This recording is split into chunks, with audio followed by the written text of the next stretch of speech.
already have been, but I know that there's been ongoing transitions. I am Alicia McGill, and I'm the chair of the advisory committee. We will eventually do some introductions. I'm going to go through some logistics first about the structure of the meeting. Then we will approve the minutes. Then we will go into our introductions, and we will have our annual training before going into all of our presentations. And Ramona, you do have a short report to give us as well. Okay, all right, cool. So as I mentioned already, oh, and this is my final meeting, both as chair and on the committee, at least for a while. I have timed out in terms of my number of terms that I can serve, and it's been a great joy to serve both on the committee and as chair. So thanks to everyone for your flexibility and all your support. It's been really enjoyable. The meeting is being live streamed to the public via YouTube, but as you all see also, you can see the auditorium here, and so members of the public may attend the meeting in person as well. The meeting is being recorded, including our video, and this is a public meeting. And you probably all received a notification that we're recording as well. This is a public meeting, not a public hearing. So we have not been taking comments from the public, although if there are comments placed in the YouTube stream, we have been sharing them as a courtesy, but this is not a requirement of the meeting. If we have any, thanks, Ramona. If we have any significant tech issues, I'll assess if we need to take a break or change the order of presentations or take an early lunch, and I will both email information about that and put information in the chat room.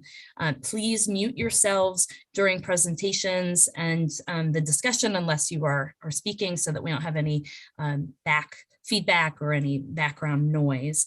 And you can use the chat room to share resources or pose questions, which I will also, particularly if you're having tech issues, but I will also read those questions so that people who are listening in can hear them.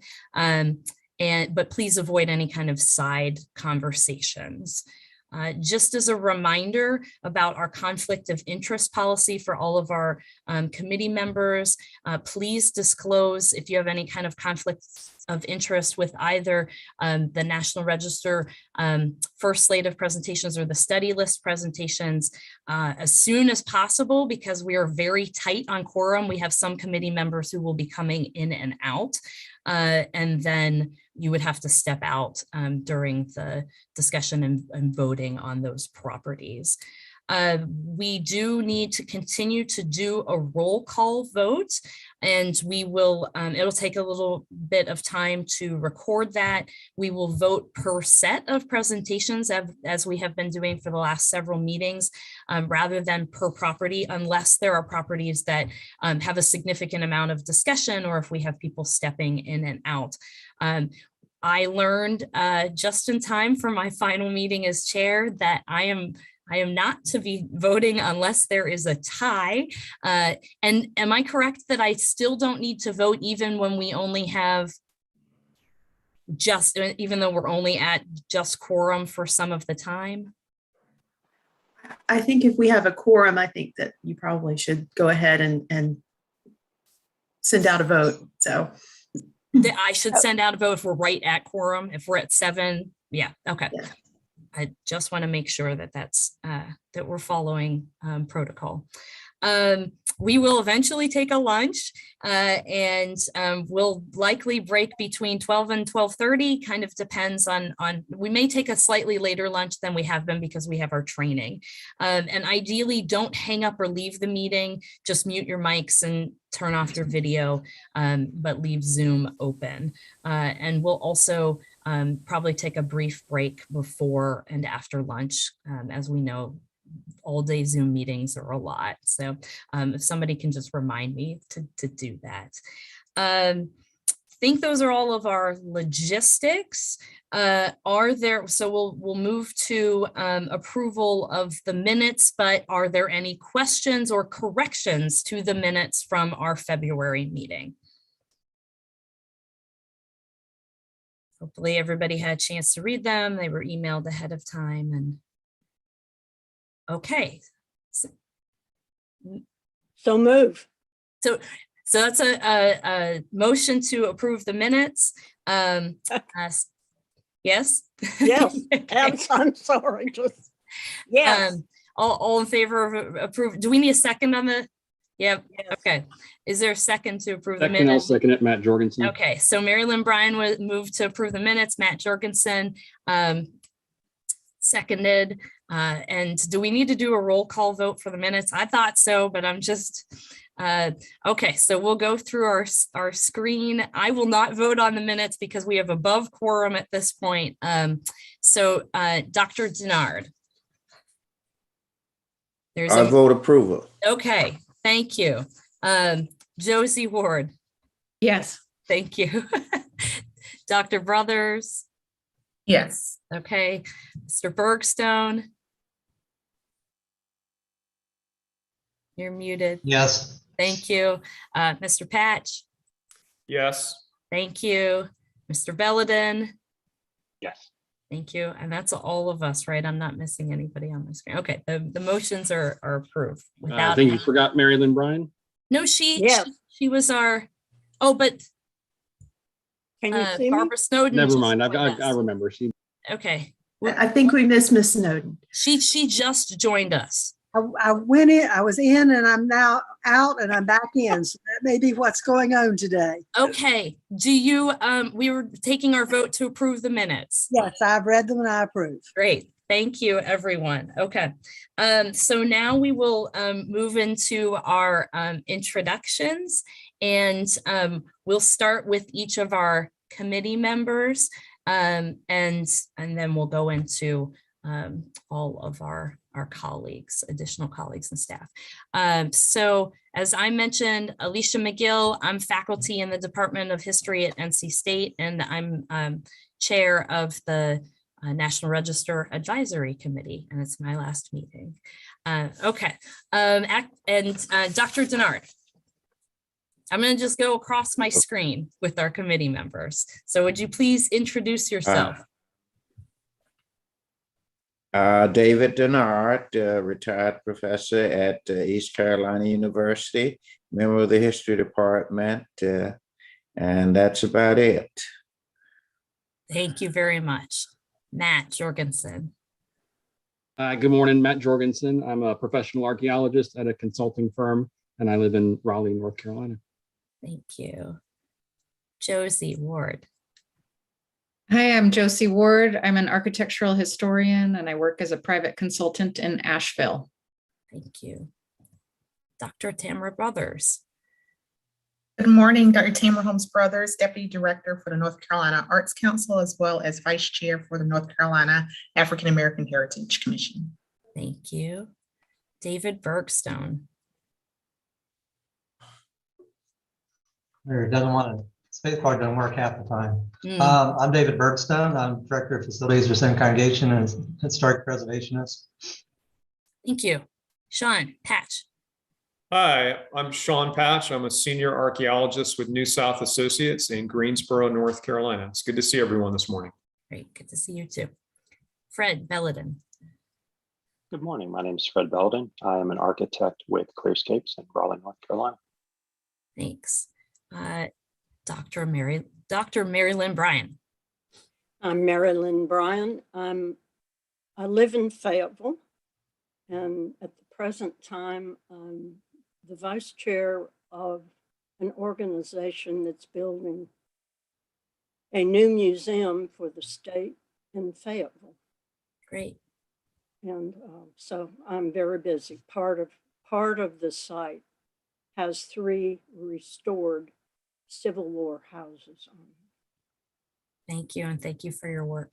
You're a little bit soft, so if you could turn up your microphone. I'll do that. Great, thank you. And Barbara Snowden. My name is Barbara Snowden, and I live in Currituck, North Carolina. I'm a member of the North Carolina Historical Commission. That's therefore on this board because y'all have to have representation from our board. In terms of preservation, I am the Currituck County historian, and we are in the process of working on both the jail and the courthouse and looking for an archaeological study of the area. So we'll see how that goes. Great, thank you. We have Matt Zare, IT support. We can't see Matt, but he's our auditorium image here. Matt, do you have anything you want to add to? He solves all our problems. Nope, just no man, mind the man behind the curtain. Thank you. We need the man behind the curtain. And Ramona, you said that you think that Dr. Waters will be joining us shortly. All right. Yes. Then Ramona, I'm going to have you introduce yourself. Good morning. I'm Ramona Bartos. I'm the Deputy State Historic Preservation Officer. Good to see everyone. Great, thank you. And now we're going to go through introductions of all of our staff, and I'm just going to follow my screen again here. So Jeff, you're first. Morning, everyone. My name is Jeff Smith. I'm an architectural survey specialist with the Historic Preservation Office and based in Raleigh. Great, thank you. John Wood. Good morning, everybody. I'm John Wood. I'm a restoration specialist and the director of the SHPO's Eastern Regional Field Office in Greenville. Thank you. Sarah, you're next on my screen. All right.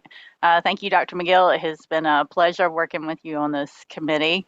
I am the National Register and Architectural Survey Branch Supervisor here in the state office. Okay, thank you. Hannah. I'm Hannah Beckman-Black. I'm the Preservation Specialist based in the Western Regional Office of the State Historic Preservation Office. Great. Julie.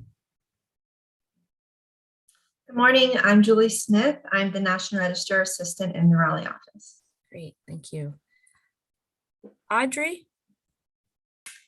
Hi, I'm the survey specialist I'm based in the Asheville office. Great, thank you.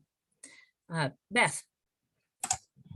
Hi, I'm Beth King, and I'm the Architectural Survey Coordinator based in the Asheville office. Okay, thank you, Beth. And Claudia, it's been nice to have you with us for a few meetings. Thank you. It's good to be here. I'm Claudia Brown. I live in Raleigh, and I was Sarah's predecessor. I retired at the end of 2018 and returned about a year later as a part-time National Register and Survey Specialist. Great, thank you. I think that's everyone on my screen. So we will move to Ramona's report. Yes, good. Thank you very much. And it will be a very quick one because we're excited to offer some training this morning and then our regular slate. So we have a full agenda this morning. But I just wanted to echo everyone's comments and thank Dr. McGill for her service. This is her last meeting. It's been a pleasure to work with her, and it's been a delightful experience despite all of our COVID precautions and so forth. But we have managed to persevere despite that, and she's done an excellent job leading the committee.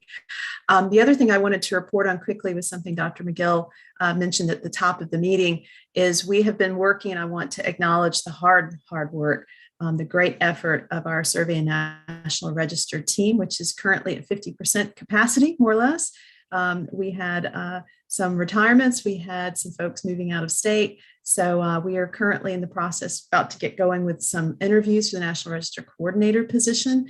And we're also working on the same kind of process for our specialists in the Southeast, which was Hannah Beckman-Black's former territory. And also John Wood being promoted to the Eastern Office Supervisor. His old position is going to be only National Register and Survey. He sort of had straddled both restoration, the tax credit work, and National Register. So we've got 3 positions we're trying to fill, and fingers crossed, Sarah and I are crossing them together, that we will have a full group by our October meeting. So that's my quick report in the interest of time. So thank you very much. Thanks so much, Ramona. So we'll transition to doing our training. All right, thank you, Dr. McGill. And I will just add to Ramona's report briefly, the Zebulon Historic District that you all passed at your last meeting moved to the Park Service for their review. And there were 2 different petitions regarding that review, and the Park Service ended up returning it to us again. So the consultant and the sponsor are continuing to work on that nomination. As it stands right now, I don't believe you will be seeing it again, but hopefully I'll have an update that project has come to some conclusion by the time we get to our October meeting. All right, I will start sharing my screen. Let's see. All right, are you seeing my first slide here for training? Awesome. All right, so today's training has basically three main goals. One is to place your work within the context of, sorry, I'm trying to get my notes screen where I can see the whole thing. Is to place your work in the context of the entire National Register process. Another is to define your work. And last but not least, to answer your questions.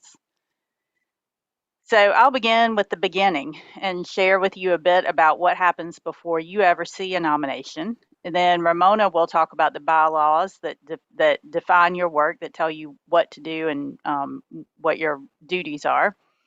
Then other staff members will take a little deeper dive into the study list and National Register and highlight the aspects that come up most frequently in your meetings. And finally, we'll discuss briefly kind of what happens with resources after your meeting. So what happens before you meet? In North Carolina, the very first step to the National Register is the study listing process, and nominations move forward after that. But there are many steps and tasks that happen before National Register listing, and you have a very important place in both the study listing and the National Register processes. So this is our study list process flow chart. This outlines how a typical study list application moves through our office from application to submission all the way to the last step of putting an updated physical architectural survey file on the shelf in our file room. Your review happens right here. The National Register process is too long for a flow chart. It's got way too many tasks. And in fact, it's 5 pages long. Your review happens at roughly the 3/4 mark. That's on page 4 between steps 30 and 31. So if your work happens at these places in these 2 processes, what happens here before you meet? So before you see a study list application, staff has usually worked with a constituent who may or may not be a preservation professional. In fact, I would say, at least anecdotally, that most of our study list applications are not written by preservation professionals. They might be written by, say, a planner from a town, but not necessarily preservation professionals. Each staff member in our office has a group of counties that is their service territory. Each staff person is responsible for receiving and processing study list applications from their set of counties. Frequently, that involves helping with research and sometimes even doing some of the writing to help strengthen the application. Usually, the staffer also makes a site visit, and site visits are particularly important for districts. That was one of the questions that came up with the Albemarle district at our previous meeting. So 2 weeks before each NRAC meeting, we have what we call staff review.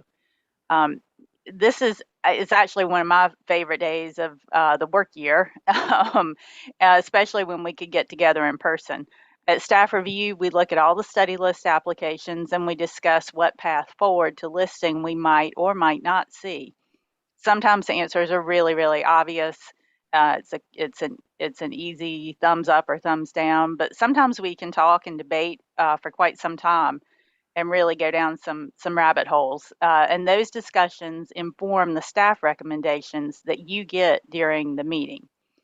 The discussions also help tease out weak points in the argument, helps the presenter anticipate your questions, and often helps the presenter really zero in on the most important points he or she needs to bring to you at the meeting. For individual private resources, the preparer has usually been in touch with our office. Hold on, I think I skipped. Nope, so I skipped a little bit of text somewhere in the mix there. But for National Register nominations for individual, private, kind of single resources, the preparer has usually been in touch with our office before they submit a draft. We usually know nominations are coming, kind of coming down the pike, and we've offered some preliminary advice about what criteria to use or arguments to make. For district nominations, the sponsor and or the preparer, with support from our office, creates opportunities for public engagement. This usually consists of a public meeting that is held during an architectural survey process, which is actually prior to the nomination. But it does help inform the public about preservation activity and the potential for a future district. And the architectural survey process is when the district is intensely documented and photographed. And then there is often a public meeting toward the end of the nomination drafting process. And some communities, it sort of varies. Some communities might create mailers or send out press releases. Our office sometimes creates a press release. Associated nonprofits or like a local historical society might invite the consultant or someone from our office to give a lecture about the nomination or kind of a talk about what's going on. And then there is a formal federally mandated public notification process that our office facilitates that's a required part of the nomination process. And depending on the size of the district, that can either be mailings to individual property owners or it can be done through a newspaper advertisement. Just it depends on the size of the district. So after the preparer submits a draft nomination for either individual resources or districts, and this is before that formal notification process, our staff provides edits and comments and works closely with the preparer to finalize the text. We try to make sure the arguments are as strong as possible. Our staff is in frequent contact with our reviewer at the National Park Service and is sort of monitoring Park Service feedback on a regular basis. So we're trying to give the preparer the best information we can about how the Park Service is thinking and evaluating things so we can help them and give them our best advice in making a successful argument. Staff is also working with the preparer to finalize maps and photograph selections and basically make sure all the T's are crossed and all the I's are dotted on the form and with the supporting maps and photographs. The time between submission of a first draft to our office and your review is ideally about 9 to 12 months, hopefully closer to 9 months or maybe even less when we get back to full staffing. But right now the process is usually taking about 12 to 18 months. Districts take more time to review because we examine every single resource, and at some point in the process, we also review the architectural survey products that underpin the nomination. So you all never see those survey products, but that includes physical survey files, photographs, and a database that inform or again underpin the nomination. And finally, the nomination is assigned to an NRAC meeting. So that sets off a flurry of activity with public notifications, advertisement of your meeting, and our own communications with the preparer and other stakeholders or interested parties to make sure everyone is aware the nomination is moving forward and how to attend or at least view right now the meeting. So you will, of course, have read the nomination yourselves, but we provide a presentation during the meeting to get kind of as a double check, just to make sure you're familiar with the resource, you understand the arguments, and you're casting your vote knowledgeably. And so that brings us to our meeting today, or to your meeting. And Ramona is going to take over here and talk to you about your bylaws. So let me stop sharing. All right. Now, bear with me, everyone, while I get my presentation up. Everybody able to see that right now? All right. So this is quick, 5 minutes, but glad to follow up with any questions afterwards about bylaws or one-on-one. So the NRAC in general, the National Register Advisory Committee is what we call it in North Carolina. Some states refer to it as the State Review Board, because that is the language that is used in the National Historic Preservation Act of 1966, which prescribed this vetting committee. Your main job is to review nominations to the National Register objectively with professional advice. And this language is taken from sort of the guidebook, so to speak, that the National Park Service has promulgated for state review boards, which I believe, Sarah, everyone has a copy of that as part of their orientation materials when they first come on the committee. You can also provide general advice and guidance to the State Historic Preservation Officer, who is our good Dr. Waters. Bylaws, as you know, as with any other kind of committee or board, that govern your operations, including a touch on membership, conflicts of interest, meetings, how often, and chair selections. Let's go hit those items really quickly.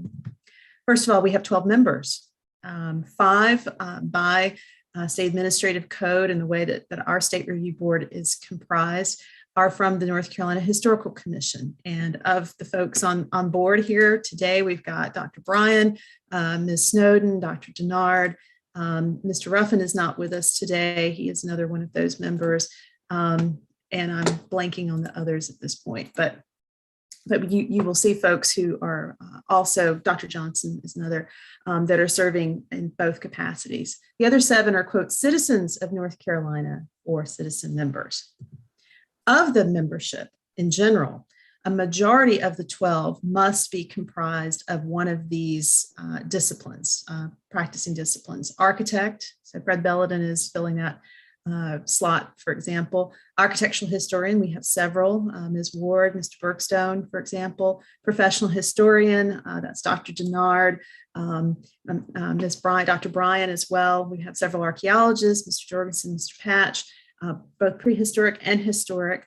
And then we want to encourage others who might have some background in planning, public history, or a special interest or knowledge in historic preservation. I think that if all of the other lay members or, quote, elective members certainly fall into that category as well.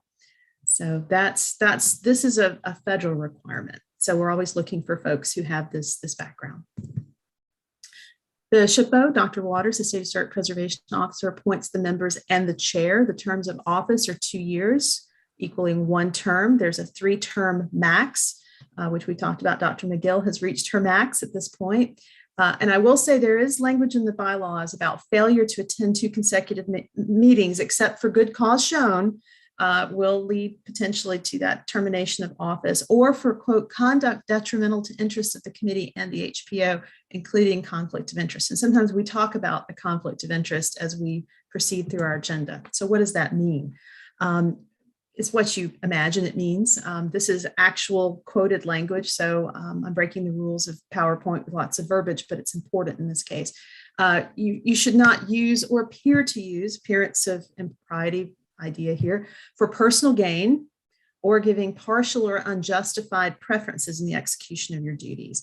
You should not be involved in the making of decisions when there is a conflict of interest, real or potential, which would be created with regard to a nomination or any other matter that you need to vote on.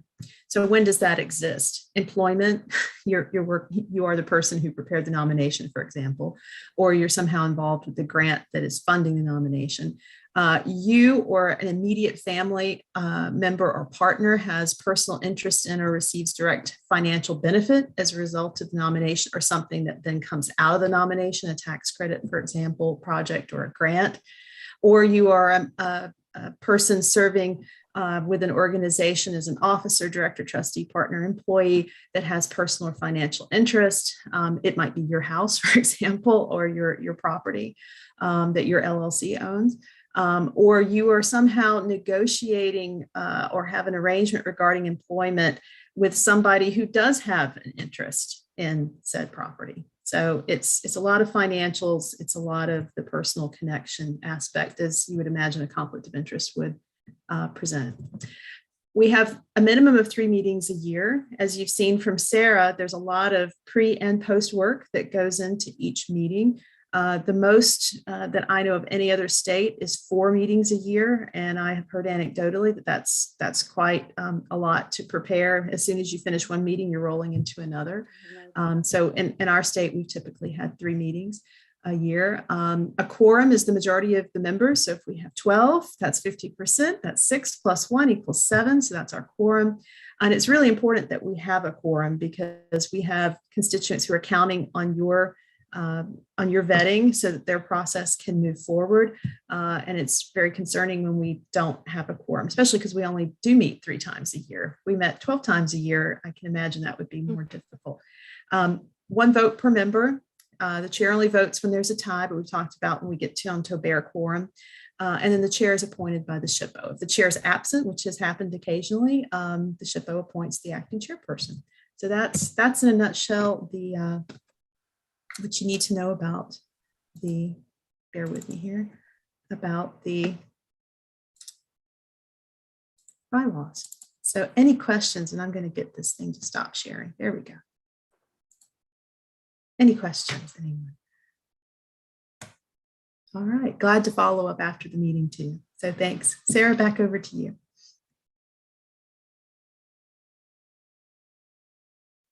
All right, we are moving on with Hannah.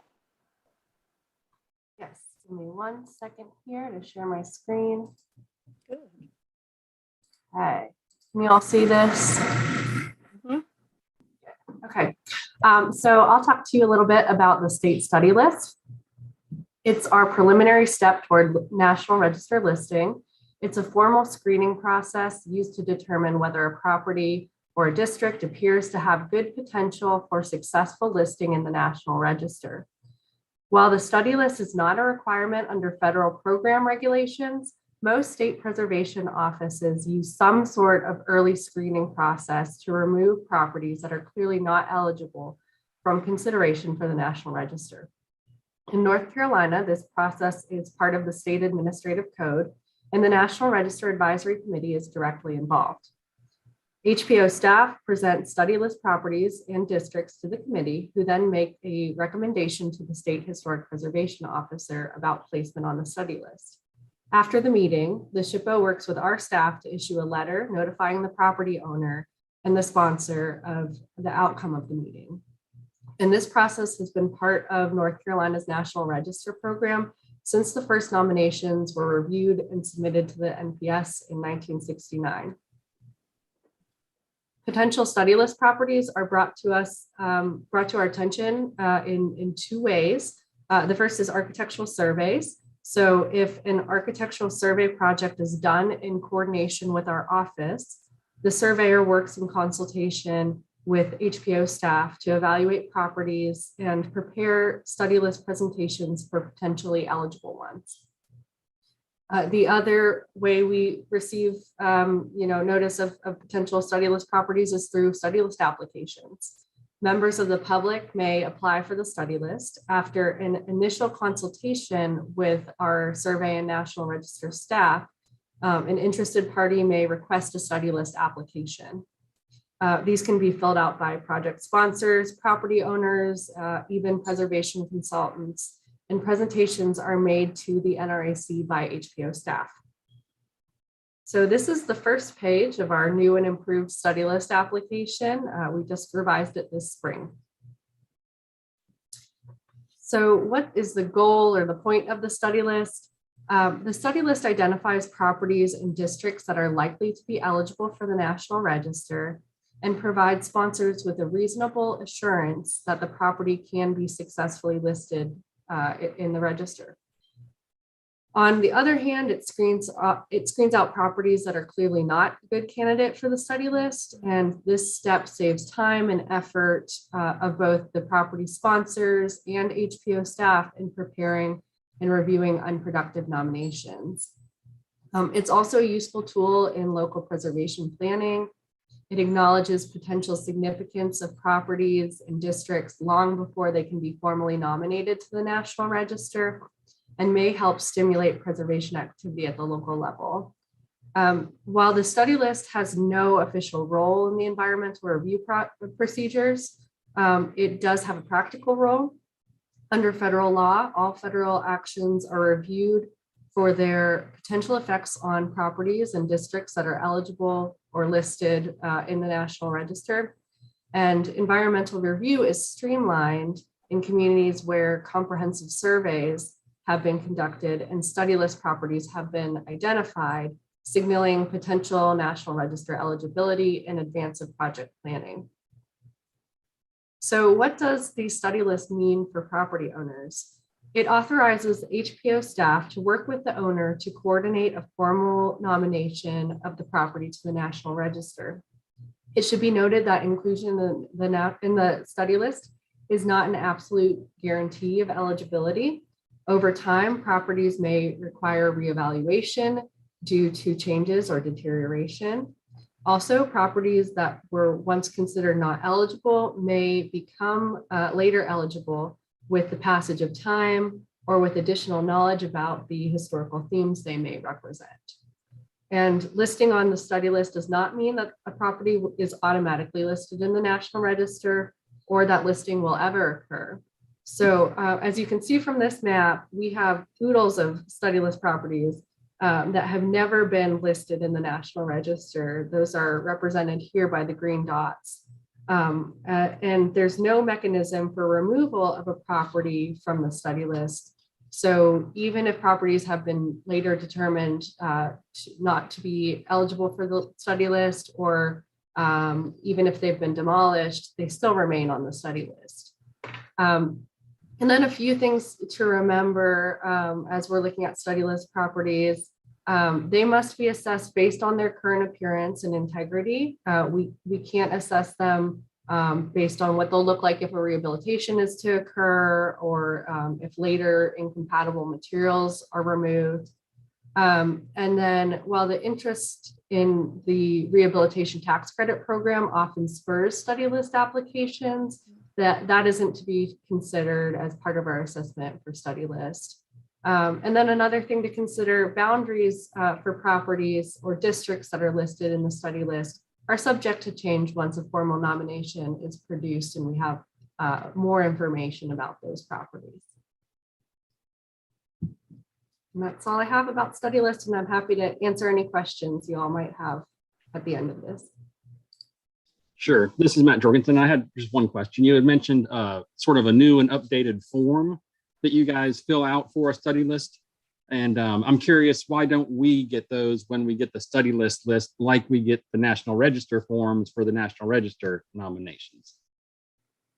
So I think part of the reason you all don't see those is kind of what Sarah was talking about in her presentation, that we have various levels of documentation that are provided as part of those study list applications. And sometimes our staff does additional research to help, really understand whether this might be a good potential a study list property. So that's my understanding of why you all don't see those. I don't know if Sarah has any additional thoughts on that.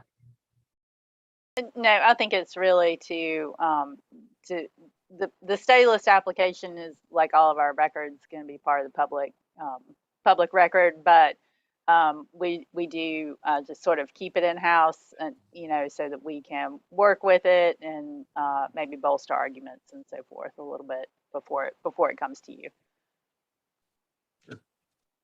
Do we at least get a list of the ones that are going to be presented at the meeting? They're on the agenda. So when you get your agenda, there is the study list applicants are on there. Barbara Snowden, I have a question. I was shocked when I saw the slide with all the ones that were on the study list that had not been taken forward. Let's say we pass a study list of maybe 10, what percentage of that would probably make it to the National Register? I can't comment necessarily on percentage. I do know that it's based on whether a property owner wants to move forward with the process, and they might have various reasons why they do or don't. A lot of those, green dots probably account for properties that were identified as part of surveys. And so, that's not generated by owner interest. And so they may, they may receive a letter saying you've been added to the study list as a result of this survey and may have an interest in it, or they may not want any part of it. So I think that accounts for a lot of that as well. Thank you. And just to give a little, I guess, kind of real world perspective on exactly that, I did an architectural survey in Charlotte in the late 90s, like 99, 2000. And one of the end products of that project was a list of study list candidates, and things got added to the study list. So that was 23 years ago. And today at this meeting, you're going to consider one of those study listed properties for nomination, because this is when the owner decided they were interested. Josie, did you also have a, Yeah, thank you. I was wondering if you could explain the role or the significance of a determination of eligibility that the DOT arrives to in the study list process. Is there any official coordination between those two review processes? No, those are two different, they're two different processes. And I was going to say too, if something has been determined eligible through the environmental review process, and a property owner comes to us interested in National Register, they still need to apply for the study list to move forward with National Register listing. And if I could add one item to tag on to Ms. Ward's question, I do think that NCDOT and other agencies, they do see the study list green dot, green shape as something that's a flag, like, oh, maybe we need to look into this a little bit more. So it doesn't function as a formal DOE, determined eligible, but I think it does aid in some further consideration of those properties too. I saw, Dr. McGill, I saw Sean Patch's hand up as well. Yeah, thanks. A question about from the archaeology side. This is obviously geared toward the built environment. So for an archaeological site that is nominated, does that also have to go through the study list process? It does. It's just, we don't get a lot of archaeology only projects, but we have done some study listing, yes, and archaeology does have to go through the study list process.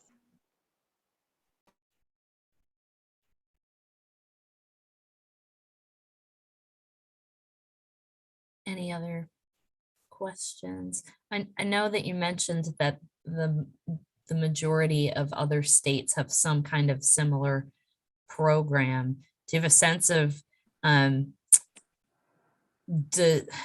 know that here in North Carolina, at least this, we have a, solid success rate generally when something is study list nominated, that I don't remember the percentages, but that something like 99% are successful moving forward to the Park Service when they are done so. Do you have a sense of what those statistics look like in states that don't have a study list system or something similar?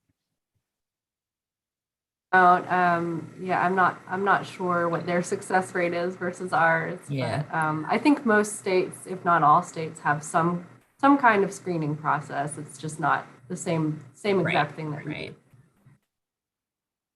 Thanks.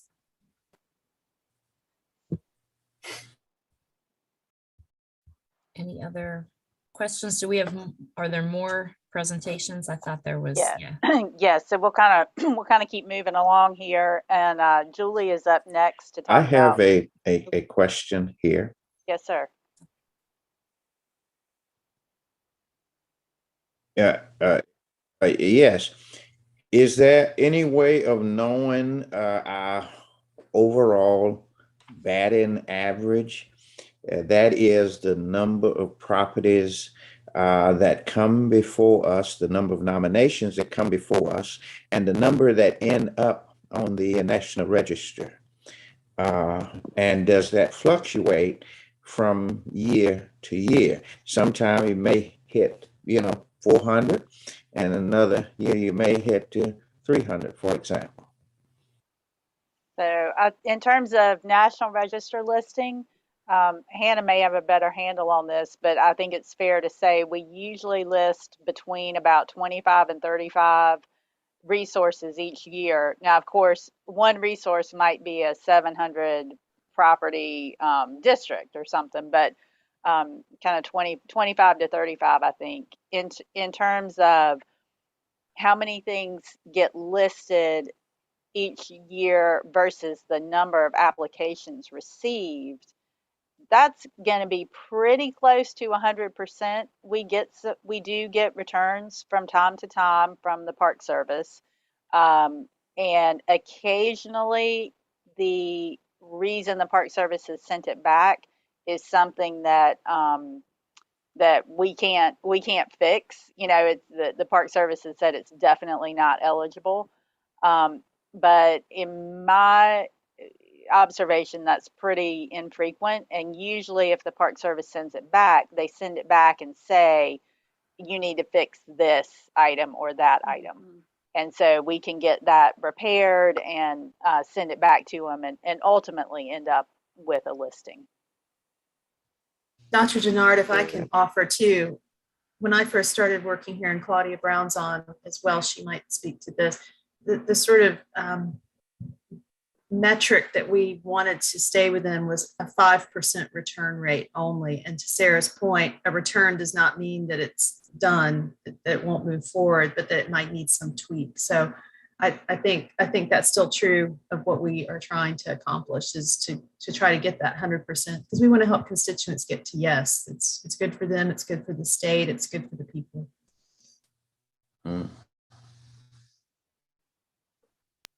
Okay.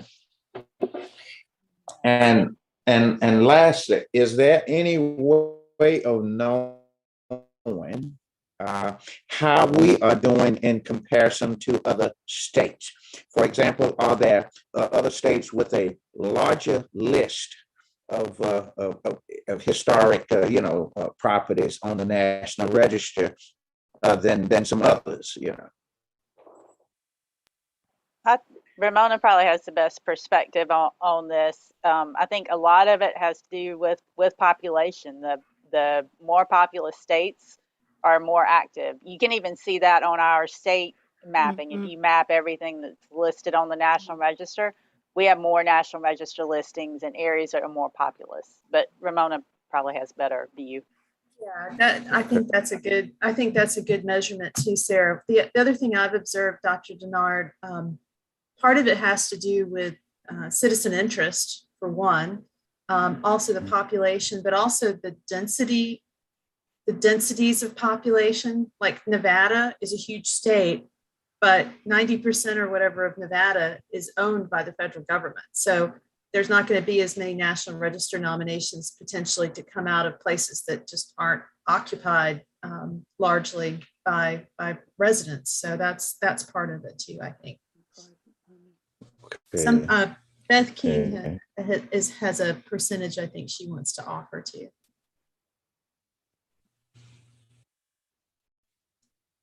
Oh, sorry, Ramona. I was just gonna add that Nevada is 78% public land.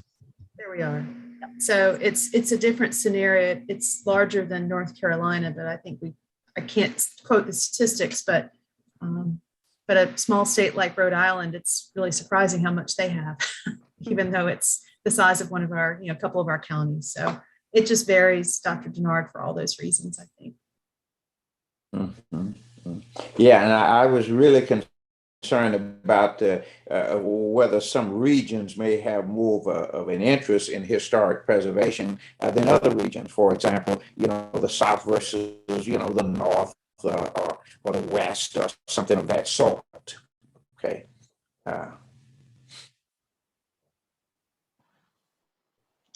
I can also comment, I think New York has its own state register, which is done in parallel. And that's how I think other states handle it, because it does provide some additional protection from state agencies. I don't believe that's the case in North Carolina, though. The state list has no impact on state agency, does it? No, and in fact, that's correct. We do have a statutory provision for a state register, but it's only triggered if there's no such thing as the National Register any longer. And then what we had on the National Register would become the state register. So it's out there, but it's not really, it's sort of dormant, if that makes any sense. The study list provides no protection or anything beyond just awareness, right? In the sense that a federal agency doing Section 106 might look at it and say, is that a determined eligible property, and assess it? It could potentially gain it some consideration in terms of federal infrastructure projects and federal assistance and that kind of thing that's subject to Section 106. Right, that's only the federal activity. That's correct. Yes. There's nothing that applies to any other agencies in the state that aren't. Correct. Our state version of Section 106 applies only to that which is listed in the National Register. All right. Well, let's keep moving along here if we can. And well, thank you all very much. Yep, absolutely. And Julie is going to walk us through a few little basic pieces of information about the National Register, and then hopefully with a fair bit of speed, we're going to zip through some kind of examinations of some specific issues. So Julie, take it away.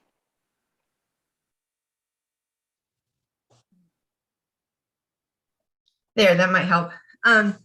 So what is NR? You've heard us maybe say that sometimes. It's not noise reduction or Nintendo Revolution. It is, oh, I can't move there. The National Register, of course, or more formally, the National Register of Historic Places.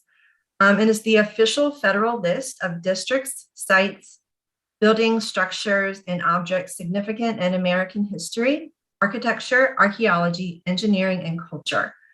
The National Historic Preservation Act of 1966, or NEPA, established the National Register and created state historic preservation offices to administer the program at the state level. So what's the point? The National Register list is an honorary distinction and recognition. Through listing, it also provides protection in the event of a federally funded or licensed project, such as a road widening or bridges. And that's what some of you were just asking about. So that's only if it's listed on the register. Additional benefits of the register are honor, recognition, and pride for individuals and communities. The use of historic rehabilitation tax credits can also have a domino effect on economic benefits. Another important aspect of the register is the research and documentation of our nation's history. The National Register does not impose restrictions on property owners. They may make changes or even tear down the resource unless federal funds or licenses are used, or if participating in tax credit programs. So who writes nominations? As you heard from Hannah, it starts with the study list application before a full nomination is written. At least that's how it goes in our state. And any person or organization may prepare a National Register nomination. Sometimes it's owner prepared, as we've mentioned, and our office works closely with those applicants to help guide them through the process. But more commonly, it's through consultants that are hired by nonprofits or towns or cities or individuals to write a nomination.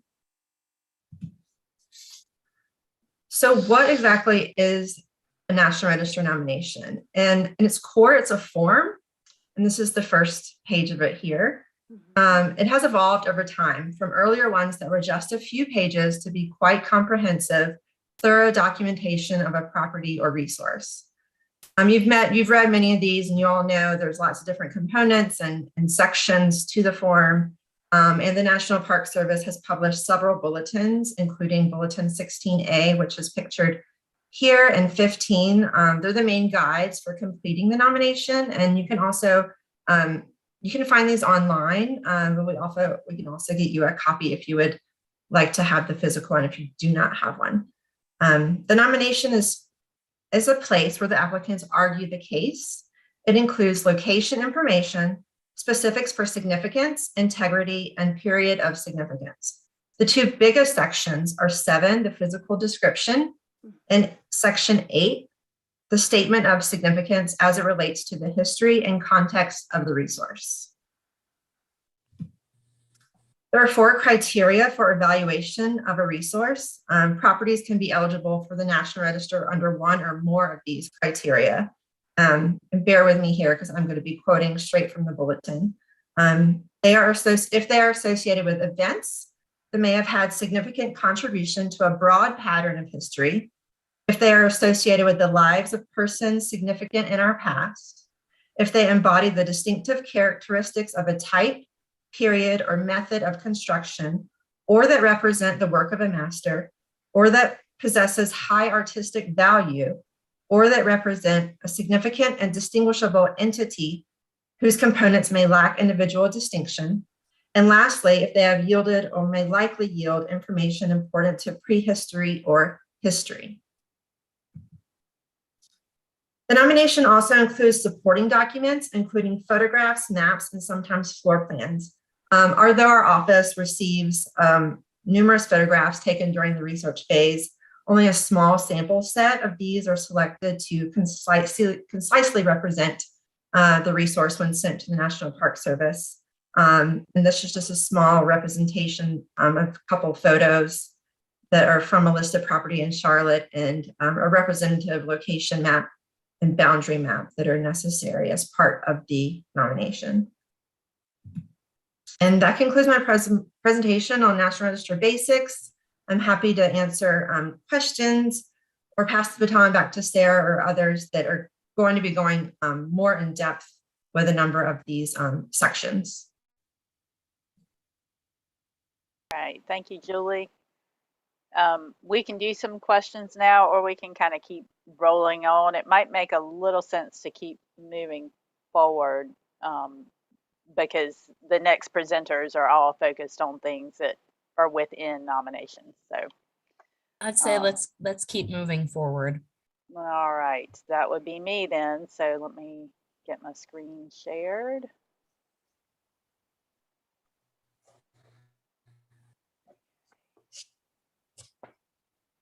All right. I'm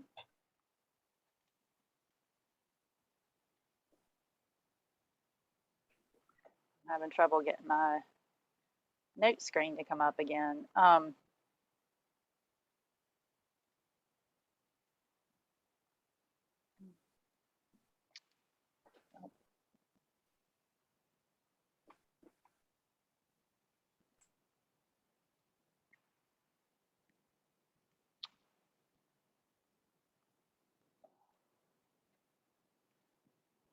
Okay.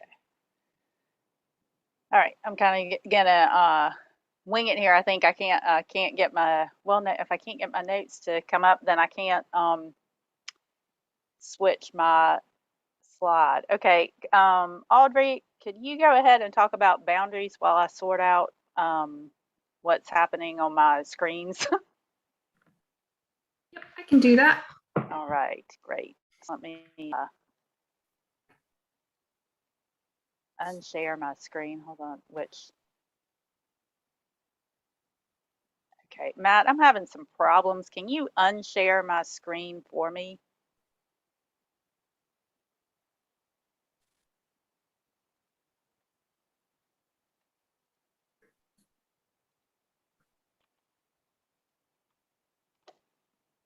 Oh, wait, maybe I can do it this way. Okay.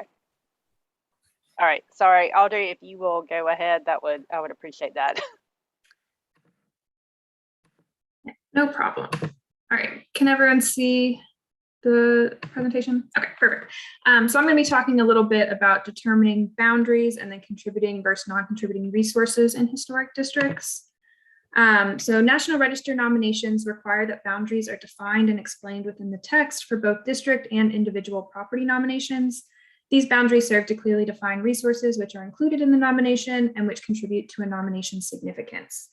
Boundaries can be defined in several ways. This might include natural boundaries like a tree line, man-made boundaries like a roadway or a fence line, or legal or historic boundaries of a parcel or a neighborhood plat. In actually determining the appropriate boundaries for a specific resource or district, it's important to look at both the significance and integrity of the resource or district being nominated. Resources within a boundary should all share a relationship to the significance that's being argued, and a majority of those resources should maintain an integrity level to convey that significance.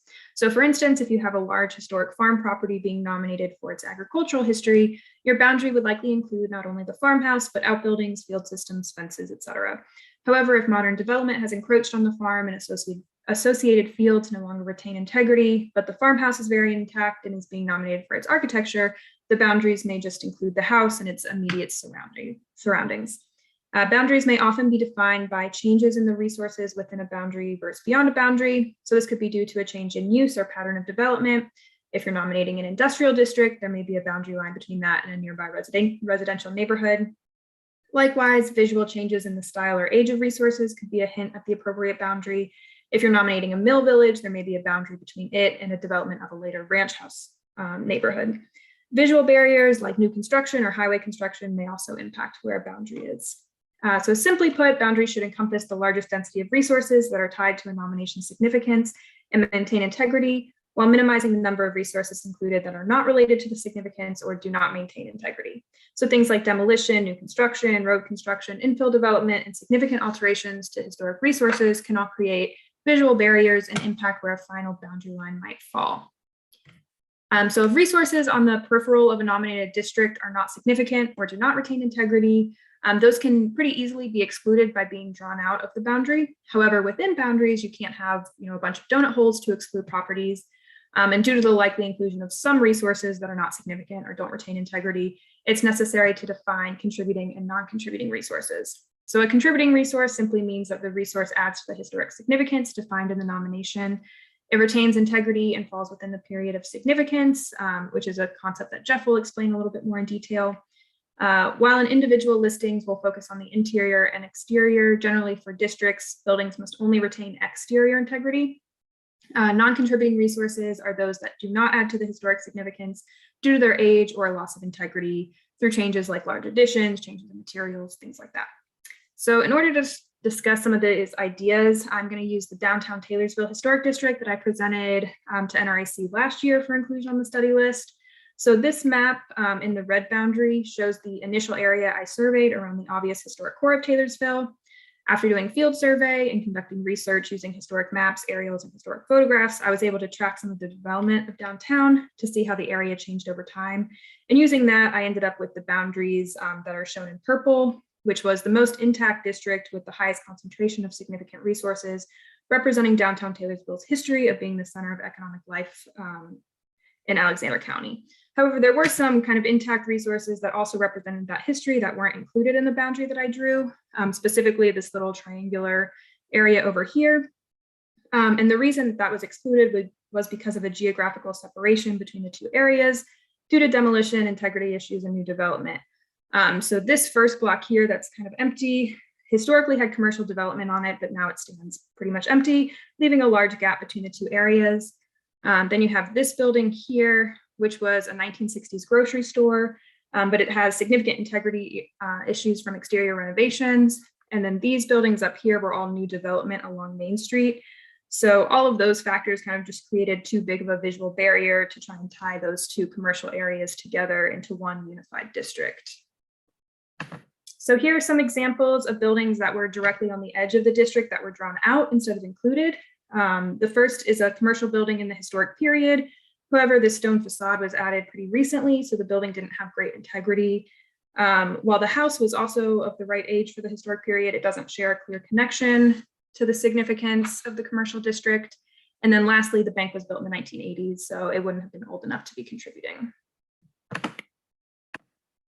So here is the map with preliminary contributing and non-contributing status of the buildings in the Taylorsville Historic District. All three of these buildings would be contributing as they have good integrity and a clear connection to the district's significance. Because these buildings had pretty good integrity, their inclusion was pretty clear cut, but sometimes you do have things that are a little less obvious. So for instance, this building here, this is what it looked like in 1927, but you can see by the 1950s, after the Smithy's department store moved in, they did a big facade update. This is what it looks like today. So you can see that there still have been some changes, mostly with the window replacements. However, this one seemed to still kind of be able to be contributing because it still has its brick details up along the cornice. The windows have been replaced, but the pattern's still there. It still has the recessed entryways and details like the Smithy's sign at the door. Here are a few examples of non-contributing buildings. So you have the gas station, which was built in the 1980s, so it wasn't old enough. And then the Taylorsville Times building, which you can see in the 70s, was 3 distinct storefronts that they put kind of this unified facade over around 2000. So that one obviously has some integrity issues that would make it non-contributing. Lastly, districts generally encompass just one geographic area. However, in some circumstances, discontiguous districts are nominated in which pieces of a district do not touch geographically, but include associated eligible resources. So according to the National Park Service Bulletin on Boundaries, a discontiguous district may be used when visual continuity is not a factor in significance, when resources are geographically separate, and when the intervening space lacks significance. So you might have a cemetery that's located outside of a rural historic district that's included, or you can have a discontiguous district when cultural resources are interconnected by natural features, like a canal system that's separated by natural waterways, or if a portion of the district has been separated by intervening development or highway construction, and the separated portion has sufficient significance and integrity to meet the National Register criteria. So one of the kind of easiest examples, I think, to kind of start to understand discontiguous districts is the Cape Fear Civil War Shipwreck District. That includes several clusters of underwater resources associated with Civil War era shipwrecks. Those are obviously associated resources. However, they've always been separated and they still are separated by natural features. So a discontiguous district is acceptable then. Another example of a more common resource type is the Granite Cora Holt Mills Historic District in Alamance County, which was listed in 2020 under Criterion A for industry. This district comprises a functionally related industrial complex on Haw River. There were some buildings drawn out of the district that were not historically related to the complex. The nomination argues that it meets conditions of a discontiguous district as the resources are and have been spatially separate and visual continuity is not a factor in the significance of the district. And then you also have the Friendship Chapel Baptist Church and Cemetery in Wake County, which was added to the study list in 2020 under Criterion A for religion and for African American ethnic heritage. So here the boundary includes a church and a 20th century cemetery, and then a separate non-contiguous parcel containing the 19th century cemetery. And again, these resources share a common history. They were never historically connected, which allows the use of a discontiguous district in this case as well. So that's all I have. All right, thank you so much, Audrey. Thank you for stepping in out of order there. And we're going to switch back to my information about integrity and significance, and then to Jeff Smith for period of significance. So let me share my screen and do this successfully. All right, so significance and integrity.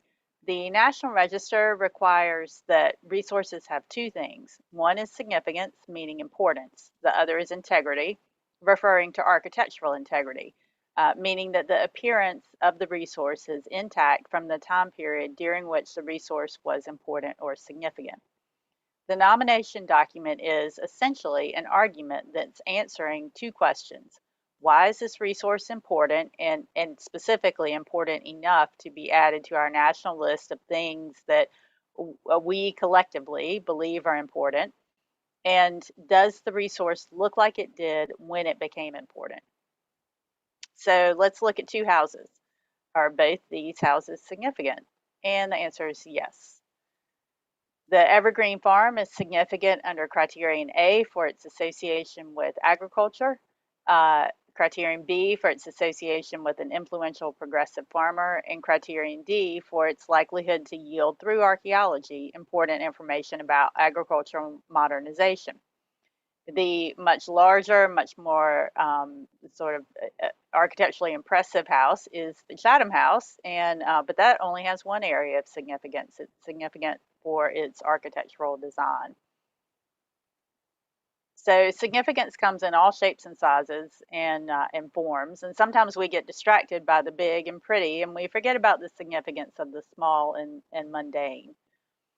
But no matter size or architectural ornamentation, if it's significant, it's significant. So talking about integrity, of course, integrity has a connotation with judgment or morality, but we are talking about architectural integrity. Again, meaning, does a place look like it did when it was significant? Particularly for architectural significance, that's a pretty straightforward question. Does it look like it did when it was built?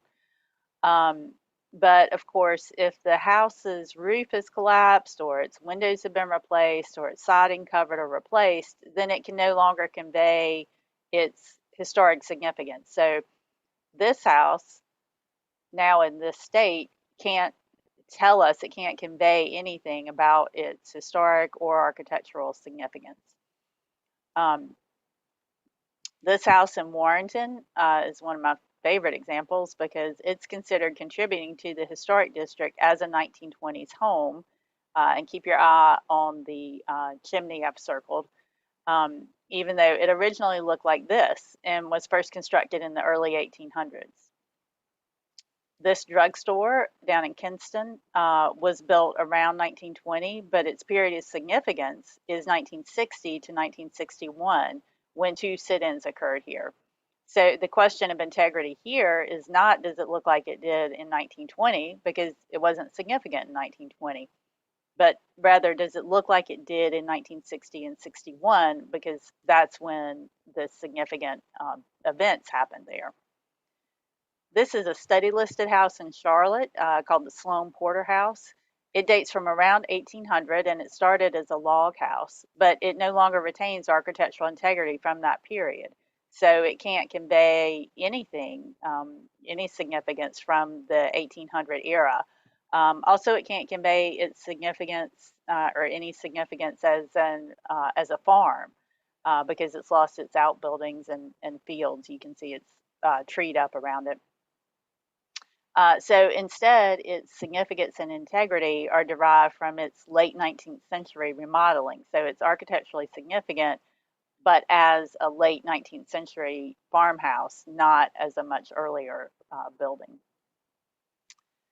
So to sum up, to be listed on the register, a resource must have both significance and integrity. A resource might be incredibly important, but if it's been so altered or damaged over time that it no longer looks the way it did when it was significant, it can't be listed. Likewise, a building might be absolutely pristine and totally unaltered, but if it doesn't have significance in our history, it can't be listed. And that is architectural significance, and I will stop sharing and pass the baton to Jeff. All right, thanks, Sarah. Unlike my colleagues, I did not prepare a PowerPoint. I thought you all could just look at my handsome mug for a couple minutes. I'm going to talk specifically about the period of significance and pulling most of the information from the National Park Service National Register Bulletin 16A, or how to complete the National Register registration form. In it, the period of significance is defined as, quote, the length of time when a property was associated with important events, activities, or persons, or attained the characteristics which qualify for the National Register. That's kind of the short, brief definition. And the bulletin goes on to state that the period of significance usually begins with the date when significant activities or events began giving the property its historic significance. This is also a date of construction. For prehistoric properties, the period of significance is the broad span of time about which the site or district is likely to provide information. It is often the period associated with a particular cultural group. So a period of significance can be comprised of a single year, in other words, or for example, a year of construction, and that's usually for architecture criterion C only. It could also be a continuous span of time, and that's usually what you see for an historic district, or perhaps a farmstead that was active for a period of time. It could be a millennia. Those are like prehistoric sites, like for example, the woodland period. Or it could be two separate distinct periods, one for each area of significance or criteria, which I'll further elaborate on. So specific to each criterion, the period of significance should reflect the specific event or events that are directly associated with the area of significance. Certain things should be taken into account for each of the four criteria. So for criterion A, for the site of an important event, such as a pivotal 5-month labor strike, the period of significance is the time when the event occurred. For properties associated with historic trends, such as commercial development, the period of significance is the span of time when the property actively contributed to the trend. For criterion B, the period of significance for a property is usually the length of time the property was associated with that important person. For criterion C, for architecturally significant properties, the period of significance is the date of construction and or the dates of any significant alterations and additions that may have occurred later in the life of the house or the building. And finally, under criterion D, the period of significance for an archaeological site is the estimated time when it was occupied or used for reasons related to its importance. For example, 3000 to 2500 BC. Some additional guidelines to consider. The property must possess historic integrity for all periods of significance entered on the nomination form. Continued use or activity does not necessarily justify continuing the period of significance. The period of significance is based upon the time when the property made the contributions or achieved the character on which the significance is based. The 50-year rule is used as the closing date for periods of significance where activities begun historically continue to have importance, and no more specific date can be defined to end the historic period.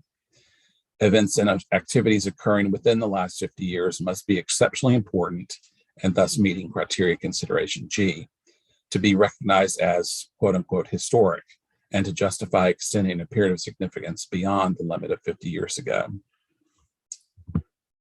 Periods of significance are listed in order of importance on the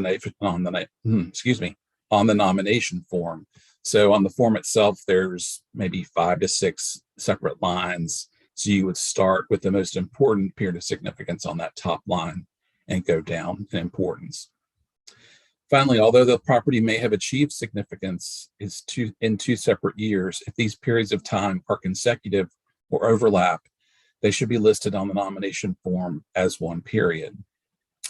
And again, just to wrap up, all data presented here was found on page 42 of section 8 of the printed bulletin, or printed bulletin 16A, or page 49 of the 114-page PDF file that's available on the National Park Service website. And I can distribute this document to y'all. It has the URL for the Park Service publications, if that would be helpful. Otherwise, I can take questions if there are any. Thank you, Jeff. And I do think it would be helpful to send everyone a link to the Park Service publications. That is something that we are constantly referencing internally, are the bulletins. There's So, white papers on there. I mean, that's where they put, yeah. Despite their efforts to update Bulletin 16A and B, they just, they instead write white papers. So it kind of achieves the same effect. But yeah, I'll definitely distribute that. All right. Thank you, Jeff. And You're welcome. we are going to keep rolling here. So we've covered what happens before you meet and at your meeting. So now let's round the bend for home. After your meeting, the staff who presented each study list application usually emails or calls the applicant pretty quickly with the outcome. And then that's followed up by a formal letter reporting the outcome. Then we do some housekeeping with the physical and digital files. For nominations, there's more action. Sometimes nominations need to be tweaked to address some of your concerns or things you discussed in your meeting. Dr. Waters signs approved nominations, and we burn the document and all correspondence and the supporting documents like the photographs and the maps. Currently, we've been burning those to a CD, but I believe the Park Service might be moving. They have moved to a file transfer system, and we're looking for them to make that a permanent move. That was a COVID move. We also send out letters to owners and let them know the nomination has moved on to the keeper. And yes, there is a keeper of the National Register, but no, disappointingly, she doesn't carry a scepter or wear a crown, so far as I know. So the Park Service has 45 days to review the nomination, but any party can request a substantive review of the document and the processing, and that can extend the review period. That doesn't happen very often, but it certainly can. And that is what has happened with Zebulon. And while the keeper has the final approval for listing, the nomination is actually reviewed by an assigned reviewer in the keeper's office. So the keeper is not reading every single nomination herself, currently a her. If the keeper approves the nomination, we send out an email and we update our records, we update our mapping, and we send out an official letter and certificate. It usually takes us a few weeks to make that happen. We also put the nomination on our website, and we finalize our physical and digital files. Again, make sure our mapping's up to date and make sure our architectural survey file, our architectural survey database is up to date. And finally, we send out congressional notices that let each congressional delegation with a newly listed resource in their district or in their area of representation know that they have had a listing in their district. And we send out press releases.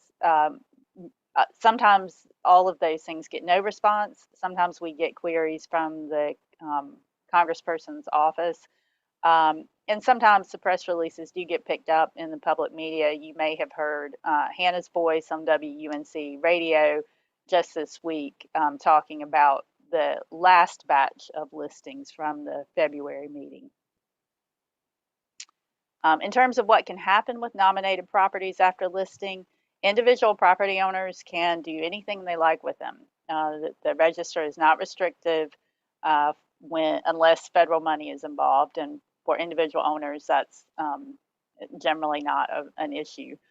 So they can even tear the resource down. But often they simply continue to maintain their resource, which is what we hope they do. And some owners participate in the Historic Rehabilitation Tax Credit Program. And in fact, many of the nominations you see are driven specifically, they're in front of you specifically so the owner can access that program. But like Bruno, we don't talk about tax credits because we can't have the tax credit tail wagging the National Register dog. The National Register is, like I said, primarily honorary, but it was created with protective purposes or adjacent to protective purposes. The National Historic Preservation Act of 1966 is what created the National Register, But it also, Section 106 of that act provides protection for historic resources from adverse effects of federally funded or federally licensed projects. And I'm sorry about the poor quality of this photograph, but it's a great illustration of a poor church that used to be within a block of other buildings, and now it's right beside a highway. But to know what to protect, we have to know what's historic. And to make that evaluation, we had to design some criteria for judgment, and that brought us the National Register program. So another important result of your work is providing historic resources with protection from federal undertakings. So that ends my presentation, and that ends our training presentation. So questions? Yeah, I'm just curious. The keeper, like, are they an employee of the Department of Interior? Are they someone that has a job as the keeper, or like where are they associated or located?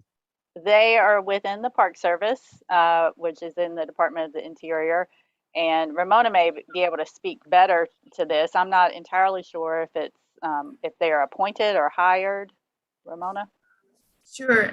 Currently, the keeper is a lady named Joy Beasley, and I'm going to read her title, which is extensive. The National Park Service Associate Director of Cultural Resources, Partnerships, and Science. And that is the person who is in charge of the National Register program, the Technical Preservation Services program, which is the tax credit program. She's sort of like she's sort of a somewhat of an equivalent to a SHPO, but she's got the federal counterparts to all of our different programs under her. The National Historic Landmark Program is under her. There's also a Preservation Technology Center in Louisiana that's under her. So I think it's the position not so much the person who is the current incumbent. That's been my understanding of it. So I hope that helps. Yeah, absolutely. Thank you.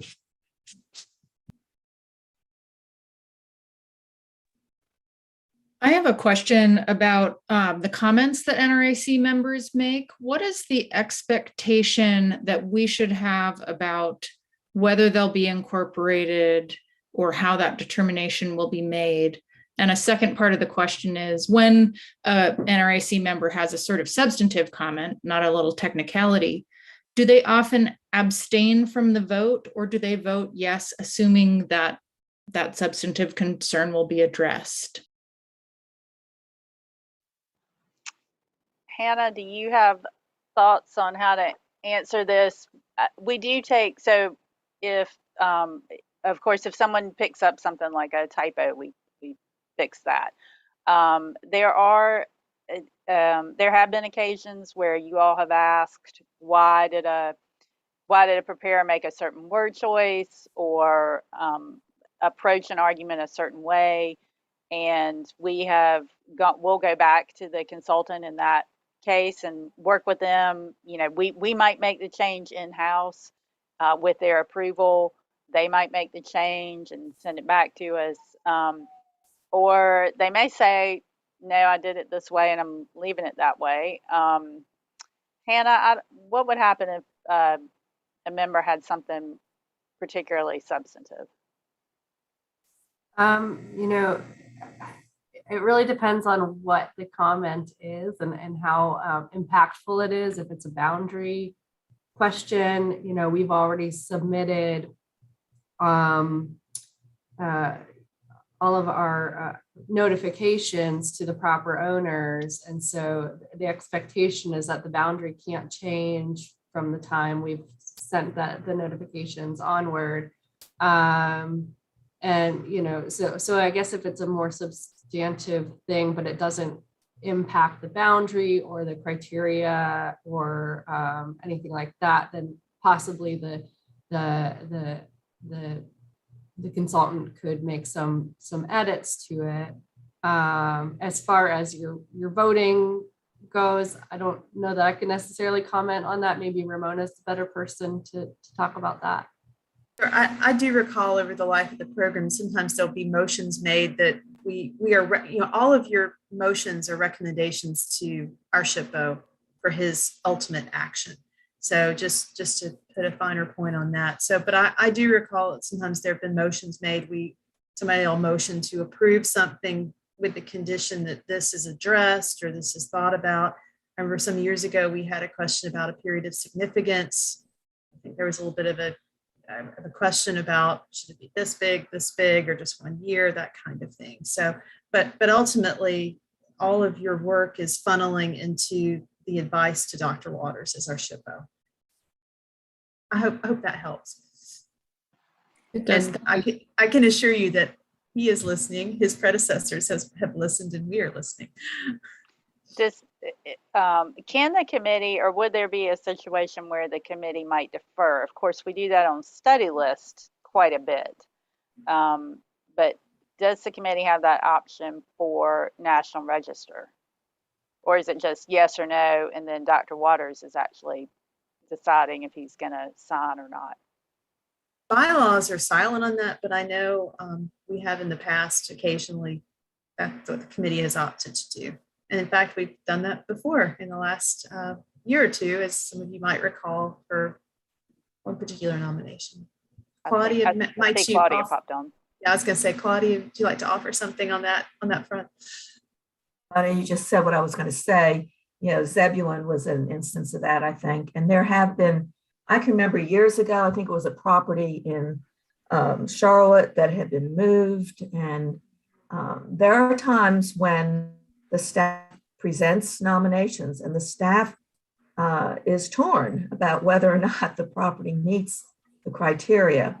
And in those instances, I think it's been made clear to the committee, and then the committee has directed, has said, well, we'll defer this until some of these issues are straightened out. So there have been some situations like that, but they're few and far between. I have a follow-up question about the conversations and the process. To what extent is the Park Service notified about conversations that go on within our committee meetings? I mean, I know that the record is public and all of that, but like, for example, with the Zebulon discussion where it's gone to the Park Service and come back, are they informed about what kind of discussion questions we've had or provided with like meeting minutes? Or I know they have way too much documentation to read anyway. So, but I'm just curious about if there's any kind of in the conversations that staff has with the Park Service back and forth, do you kind of update them on our committee meetings? My impression, and Sarah and Claudia, correct me if I'm wrong, is they're really interested in the nomination and the package that goes with the nomination, the newspaper ads and that kind of thing. I do know that for Zebulon, we just sent them the link to the YouTube video for both the meetings where that was treated, and I can't speak as to how much they scrutinized that, but it is a public document, and certainly it was available for them. But typically my impression has been they really, the nomination is coming from the SHPO, and it has gone through the process, which includes this committee's work on it. Thanks, that's helpful. We have any other questions or comments about our training? Dr. Denard, are you speaking? You're muted. Okay, I'll unmute myself. Okay, I had a question related to the discussion we are having. Short of reviewing the public document, how would questioners actually know that their questions have been addressed? That is NRAC committee members. We raise questions, and you all say you can take it under consideration and advisement. The SHPO can deal with Dr. Waters and all of that, but nothing comes back to us. Yeah. So short of reviewing the actual documented public document, how would we know that our questions have been addressed? That's a great Does question. that make because- sense? Yes, absolutely. We don't have an automatic mechanism in place. You know, we just sort of get to work after the meeting on on any comments that you all had. And that is a good question. We can certainly send out an email to you all, or simply to the committee member that had a specific question or something. That's something we can talk about internally, how to get that feedback to you all in a timely fashion and without you having to search the document at some point down the road.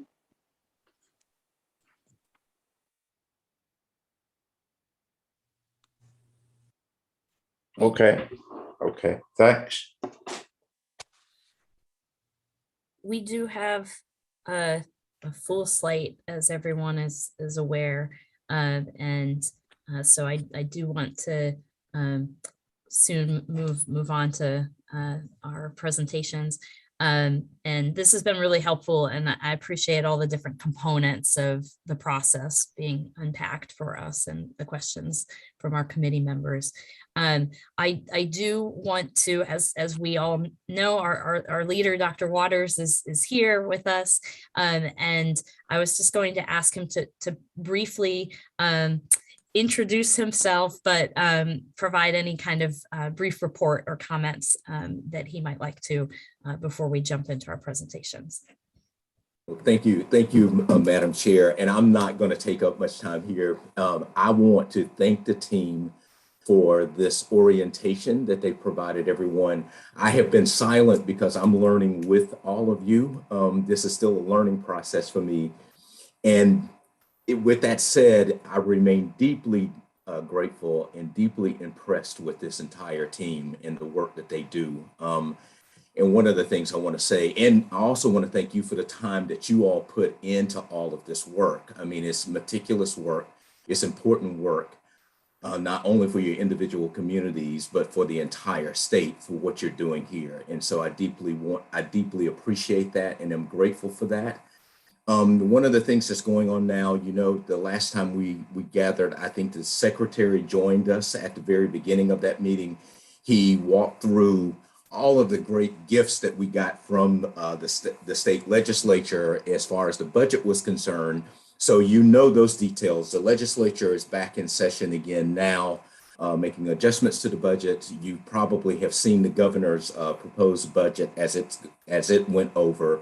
We were really grateful for the fact that his budget highlighted some of the major needs that we need on the history side of the department, especially in capital projects. And one in particular was the Charlotte Hawkins Brown site, which a lot of work that we need to continue to do there. But I just want to say that this team, and just yesterday, or a couple of days ago, Ramona and I were in a conversation with the Black Family Trust and talking with the Black Family Farm Trust and talking with them about work that they're doing across the state for the preservation of Black family farms. And that's not only just the land itself, but in some cases, historic structures and preservation of historic structures and buildings. And so I say that to say that I think that the workload for this team is going to continue to expand. Dr. Denard, you know the conversation that we had earlier with the folks in infill about, you know, trying to expand that historic district there to include communities that have been largely unrepresented. I think that work, I know that work is going to continue to expand for this team, because this team is actively looking for ways to make sure that we're incorporating those underrepresented groups into the work that we're doing here. So I say all of that to say that as you're out there, we would appreciate you advocating for the needs of the department, and especially along the lines of the governor's proposed budget. And so I really want to thank you again for the time that you put into this. Thank this team for the tremendous work that they do. And so I'm looking forward to how the conversation unfolds today. So thank you so much. And I'll look forward at some point to meeting all of you in person. But thank you, Madam Chair. Thank you so much, Dr. Waters. Well, we will now move into our slate of presentations. As per usual, we will vote on staff recommendations as a group, but we will do our roll call voting. I know I said that we would take a break, but I'm a little bit concerned on time. And so I think I will have us take our break for lunch and do things from there.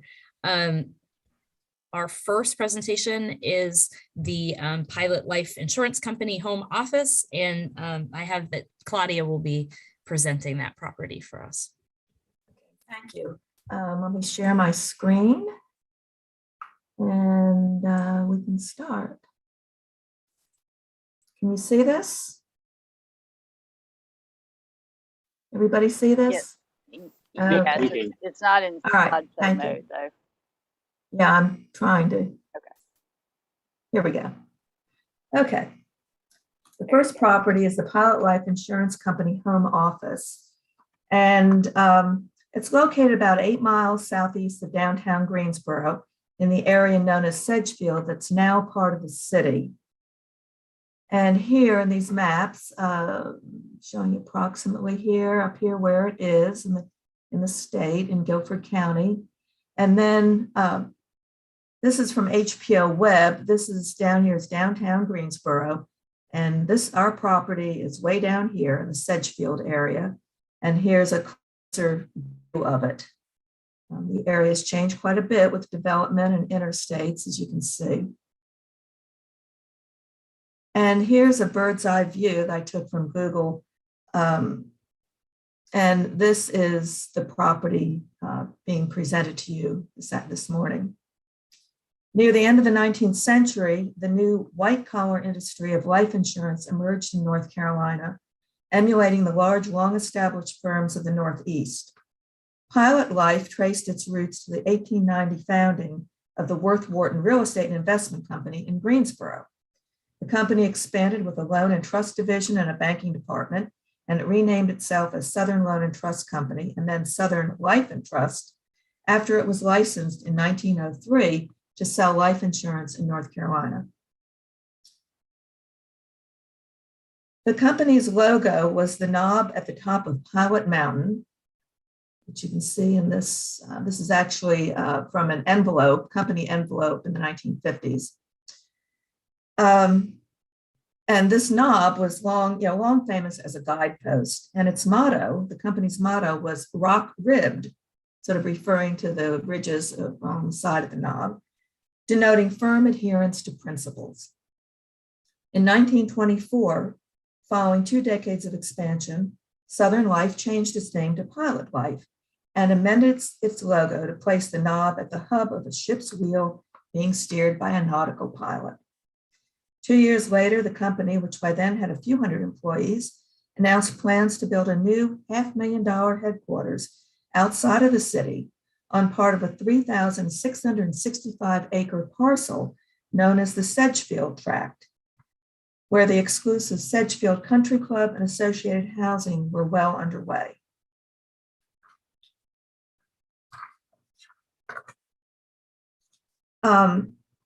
The Philadelphia, Pennsylvania architecture firm of Zantziger, Borey, and Madari was hired to design the buildings, with Greensboro architect Harry Barton as the supervising architect. Construction began in June 1927, and in November of that year, the cornerstone, shown at the lower right, of the central building, this building, which is known as the Fackler Building, was laid. And here, this is a view of the pediment, the Fackler Building, and you can see the company logo here. The Pilot Life Tract was about 132 acres, and I'm pretty sure it was most of the area in here, probably expanding a bit beyond these later roadways. And a lot of that area has been sold off for development. These are 2 maps that were part of the nomination. This is the location map up here at the upper left, and that shows the nominated boundary. And here at lower right, you see it with the buildings keyed. The Fackler building here in the center, it had 2 additions. This one known as the Annex in 51, and this known as the North Building in 1960, but it's all one building. So there are 3 wings. And then the other 2 original buildings are the Mebane building here to the right, to the east, and the Commons building to the west. Later on, the Lake building was constructed over here. We don't know if it had a formal name. At some point, it was just designated as the Lake building because it was adjacent to a lake that was part of the entire original compound. And also other features, resources in the nomination, some non-contributing features are some air conditioning equipment. There is this big security fence around the buildings, which we hope will be coming down soon. And then the reflecting pool in front of the main entrance over here. So part of this complex, before pieces were all sold off and redeveloped, but early on it included some recreational facilities. The lake was created. There was a clubhouse and a swimming pool sort of down in this area over here, over in here. The clubhouse and swimming pool were gone by 2009, and the lake was drained in 2018.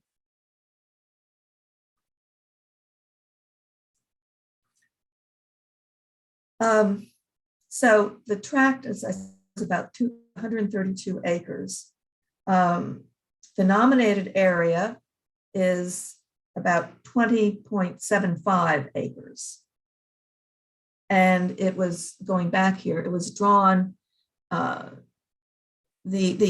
boundary, legal boundary of the property really follows some of these thinner lines up here and over here. And when the National Register boundary was drawn, it was drawn to delete the area that had been the lake because it's been drained. And then some of these areas here that go off into these sort of derelict parking lots. It follows access roads up through here and along here. These are original parking areas in the back. And then otherwise follows the property line down to High Point Road. So the campus originally consisted of the 3 buildings. And with these 2 additions in 51 and 60, and then this, the Lake building, the first wing in 1961, and then the later building running east-west, built around 1965. So now we're going to take a quick tour of the campus, beginning with the original building. And this photograph, I've included this, taken in the early 1960s, so you can see what the main facade of the Fackler building originally looked like, because sadly it has suffered some deterioration. This compound has been abandoned for about 32 years, empty. And the major loss through deterioration to the exterior of the buildings has been the loss of the brick veneer on most of the brick veneer on the front of the Fackler building. So, and it's named for, we think it was named for David Fackler, who was Pilot Life's first actuary. And it contained the executive offices and the loan and supply departments. And I should add that the current owner, of course, has plans to reconstruct the exterior of this building. So going around Fackler, show you, this is a view here from the top of the arcade connected to the Commons building, looking back along the annex and this side of the north building. And then here you see a better view of the back sides here of all these buildings surrounding this sort of courtyard. And continuing around the rear of what's known as the north building wing, and then these 2 views of the east side of this main building. Then the interior, just giving you a taste of what the interior of the Fackler building, the original wing, looks like. It's beautifully appointed. richly appointed in wood and some marble decoration, metal work. This is the president's office here. This is the main staircase in the middle of the building. The interiors of the annex and the north building haven't fared as well, largely due to some asbestos remediation that occurred quite a few years ago when another potential developer was interested in purchasing the site. These areas didn't have elaborate finishes, and most of these spaces each of the floors were large open spaces filled with desks with some offices around the edges, as you can see here, some left here in the annex. And this is the top floor of the north building. The buildings are of reinforced steel, reinforced concrete with brick veneer and richly decorated in stone and cast stone ornament, with an iconography that conveyed the company's values and attention to detail. Most of the imagery appears inside and out in the original wing of the Fackler building, particularly its entrance pavilion, which I'll go back here for you to see at lower right. The Fackler is covered with symbols, many meant to convey the qualities an insurance company would want to project. The logo and the pediment, as well as images elsewhere, Pilot Mountain's knob, a mother and children, a farmer planting seeds, a beehive, and squirrels, as well as a winged hourglass symbolizing the mortality of their clients. So moving around first to the east building, the Mebane building, I'm just going to show a couple of views here, the front and the back, largely intact, though somewhat, suffered some water deterioration due to poor failing gutters. And here's the interior, again, the main. All of these buildings, the entrance area is very richly appointed in all sorts of wood. And then the other areas of the offices are plainer, but still nicely appointed. This building was named for a vice president of the company. Here's the Commons building on the west side, and again, some views. And here, the interior. The Commons building is named, it was really sort of a community building. It's where the executive dining room and the cafeteria were located, also meeting rooms, assembly rooms, and training facilities. And the two upper views here are of the cafeteria, the former cafeteria. This was relocated, the cafeteria was relocated to the north building when it was constructed, the north wing to Fackler when it was built in 1960. But here you see, and the space subdivided. This was the executive dining room, and here's another view just of an upper floor, a stairway in the Commons building. And finally, the Lake building, constructed in 61, the original wing, which is very austere, and then the more decorative wing built around 65. And we think that the first wing was largely screened from the rest of the complex, but that the later wing, as you can see, it's more in the Georgian Revival style, was more decorative because it was seen from the rest of the original complex. And here are some interior views. It's not in very good shape. All of these buildings, though, are structurally sound. And here we are. So Pilot Life struggled during the Great Depression. It divested itself of its fire insurance companies, its health and accident divisions. In 1931, Jefferson Standard Life Insurance Company purchased most of Pilot Life's stock shares, and by the end of the decade, Pilot Life was a wholly owned subsidiary of Jefferson Standard. In 1940, Pilot Life's financial situation had improved to the point that it was able to buy back its stock, and once again, it became an independent company. But 5 years later, Jefferson Standard purchased both Pilot Life and Gate City Life Insurance Company. Pilot Life, however, remained a distinct entity, and it continued to prosper, as indicated by the two large additions to the Fackler building. The Greensboro firm of McMinn, Norfleet, and Wicker has been credited for the design of the two additions. And those larger units have a heavier feel in their massing and decoration than the original Fackler Wing, perhaps to convey more emphatically the life insurance company as a reliable and secure investment. Through a number of corporate changes, Pilot Life remained at the Sedgefield home office while Jefferson Standard kept its downtown Greensboro office. Finally, in 1986, management decided to merge the two companies, effective January 1st of 1987, as the Jefferson Pilot Insurance Company. In addition, a new 20-story office tower would be constructed adjacent to the original Jefferson Standard building in Greensboro, and the 600 Pilot Life employees would move into it. With that move in 1990, the Pilot Life home office in Sedgefield was closed. In addition to significance for its Georgian Revival architecture, the Pilot Life Insurance Company home office is important as a particular property type, that of the corporate campus, characterized by substantial acreage, usually in a rural setting, and a variety of support facilities such as cafeterias and recreational features. Much of North Carolina has been surveyed, and those results indicate that this property is North Carolina's oldest example of this type. Other historic examples include the 1967 Liggett and Myers corporate offices built in what was then the outskirts of Durham, and of course the Research Triangle Park begun in 1959.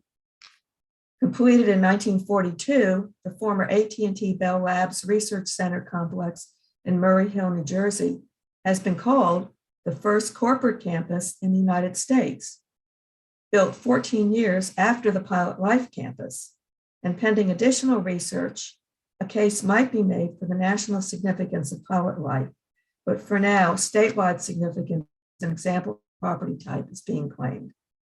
While the on-site recreational facilities are no longer extant, the Pilot Life campus retains other support facilities. The complex has suffered deterioration due to neglect and vandalism over the last 32 years that it has been unoccupied, but all of it remains structurally sound, and the damage, including the major loss of much of the veneer of the main facade of the backward building, can be reversed, and most of the exteriors and significant elements of the interiors remain. Consequently, the overall complex retains a fairly high level of historic integrity.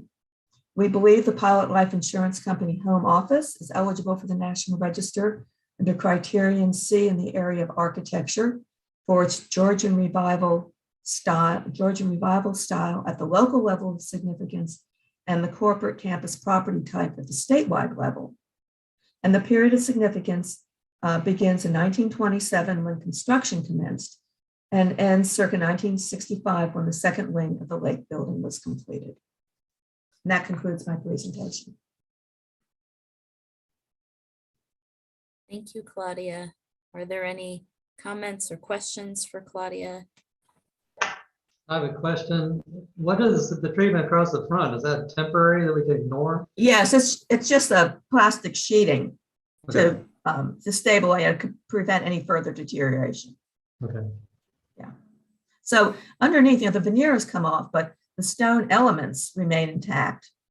The window sills, and you might have been able to see that sort of projecting through that plastic sheeting. Any other questions, comments? And Claudia, eventually you can stop sharing when we do move to our vote, just because it's easier for me to see everyone on the screen. Is there a motion then to approve staff recommendations for listing the Pilot Life Insurance Company home office? So move. Thank you, Dr. Bryan. Is there a second? I'll second it. I'll Matt second Jorgensen. it. I think Mr. Jorgensen beat Dr. Denard, so thank you. Then we will move on to our roll call vote. Dr. Denard. I vote approval. Thank you. Mr. Bergstone. Yes. Thank you. Mr. Patch. Yes. Mr. Belladin. Yes. Dr. Brothers. Yes. All right. Ms. Snowden. Yes. Thank you. And is that all of us? And then I'm not voting. So, all right, thank you. Well, we will move to our next, a set of presentations from Sarah. And you have 3, is that correct, Sarah? And we will do our questions and voting at the end of all 3 of those.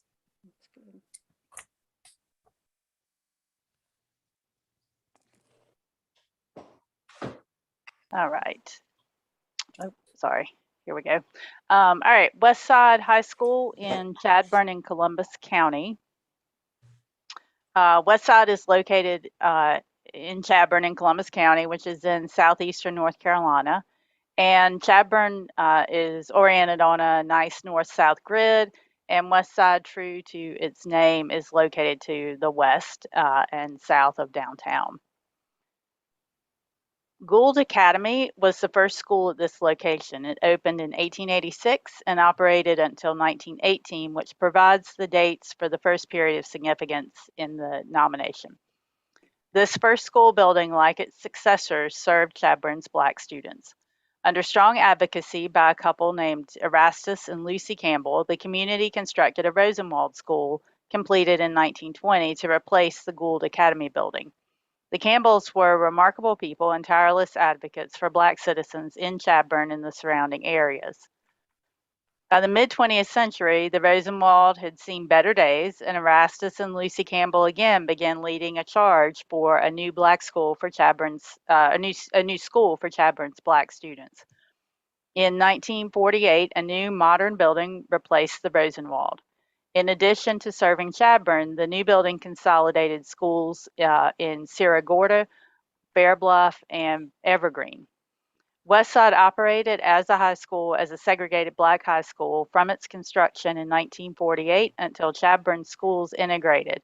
The last all-Black class graduated in 1969, which is the end date of the period of significance. The campus is proposed for National Register listing under criteria A and B with significance in the areas of Black ethnic heritage and education, and for its association with Erastus and Lucy Campbell. The nomination offers 3 periods of significance: 1886 to 1918, 1920 to 1930, and 1945 to 1969. As this site plan illustrates, the original 1948 core was expanded with additions on either end before 1966, and also a portico was added to the front of the 1948 section in the late 60s. A cafeteria was also added around that time in the late 60s, and then a gym followed in 1984, and a classroom building around 2000. So let's move around the building and take a look at the exterior. It is a fairly standard architecture for a school from this era, and you see CMS on the front there. That's for Chadburn Middle School, which is what the school eventually or was last known as.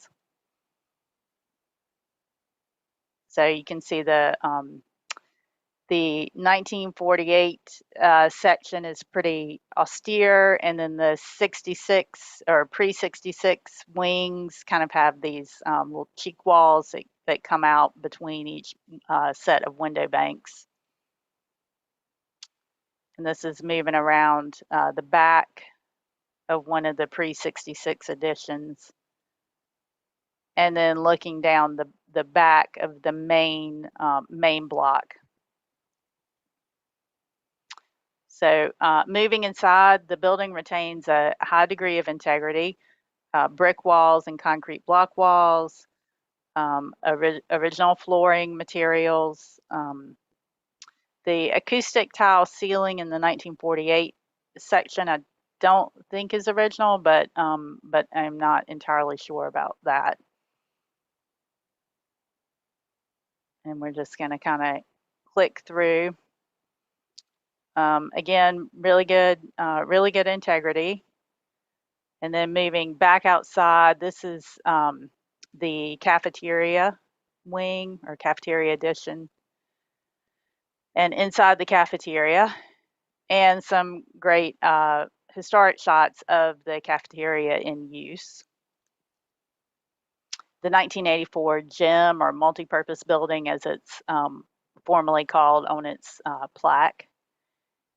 And then the circa 2000 classroom building that was added to the campus. And then this is the dugout shelters at the baseball field. So Westside High School is a strong candidate for the National Register under Criterion A in the area of education and Black ethnic heritage.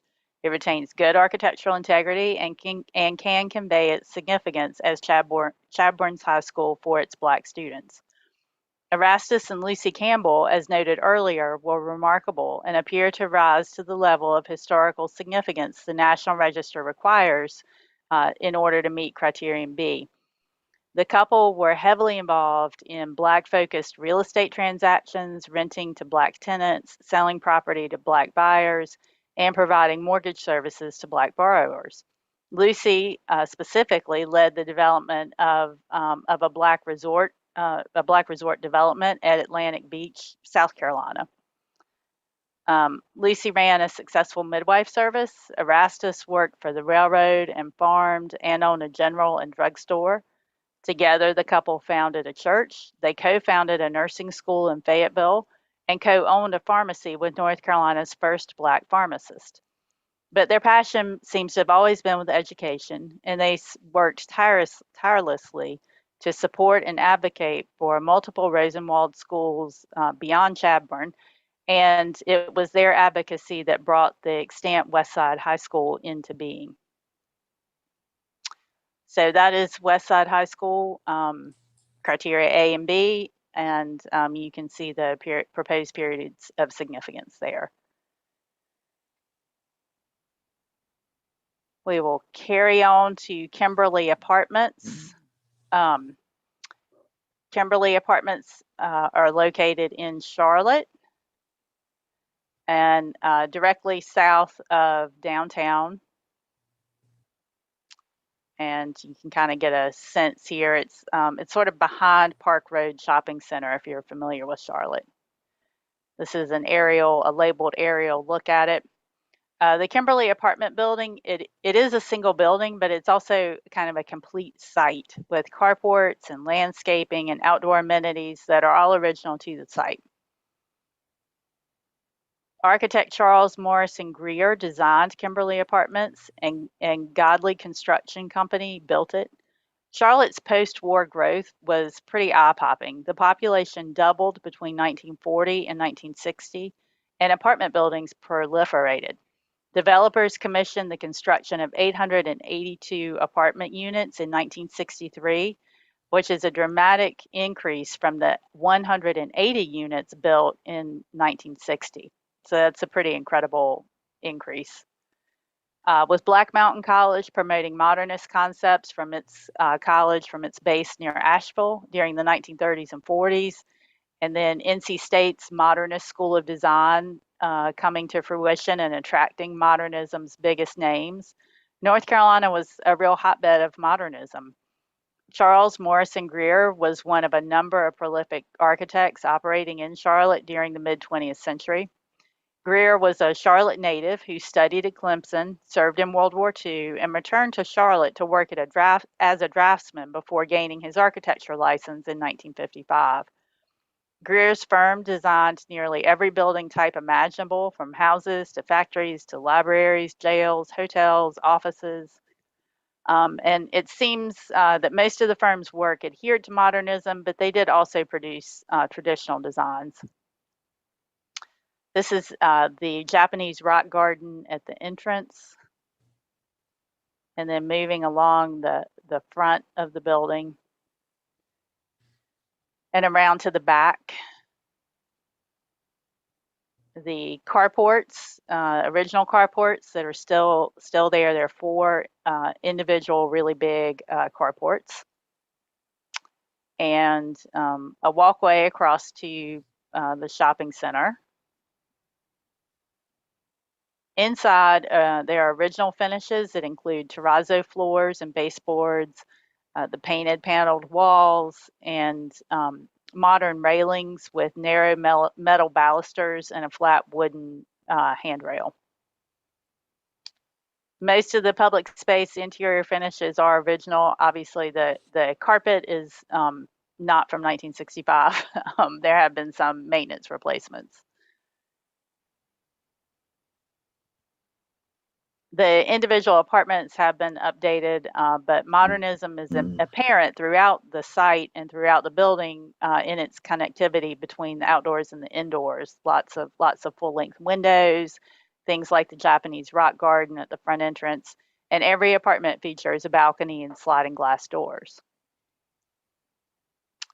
This is the landscaping outside, the pool, which is kind of a kidney-shaped pool. The Kimberley Apartments are locally significant under a criterion C for architecture as one of Charlotte's most distinctive and intact mid-20th century modernist apartment towers. The period of significance is 1965, which is the year the building was completed. And now we'll move a little bit north to Salisbury in Rowan County.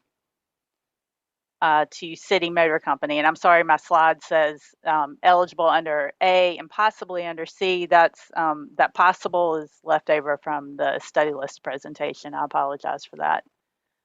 So here we are in Rowan County.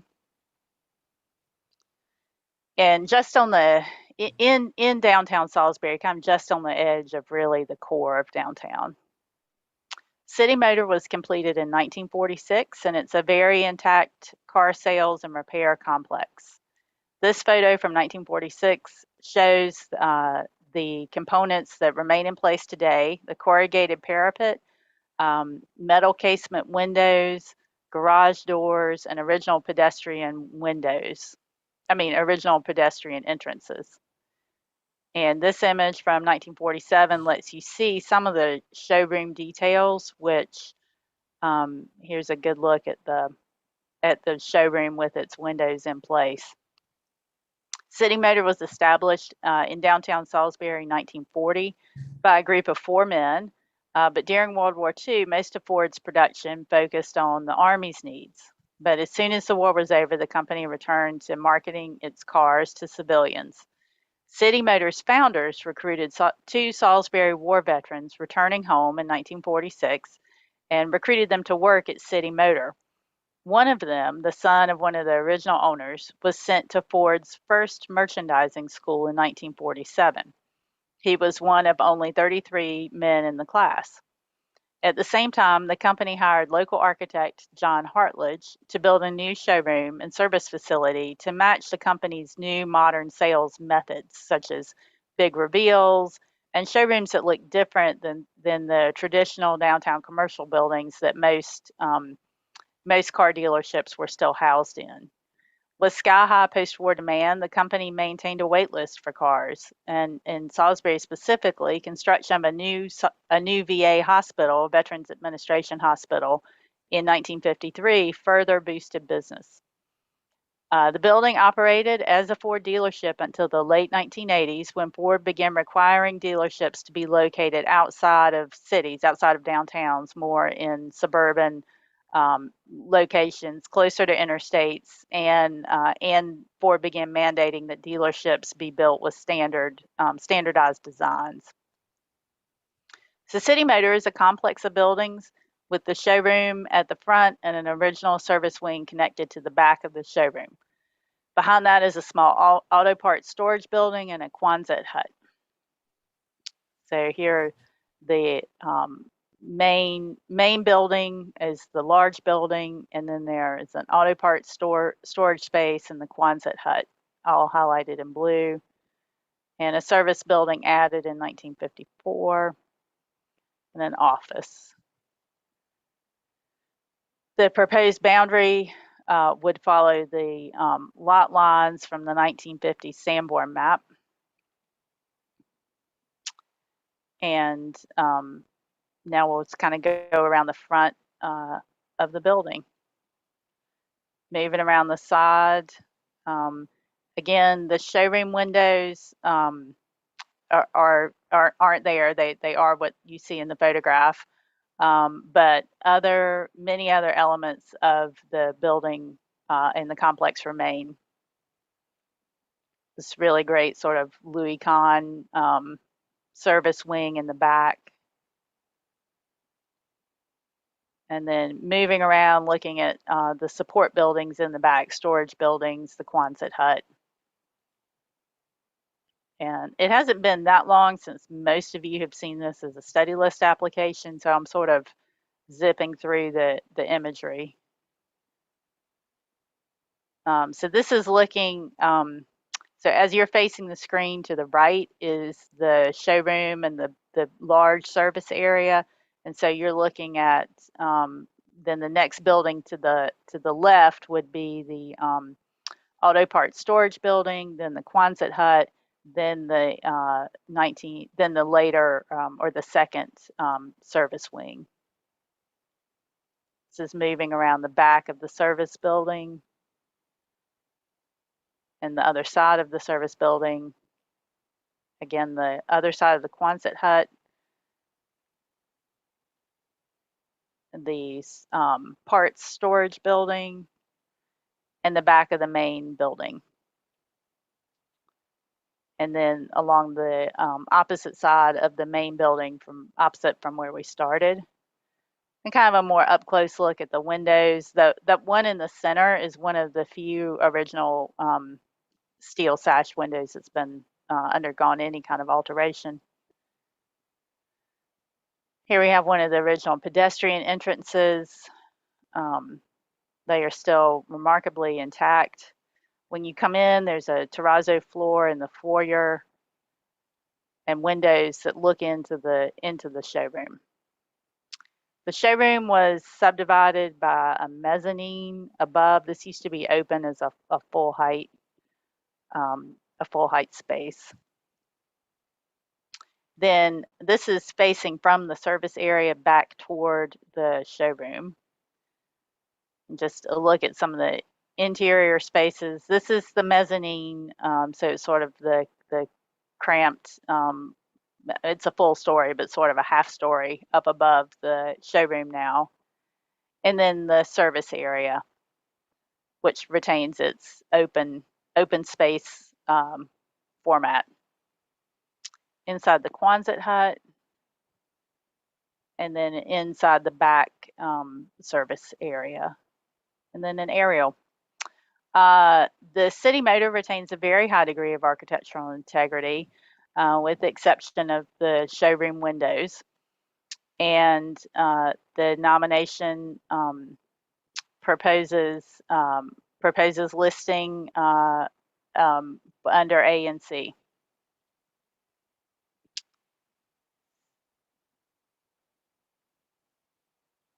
Let's see. Oh, this is the office. Sorry, I have a few more slides. This is my last image of this. So that concludes my National Register presentations. Thank you, Sarah. Are there questions or comments about any of the three presentations that Sarah gave us? I have a couple typos, small minor edits I'd like to send to staff. Yes. For the first one on the Westside High School. Yes, you can just email those directly to me. Okay, and the second question, more substantive, is about the period of significance and level of significance. Because I was looking specifically for statewide and national significance and having trouble, especially for that building. I could see it for the individuals, the Campbell family for sure, but I don't think that's reflected. And I also don't see those two earlier periods of the buildings that are no longer surviving. I mean, I think it's clear for local significance for the existing school building, but I'm having trouble understanding why the other periods and other levels of significance were added. So for Westside School, staff offered comments and edits to the preparer, and the preparer moved forward with the nomination you have in front of you. I would say that our staff agrees with you that a more suitable period of significance begins with the construction of the existing building, so 1948, and then ends as proposed with 1969 with the end of the school service as a segregated school. It continued on as a school for quite a long time. And as for significance, your level of significance, your other question, staff does believe it would be better argued at the local level. Staff has no doubt about eligibility. It's a worthy resource, and there's a case there to be made for local significance. As always, to make an argument for a statewide or a national significance, you need to provide more context and information about the area of significance at that particular level, and that therefore is always a harder and more, it's just a more difficult bar to achieve. So local is where it should go for sure. In terms of the Campbell's significance, there may be a statewide case to be made there, but again, definitely the local level. And things when they get listed at their level of significance, they're still listed. They are no more. A resource is no more or less on the register. Right. It could be significant under one criteria at the local level, or it could be listed for significance with all the criteria at the national level. They are both equally on the register. Right. So to follow up on David's questions, because I had the same questions in the decision that we make here. If we decide to approve and push forward, the Park Service can come back with comments suggesting revision of the period of significance as well as the level, and then that becomes a back and forth process between the SHPO and the applicant. So if the Park Service returned it, then it would go back to the preparer, to the applicant, and it's up to them to make changes. And we, of course, would be happy to help and to work with them. We're happy to make the changes ourselves if it's pretty, a pretty targeted, small scale change. We can do that in-house with the preparer's approval, because it's the preparer's name that goes on the form as prepared by. So we can't just edit without working with them. So we can work with the preparer to edit, or the preparer can take it themselves, and that is what would have to happen if the Park Service's comments were pretty extensive. And then do we re-review? It depends on what the changes are. Okay. So if there were a change with the boundary, or if there were a change with the areas of significance, I believe you would need to, definitely with boundary. Hannah, what would be alterations that might send this back before the committee? I guess it depends on how extensive the comments were. And like you said, boundaries, changes to area of significance. I'm not sure about period of significance, whether that's something that could be changed on a small scale in-house or would warrant a full return. But certainly those other things. And if there's not enough information, or the information doesn't adequately support the proposed significance, then those kinds of things would warrant a return from the Park Service. And those questions are something that we would be asking and getting answers from the Park Service on, so if the Park Service sends it back, we will have a conversation with them to really get down in the weeds with what they want fixed and how they want it fixed, and what is going to mean, what can we just send back to them, or what has to come back to you all.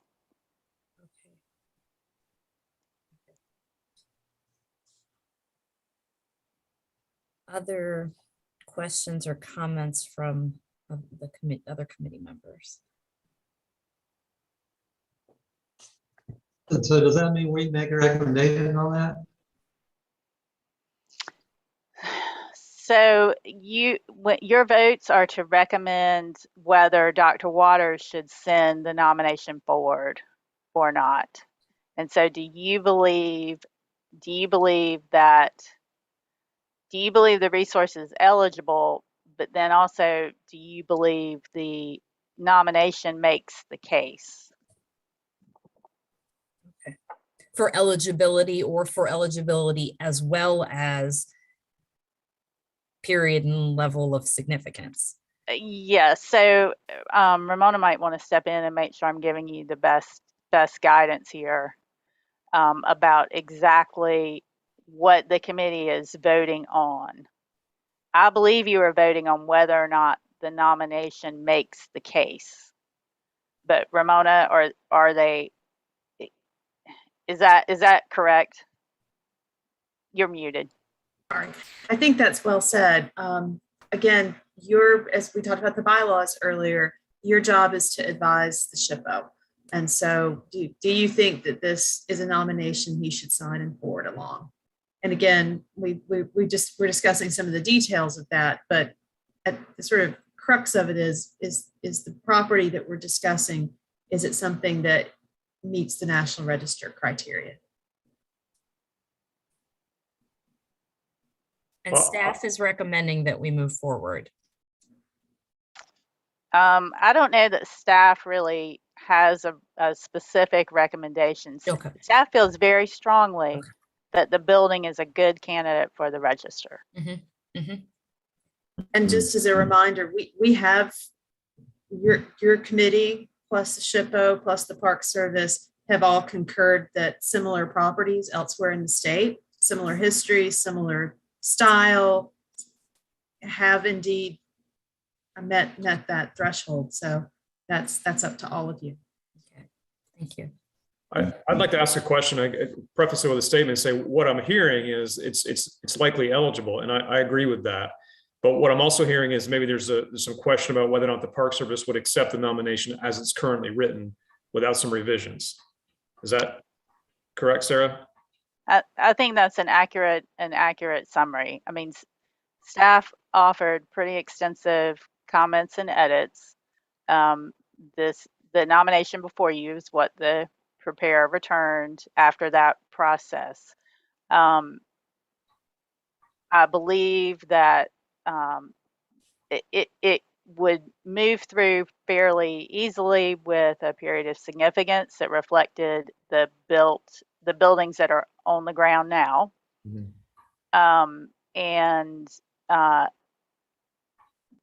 That's probably one of the biggest problems with it. And then the area or the level of significance, trying to achieve the national and statewide is just a really that's a difficult nomination to write for anyone. Well, in my limited experience here, that seems like those are easy changes to make if that would help the nomination succeed at the national level when it goes from here. So can we make the recommendation to the applicant to make those changes? I mean, again, I don't see an argument against the eligibility. That seems fairly obvious to me. But to try to minimize the review times and it coming back again and doing that, if staff's recommendation is that it would be a better candidate with some revisions, can we make that recommendation, or should we make that recommendation? Mr. Patch, I think that's perfectly within the committee's sort of advisory, just including what the title suggests.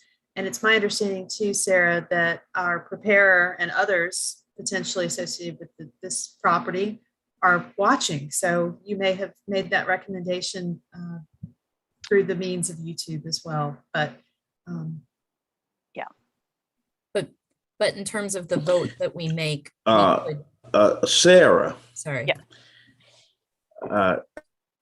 They're not here.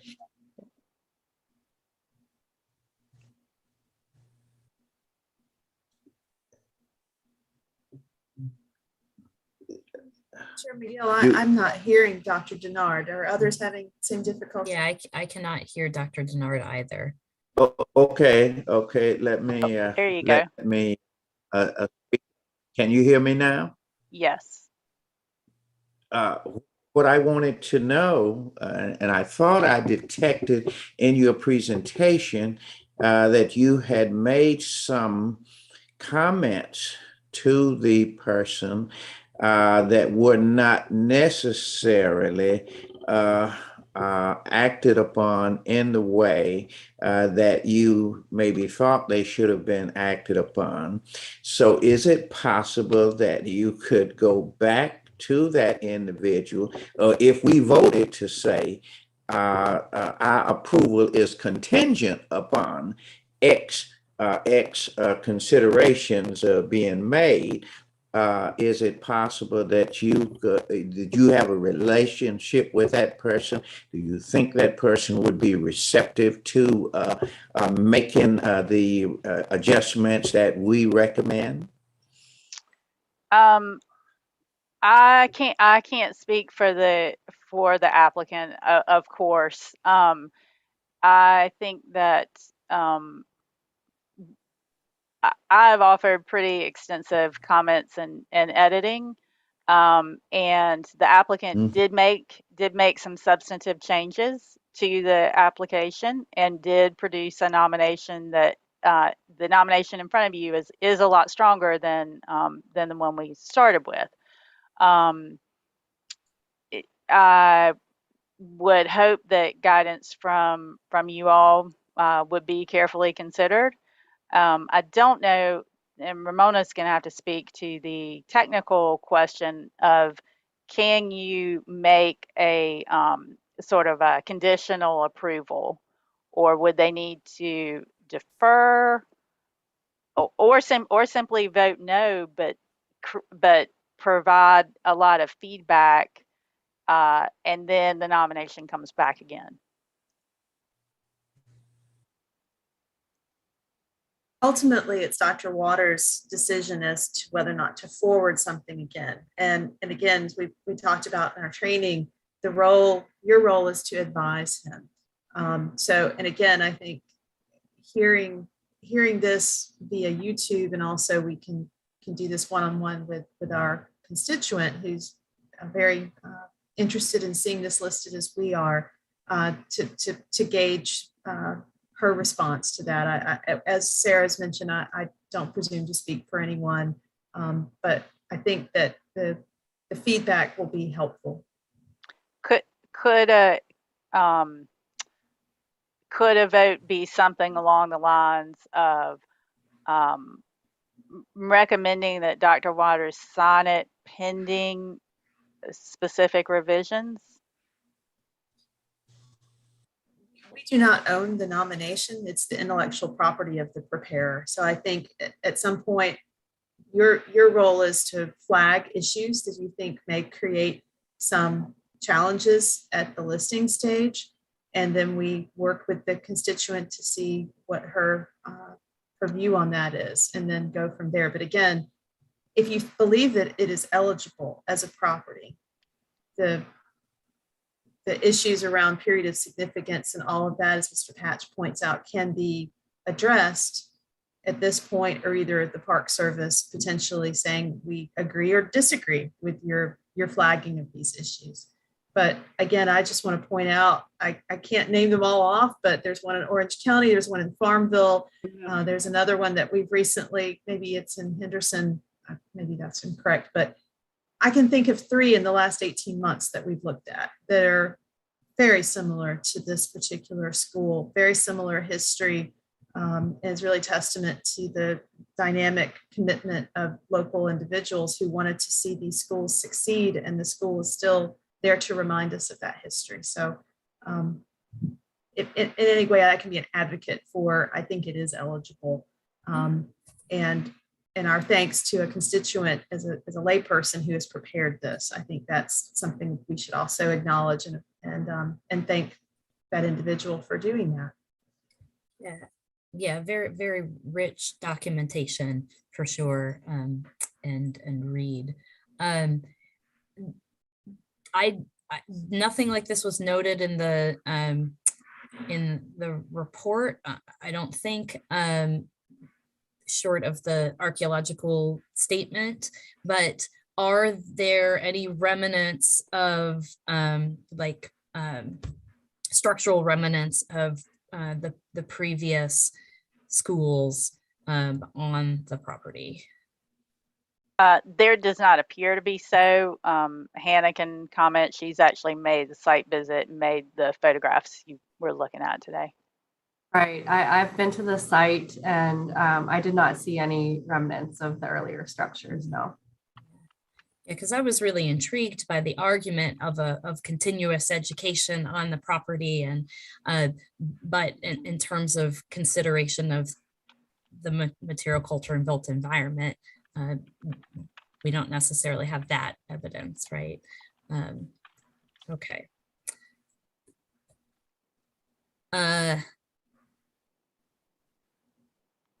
Okay, thank you. So how will we vote? Will we vote here on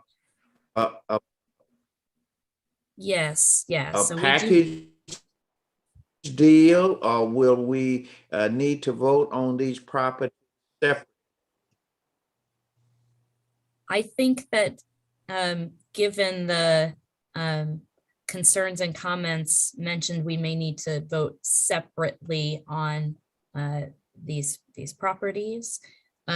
We have to have a motion to vote or to defer, or and so I think and Sarah noted to me, and I remembered this, that the city motor building was property was, we approved study listing with the advisement that the windows would be replaced and that the mezzanine level would be removed, or like that the structure would be brought back to its original layout. So, you know, there is precedent for those kinds of recommendations in our study list conversations. I think it's definitely a little bit different with moving forward to the register and moving it on to the Park Service. So perhaps I will ask, I will entertain if there are any kinds of motions for the Westside High School. I was actually going to ask if we could summarize what was the staff recommendations on each of these three. That would be great. Thank you, Matt. Sure. And I don't know, we give staff recommendations for study list properties. Hannah, do we really give a specific recommendation in National Register? I don't think so. I think we just present what is in the nomination that the consultant or the preparer has prepared. Yeah. So we can, as we've kind of already noted, we have some concerns about the period of significance and the strength of the arguments for statewide and national significance for Westside High School. Kimberley Apartments are pretty straightforward and have a lot of integrity.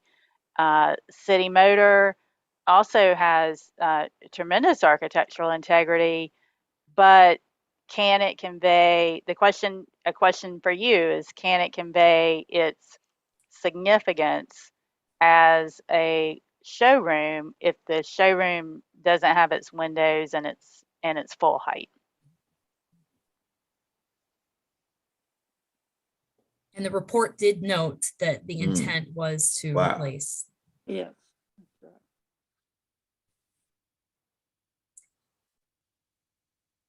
I had another question, but I lost it. Oh, Ramona, you had mentioned comparable schools that we had considered. Had of any of the examples that you noted, have they been approved for the National Register at national level? I do not recall any of them being national. I think mostly local. Mostly local. I'm thinking the school in Farmville, school in Orange County, rural Orange County that I'm sorry, I don't recall the names right off the top of my head, but typically the schools will be at local levels of significance unless there's something more to the story. And correct me if I'm wrong, Sarah and Hannah. No, I think schools are usually local, whether it's a white school or black school, or regardless of age, it's usually local significance. Because schools are frankly ubiquitous. It's just they are more of a community asset. But to Sarah's point earlier, as we all know, just to put a finer point on it, whatever level it is, it's just as much on the National Register if it's successfully listed as if it were national. And I think, Sarah, if I'm not mistaken, we did kind of a little bit of statistical analysis some time ago, or maybe this was done nationally. I think somewhere in the 80% level of everything on the National Register is at the local level of significance. So that's the vast majority of properties, and they are just as much validly on the National Register as any other properties. I'm sorry, I have to ask a procedural question. Dr. McGill, are we talking about a motion for all three properties? Or are we treating them individually, or are we treating the Chadburn school separate from the other two? I think we should vote separately on all three. And I don't know if that decision is mine alone to make, but I think I can do that. We've done that with other, and because there are both considerations and questions about Westside and City Motor. And so I am open to entertaining a motion for, since we have Westside first, for moving forward in some fashion with Westside. And my understanding is that we can vote to approve and move forward as is. We can vote with advisement or commentary that revisions are made to move forward, but those revisions do not, my understanding is that they do not have to be made, right? And that Dr. Waters is regardless making the final decision, or we could vote to defer the decision to our next meeting and provide commentary and so Madam Chair, if a motion is in order, I would move that we vote on each of the nominations in separate fashion. Yes, that's what I was proposing, but I'm suggesting that we move in the order that they were presented to us. Well, I'll make a motion then, if it's appropriate to do so, on Westside. I move that we approve the nomination with the recommendation that the applicant reconsider the period of significance and the national level. But I want to move forward with approving that. I want to send a positive signal here. Yep. Thank you, Sean. Hold on one second. Hold on one second. Did I misunderstand? Did Dr. Denard make a motion to hear all three separately? Because we need to deal with that motion if that came as a motion. He did. Do we need to then vote on that? Okay, then. Or I guess he could withdraw the motion and then just move forward with Mr. Patch's motion to deal with Westside. So Dr. Denard, would you like us to vote on your motion to consider each separately? Yes, yes, I think we should vote on the motion that I made, that we consider the properties in separate fashion, okay, as they were presented. Thank you. Is there a second? I will second it. Barbara Snowden. Thank you. Then we are voting now to consider each property separately, just to clarify for everyone. Okay, Matt Jorgensen. Yes. Thank you. Dr. Mary Lynn Bryan. Yes. Thank you. David Bergstone. Yes. Thank you. Sean Patch. Yes. Fred Belladin, Yes. Dr. Tamara Brothers. Yes. Okay, that's all of us. So we're moving forward with considering each property separately.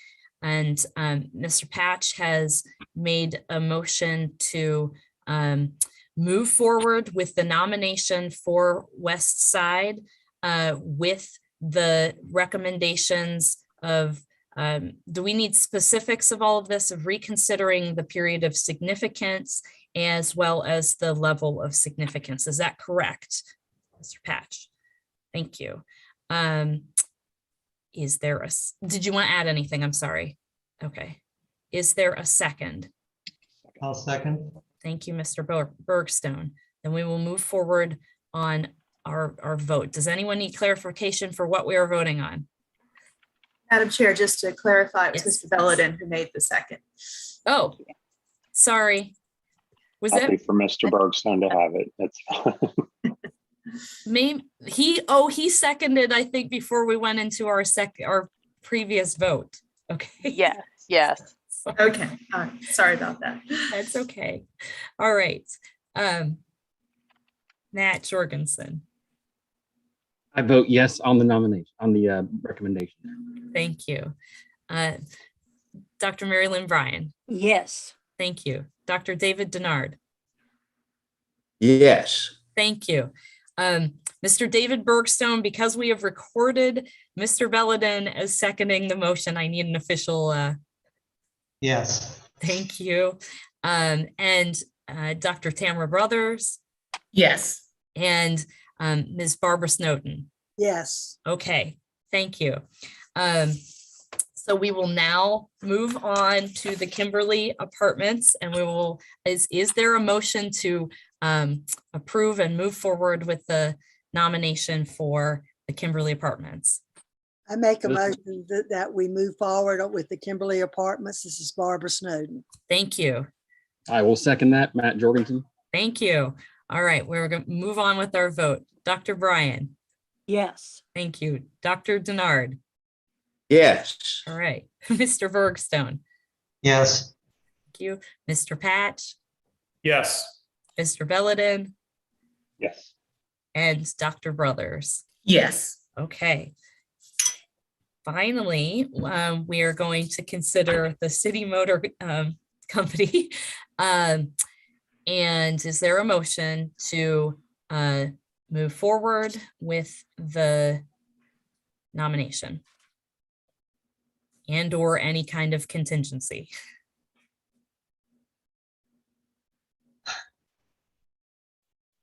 So can we make contingency, or do we just have to find that it may not currently meet the standards based on the front facade? I guess that's right. That's also an option, is that we can, if there's a motion to not move forward with the nomination as is. Right, we could move. A question here, Denard. It was made clear to this nominee that certain adjustments should have been made, correct? Prior to this resubmission. I mean, prior to the nomination coming off the study list and coming to us as a property to be voted on. I believe that's true too. Sarah, is that correct? You're nodding Yes, your head. Okay. Yes, so the letter that went out with your study list confirmation described that. Mm-hmm. Do we know the status of any changes that are being made? Like the report noted intent. Has there been movement? I don't know, and your consideration is on the nomination presented to you. Right. Okay. Unless Ramona has something to add to that. No, I think that's right. We have heard of supply chain issues and that kind of thing, but again, that's aside from the question of eligibility. So a question on that, if we were to approve it as is without knowing the status of that potential change, would the Park Service ask that question on their review, and how would it be verified at that point? I can't presume to speak for the Park Service. I will say that this is not just a one, from my perspective, this building is actually a complex. There is more to the property than just the showroom. I don't know if that makes a difference to all of you. It's not like a downtown commercial building that's sort of a one facade kind of expression. So I would just maybe ask for you to mull that kind of factor in as well to your deliberations. And to Ramona's point, it is a big complex with a lot of integrity all the way through it. The showroom, however, is the primary focus of both the areas of significance. Having lived in Salisbury and driven by it for years, that's the main, what you can see. I mean, all the stuff on the backside is not nearly as visible as that front showroom. And to me, that's pretty significant, you know, primary view of the building is to have that front facade be so altered. And I thought we made it clear that we really couldn't support it to the National Register without that being addressed as a, you know, consideration. We said it appeared to meet the study list except for that one issue. Are we able to phrase it to address David's comment, something along the lines of, if we were to vote to support it, it would be with the understanding and recommendation that the storefront display windows would be replaced? Because at that point, at least to my mind, we're issuing support with that as a condition. They can choose not to comply with it, but Park Service may choose to turn it down at that point.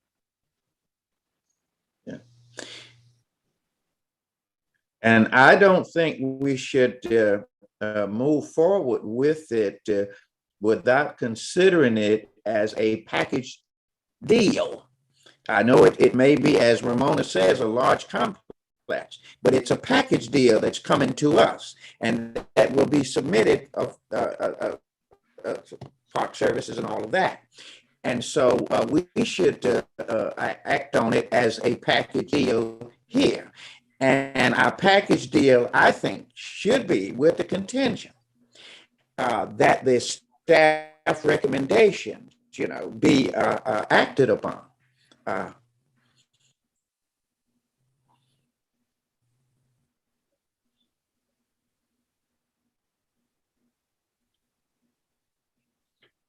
Those are my suggestions. I didn't make a motion. I know.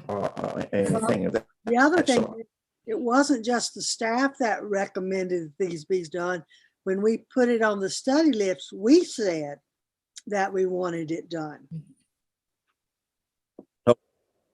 Okay. Well, we could strengthen that then to say staff and NRC members' recommendations. Matt? Based on what we know about it right now, which is all we can act on, and you know, recommendations are great and all, but that doesn't, there's no legal requirement to follow the recommendations. I am going to make a motion that we recommend to the SHPO that the city motor company not be sent to the National Register for listing. Is there a second? That second, this is David Bergstein. Okay, thank you, David. We will move into our roll call votes. Dr. Bryan. Oh, Fred. Yes, wait, sorry. Could I offer a friendly amendment to Matt's motion that we will not recommend approval until the showroom windows are replaced? Because there's a chicken and egg challenge here, and that I think they're looking for a level of certainty that if they invest in this, that there's a likelihood of approval. So Matt, you have to agree to that. I agree, yes. David Bergstone. I don't know. I thought we simply make a recommendation to the SHPO to forward it as is or not. Yeah, okay. Or do we need to make a second motion? Again, we find it to be eligible if the front windows had been reestablished in some way. Well, I feel like Fred's amendment doesn't change the intent. The intent is we're basically rejecting it, but his intent is we're now rejecting it with the point that until these things change, we're not going to consider it. May I offer, once you act one way or another on this particular item, I believe there's a time limit, correct me if I'm wrong, Sarah, Claudia, Hannah, for the SHPO to act. So if you're putting on a time limit on the constituent to do X, Y, or Z, that might not line up with I think it's 90 days. Correct me if I'm wrong, for the SHPO to do something. So I don't want to create kind of a time issue for anyone. With an understanding of Ramona's comment, I would withdraw my friendly amendment. Okay. Thank you. Matt. So that puts us back to the original. So then the clear-cut case would be to reject it as is, and then leave it up to the nominee to do whatever needs to be done, before it's resubmitted. But for us to just outright say, since that person was aware of what needed to be done based on staff recommendations and our recommendations, and that those things have not been done, then we see no need to approve it. So we just reject it. That is what is that what you are saying, Matt? That is my motion. Yes, that we recommend rejection of this nomination. Okay, and it has been seconded by Mr. Bergstone. So we're going to move into the vote. Dr. Bryant. Yes. Okay, Dr. Denard. Yes. Yes, thank you. Mr. Patch. Yes. Mr. Belladin. I'm going to be a reluctant yes. Reluctant, yes. Duly recorded. And Dr. Brothers. Yes. Okay. Oh, and Ms. Snowden. Yes. Thank you. Reluctantly also. Okay, thank you very much. All right. It is almost 1 o'clock and we still have three more National Register presentations. But I imagine that everyone needs a break and lunch also. So do we have a sense as to how long the presentations will take, the study list presentations will take? Let's see, so there's the two remaining National Registers. Three, correct? Oh, three, sorry, yes, Three. sorry. Yeah. I was counting the counties. It'd be great to get through them. I think that the study list is going to be fairly clear cut to you, and staff. We will all of us who have study list presentations during lunch. Make sure you've got it, pretty tight, and I think like the downtown Albemarle Historic District, you have already looked at once. It's got different. Claudia's got more information about the boundary, and the boundary has been revised. So I don't think there's anything in here. Folks, correct me if I'm wrong, from our staff review discussions that was super controversial. Sarah? Yes. This is John. Did I understand correctly? The committee has now only voted on that one nomination. They still have to vote on the remaining slate of those nominations Yes, that's we already do. been presented. They've voted on so far Pilot Life, Westside High School, Kimberly Apartments, and City Motor. Okay. Those are done. We have the last three nominations left, and then the study list. Okay. I thought the motion was to do them separately, but I Yes. misunderstood. Okay. Yeah, it was, and they did that. Just for those three, though. Okay. Just All for right, those. Yeah. So, and sorry, I usually do this in the chat room, but because Ms. Snowden, I know that she's stepped out. I believe we're losing her at 2 o'clock, and Dr. Brothers, we're losing you now. Correct. So you can sign off. And you're losing me right before 2. Okay. No. Okay. No. We have Ms. Snowden for the remainder of the time. We're losing you, Dr. Bryan, at about 2 o'clock. Okay. So we will continue to have a quorum even after Doctors Bryan and Brothers. Yes. depart. Yes, but I will need to vote. Yeah. Okay. Okay. So I'm going to propose that we do the last 3 nominations that that Hannah has for us, and that we will then take a lunch break so that we vote while Dr. Bryan is still with us. Can I suggest, just for everyone's comfort, maybe to take a 10-minute stretch? Okay. Stretch your legs break. Okay. If that's okay. Yeah, Okay. stretch and grab a snack. And Yeah, then I'm sorry. I'm just trying to. And I would, yeah, I know that we could do a working lunch, but I'm hesitant to do that in a Zoom meeting. So, okay, let's take a 10-minute break. We will return at 1:12 and we will hear Hannah's presentations. And then Ramona, are you then suggesting that we keep going for a while before taking a lunch, or? It's completely up to you. I know, speaking for myself, it's hard to sit here for multiple hours. So yeah, okay. I would do the 3 nominations and then take a lunch break. Okay. Then let's do that. All right. Okay. And yeah, then Hannah, the floor is yours. Oh, sorry. I meant to take a little stretch break Oh. right now. Sorry, my bad. I meant 2 things. I meant 2 breaks. A short break now, And then zip through the lunch. nominations, and then actually take a lunch. Okay. But I do agree. Let's try and get the nominations done before we get too close to the quorum precipice. Exactly. All right. Then we're going to come back at 1:10, and then we will hear the last 3 presentations, and then we will take a lunch. Great. Thank you. All right. See you.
I know that you will tell us this, but how do you pronounce the last name of the home? On Muchler? I think it's Muchler. Muchler, okay. That's what I'm going with, so.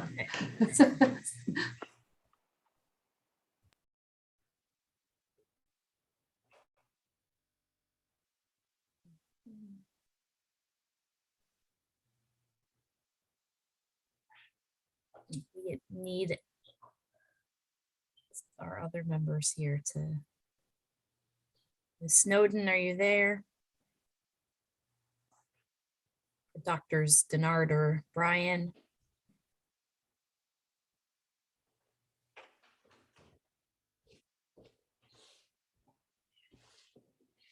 It's Dr. Denard. But we still need one more of us. And none of our other committee members have either conflicts of interest or time out this afternoon. I have to leave by 4 o'clock. Okay. No. But we should be okay, yes. We hope to be done by 4. Okay.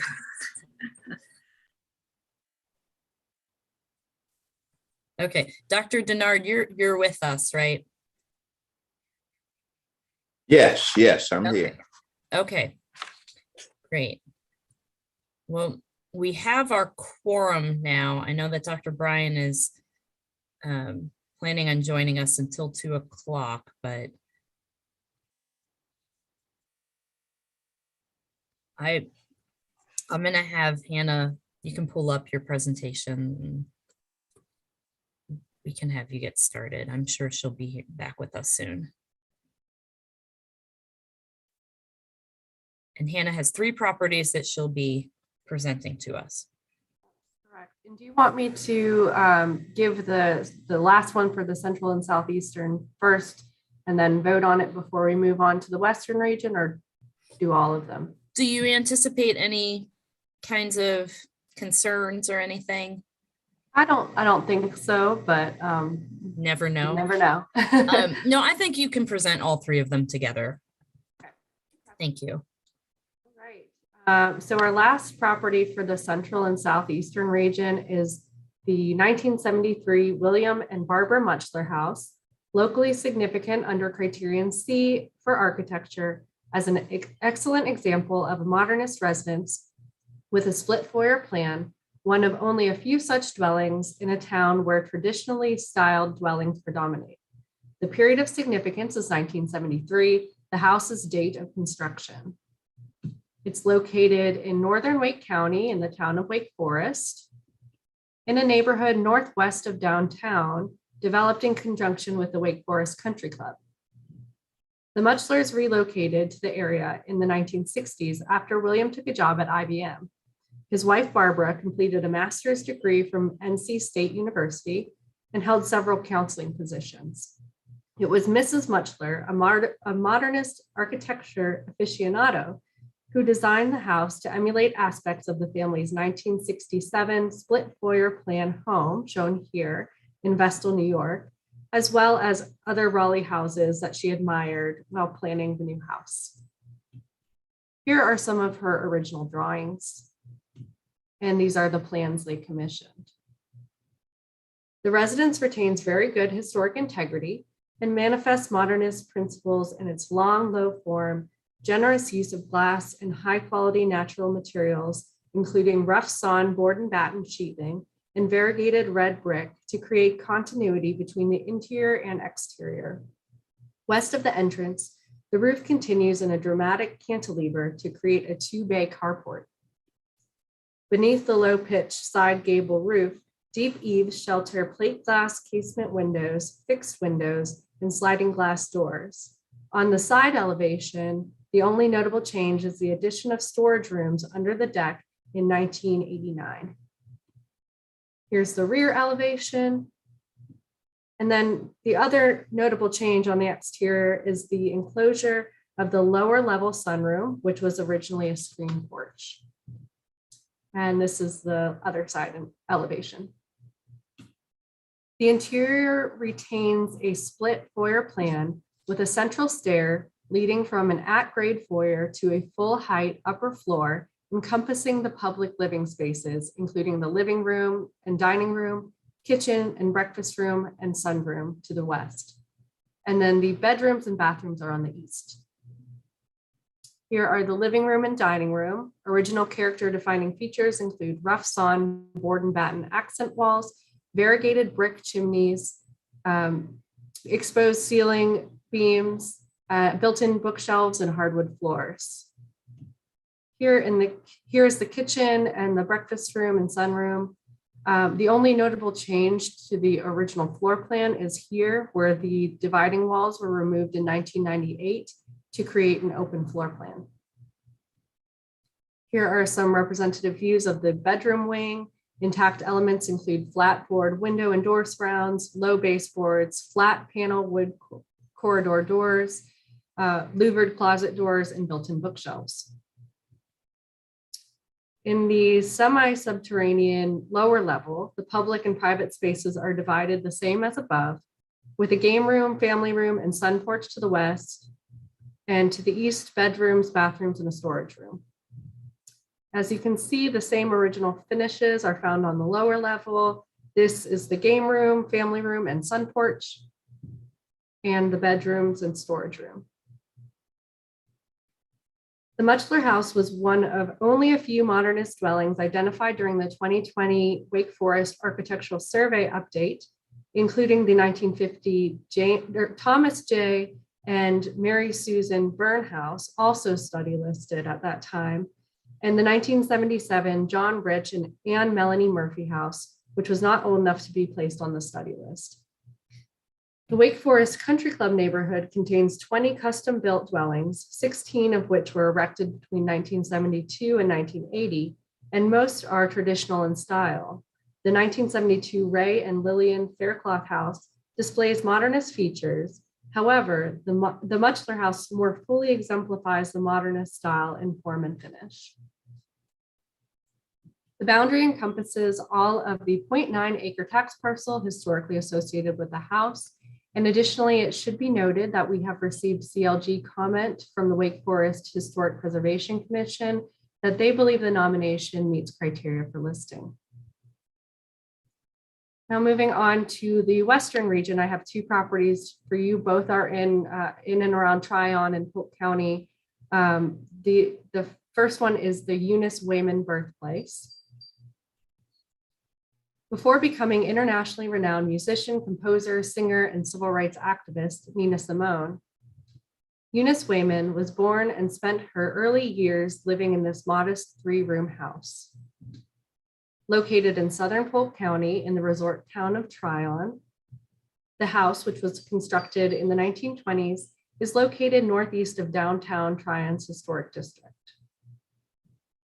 and sits on a 0.21 acre parcel on Livingston Street in the town's historically African-American neighborhood, which spreads out to the north, east, and south, while a cemetery is located west of the property.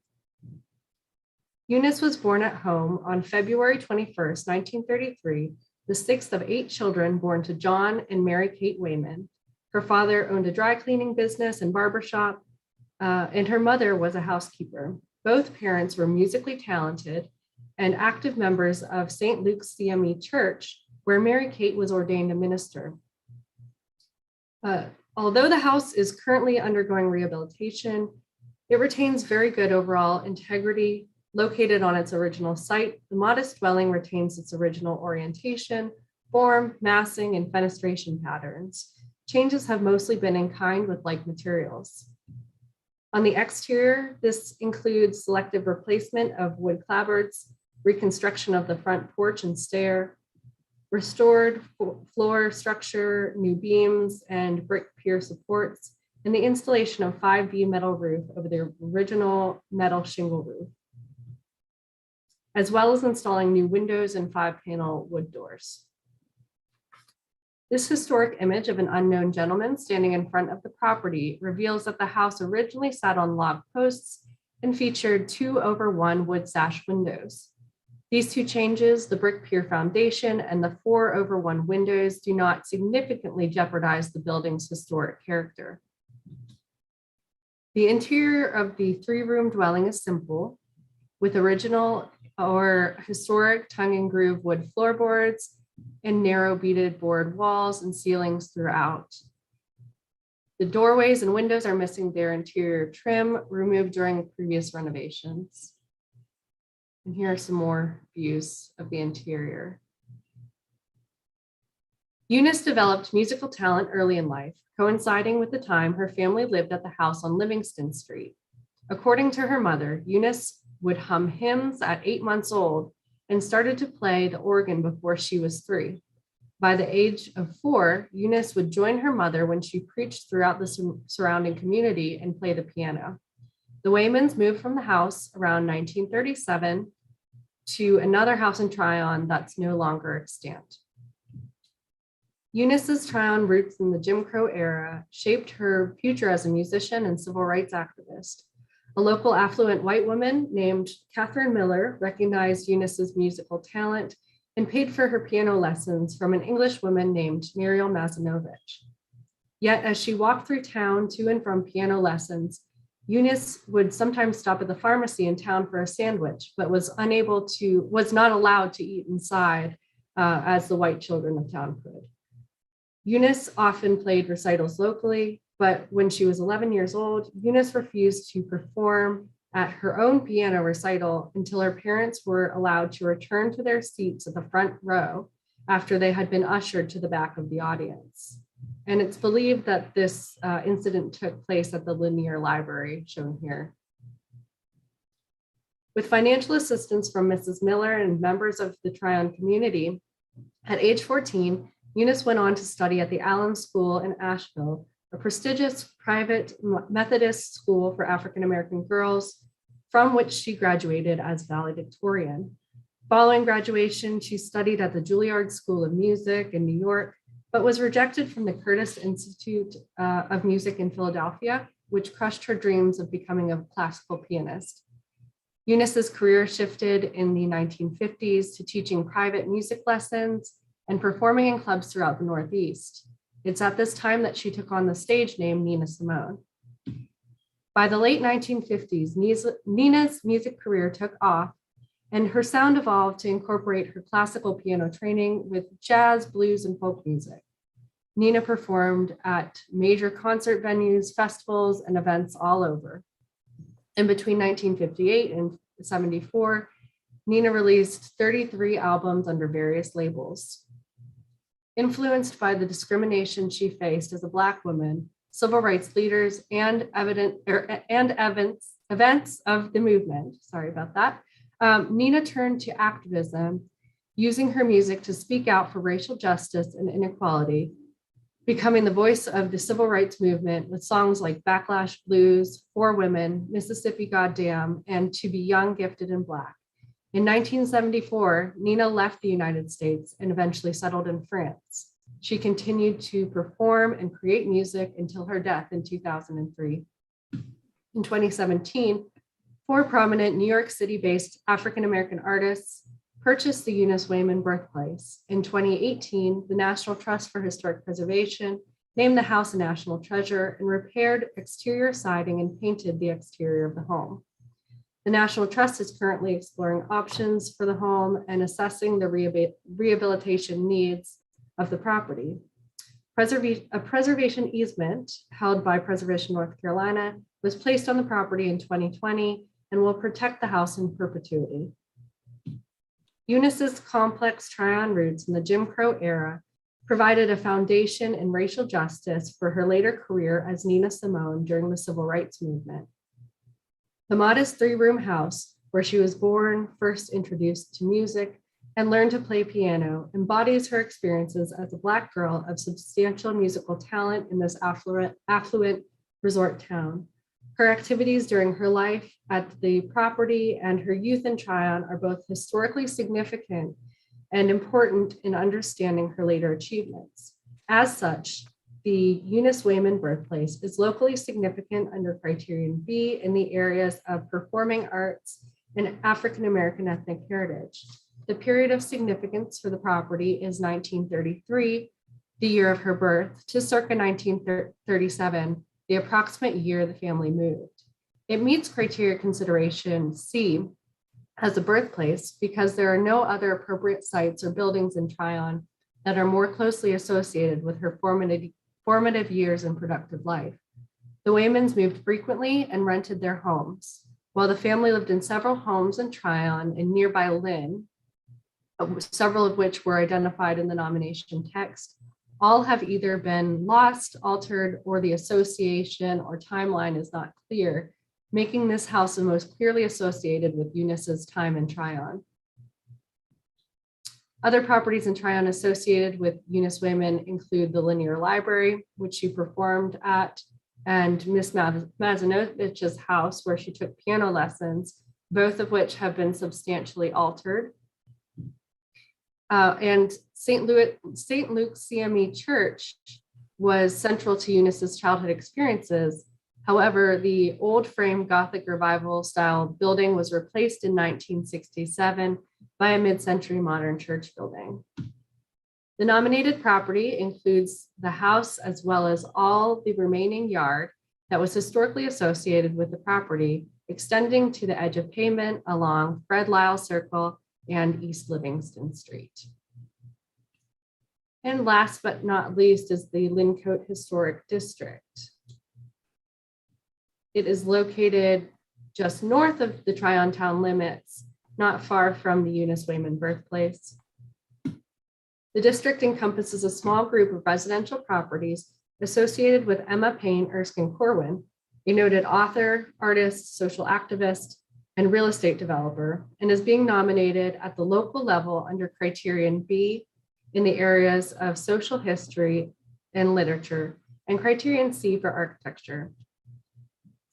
It is anchored by the Lincote Estate, which was previously National Register listed in 2010 and comprises 20.6 acres of the 25.82 acre district.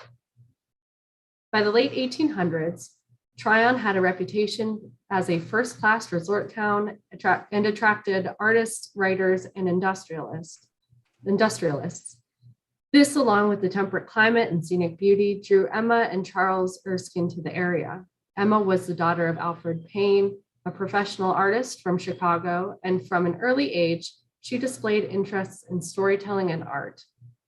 Charles was the treasurer for the Case Machinery Company, an important manufacturer of farm equipment.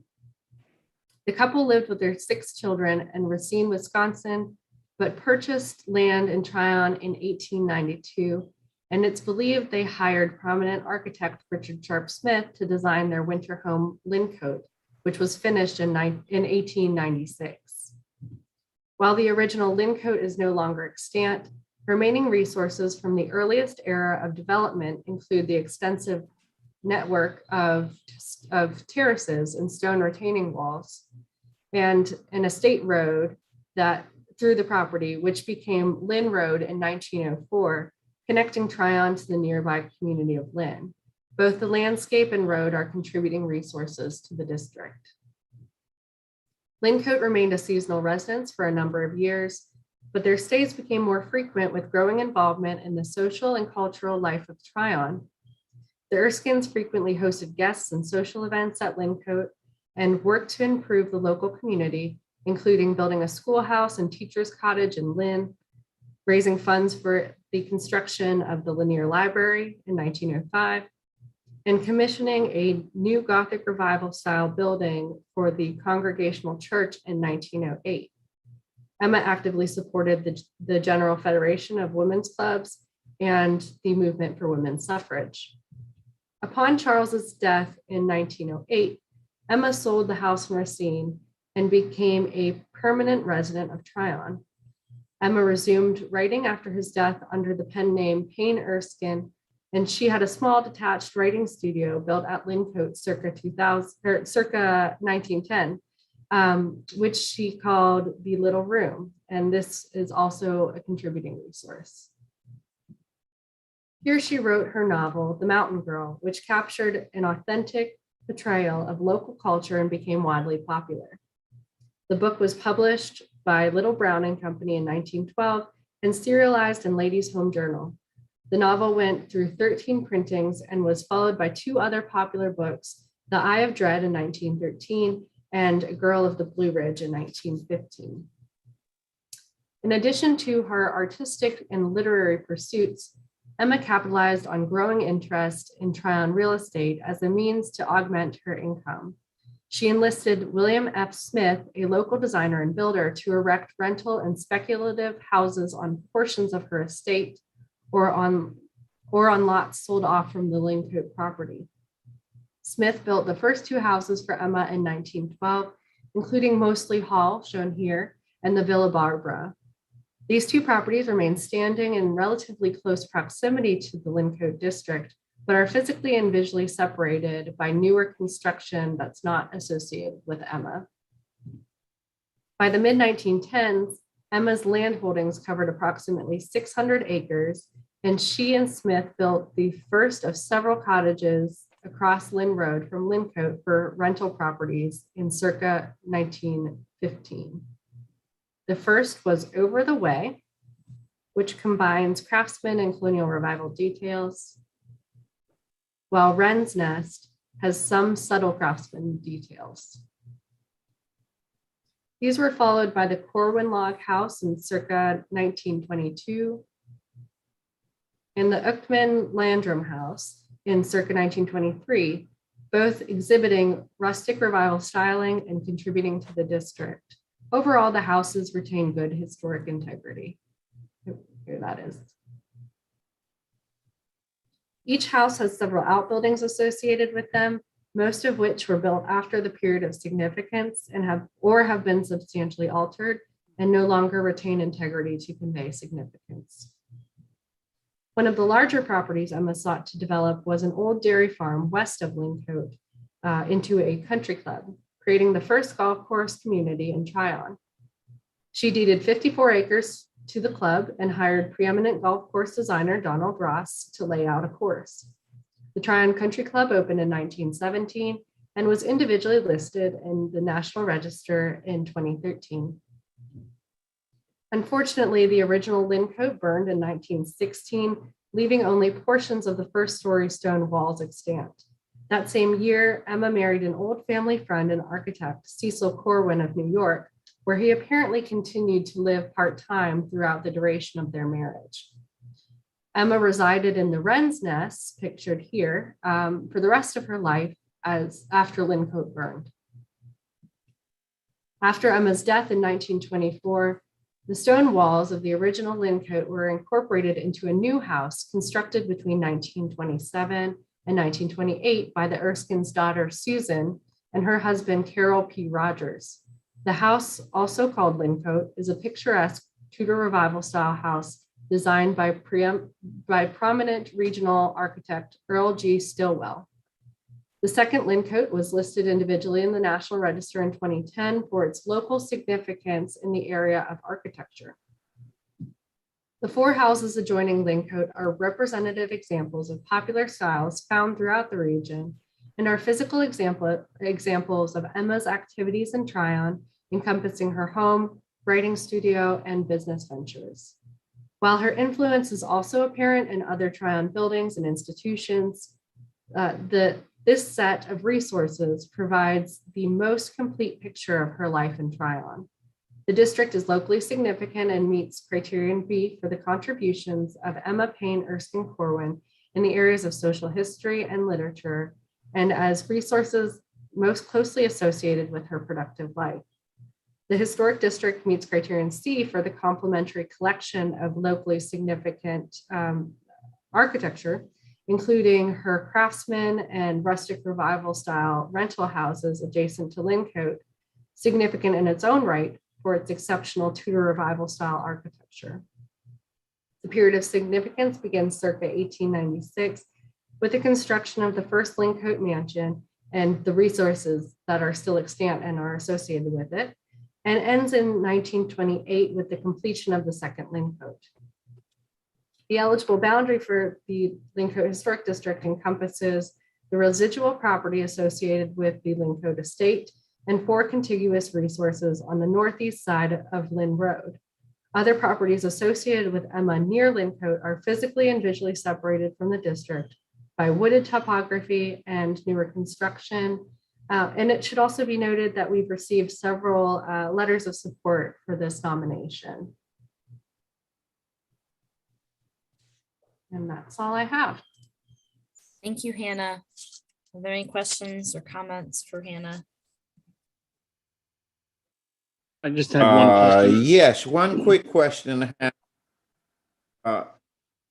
Who were the letters from on this historic district? We just You received. say you received several? Yeah, there were 3 today. Let's see. I just received them late last night. I believe they're from property owners, but I'm not sure. Okay. I can look into that, or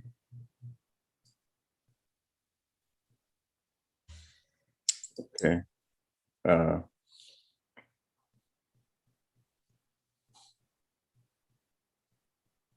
think at least one is from a property owner. One might be a neighbor of sorts. Excuse me, the the letters that have come in through my email account have just been expressing support and don't necessarily clarify whether or not they are owners. That's why we don't know if they're within the proposed district or not. I was going to ask a question about the first property Right. representative. Nothing from historic preservation or city council or anything of.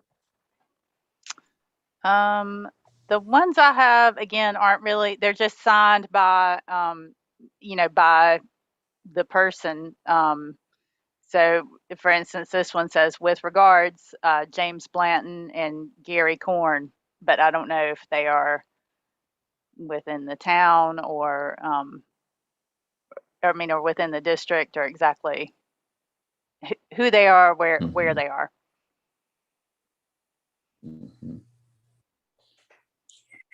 This one, we do have one that's does give their address, and it is on Lynn Road. So I'm thinking that person is probably inside the district. Yes, they are. Yep. Yeah, that's what I thought. At least one of them was inside the district as a property owner.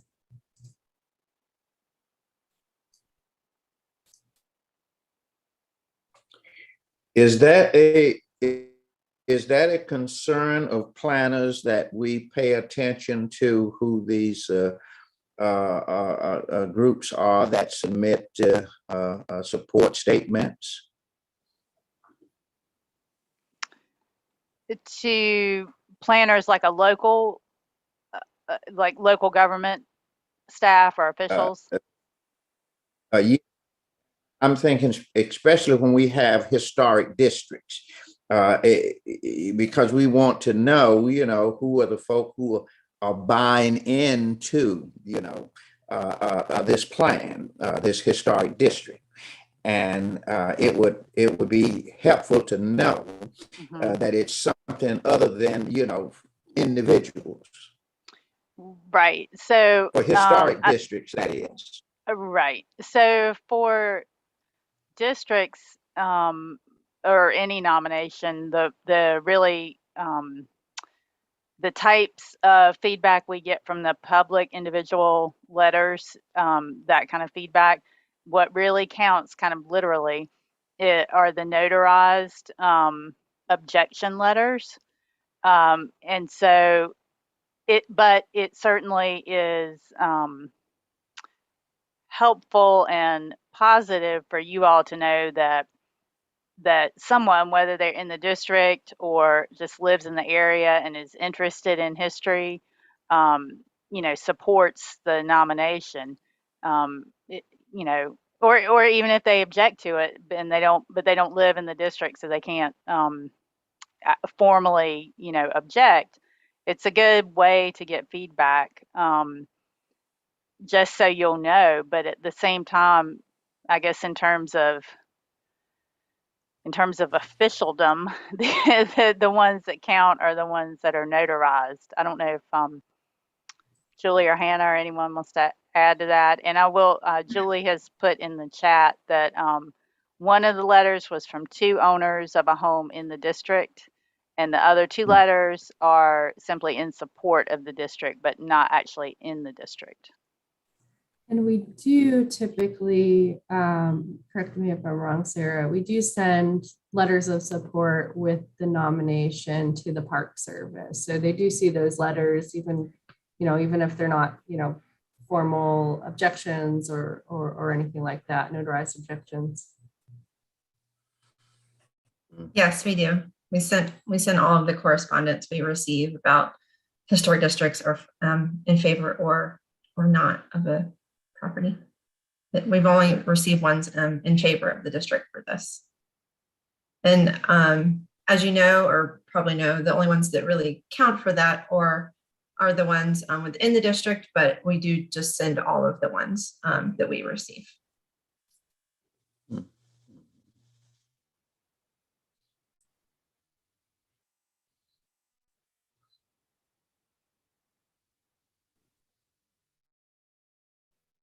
Matt, do you want to ask your question?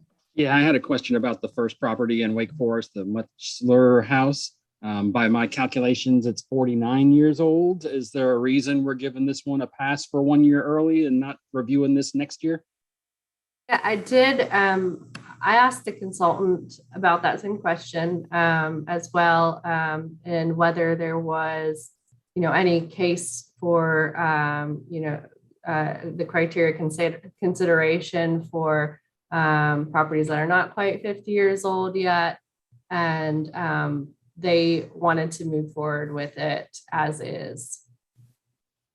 So then is the 50-year rule kind of hard and fast, or is there a little, do we have the option to vote on something from 1973? My understanding is with districts in particular, there's a little bit of wiggle room, especially, if there's a reason for extending the period of significance a little bit into that 50-year mark. You don't need to claim criteria consideration G for that. The consultant felt that it was, very close to the 50-year period, and so wanted to proceed with it this year. So what would our legal advisors say about that with regard to how we follow the rules, or should follow the rules? Is that something that Ramona would speak to? I can't give legal advice because I'm not acting here as an attorney, but Chair McGill, perhaps this is one where you might want to consider a deferment, but that's up to all of you, because when was the house actually put under construction, Hannah? Do we know that? I don't know. Yes. It's getting a real point. Yeah, I did ask for clarification on that, and it was 1973. Yeah, and I was just thinking, Ramona, that since you gave us the information this morning on the bylaws, that this is something that you probably would speak to, not that you are the legal advisor to all of this, but I have concerns about that as Matt raised the question, whether it's 1 year, 2 years, or whatever, I mean, we set these policies and we have timelines, and so we should adhere to the policies and timelines that we have set for ourselves. Yeah, the 50-year cutoff is the National Register cutoff, so that's the Park Service. That's not really a recommendation, but I would it's kind of up to them. Do they think 49 years is close enough? And my understanding is that in previous situations in which something has moved forward prior to the 50-year mark, it is generally needs to be exceptional, right? Particularly unique, right? Yeah, I don't recall that they addressed that as exception to be less than 50 years. And that's the requirement to be nominated for that young of a building. Correct. That was not addressed in the nomination, that criteria consideration. Yeah, so I don't think it meets requirements to be eligible at this point. Anna, just to clarify, I could not hear you when you answered the question. I heard 1970 and it cut out. What year again was it? Just 1973 is when it was constructed. And I believe it was designed in 1973 too. It's not like it was conceived of earlier and then built in 73. I think it was clarified in the nomination that the design occurred in 73 as well.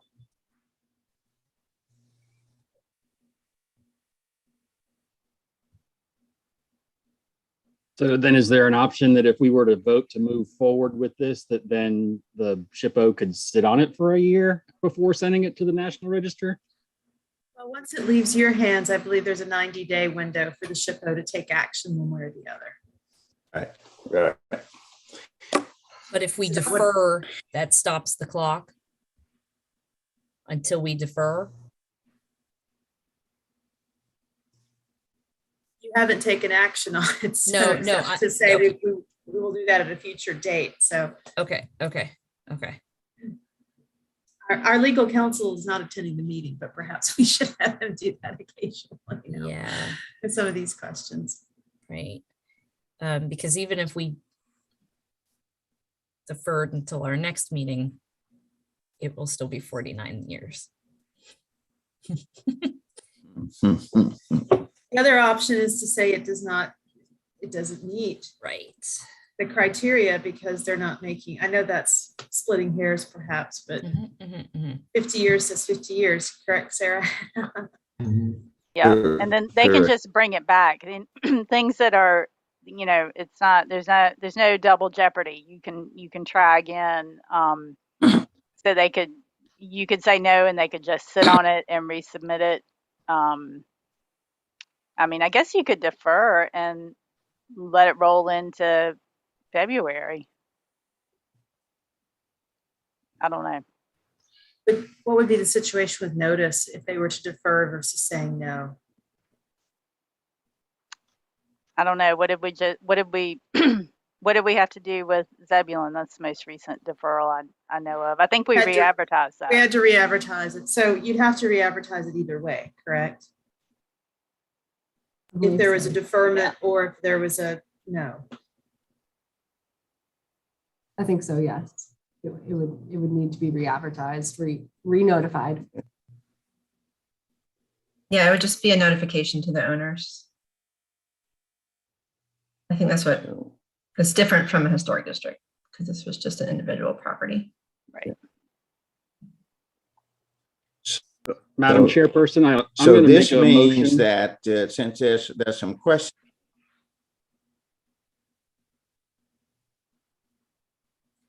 I was going to make a motion that it sounds like maybe these three properties need to be weighed on separately. So I move that we vote on Hannah's three presentations separately. Thank you. Is there a second? Second. Thank you, Mr. Bergstone. All right, then we need to vote on this. And since we have lost Dr. Bryan, I have to vote now too. So is that correct, Ramona? We've decided that. The rules say unless there's a tie, it does not address the issue when we have just a bare quorum. Okay. But if you would like to participate, and it's up to you now. No, all right. Well, no, we'll follow what we've been doing for this whole meeting. So, all right. Then I will not vote. Dr. Denard, I know that you seconded the motion, so I'm going to assume that you are a yes on voting separately. Correct? Yes. Okay, thank you. That's correct. Mr. Patch. Yes, sorry. Thank you. Mr. Belladin Yes. and Ms. Snowden. Yes. Okay, thank you. So we're going to vote separately on these properties. So is there a motion for what to do about the Muchler House? I will make a motion that we recommend the SHPO that the Muchler House be not submitted to the National Register of Historic Places because it is only 49 years old. Thank you, Mr. Jorgensen. Is there a second? A second. Thank you, Mr. Bergstone. All right, we'll move into our roll call vote. Dr. Denard. Yes. Okay, Mr. Patch, Yes. Mr. Belladin. That's a yes. Yes. So, thank you. And Ms. Snowden. Yes. Okay. Is there a motion for consideration of the Eunice Wayman birthplace? I move approval. Denard. Thank you. A second. Thank you, Mr. Bergstone. All right, Mr. Jorgensen, Yes. Mr. Patch.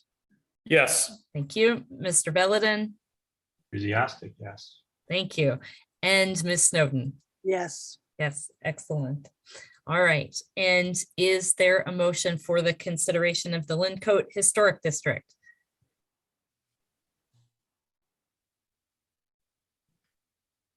I'll move acceptance of the Lyncote Historic Okay. District.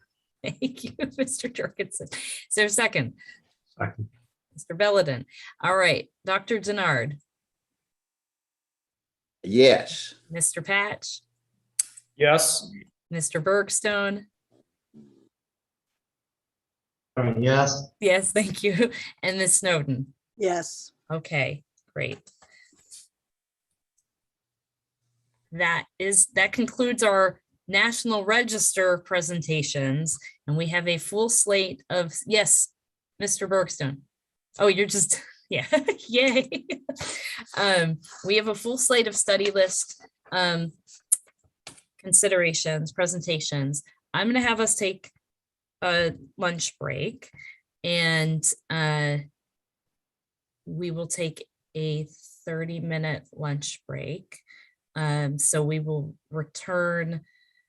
Why do I always have us taking these breaks at like awkward hours? We will return at 2:25. Okay. Whoa. All right. Try to stay in the meeting and just turn on, like mute yourselves and turn off your cameras. And we will see everyone back.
again. Thank you. And we'll move into our study list presentations, and our first set are from the Central and Southeastern region. And we have Beth up first.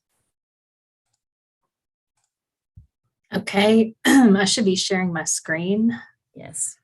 Let's see, I've lost sight of you all, but it sounds like you can see my We screen. can see it. It's not the full presentation. Right. Yeah.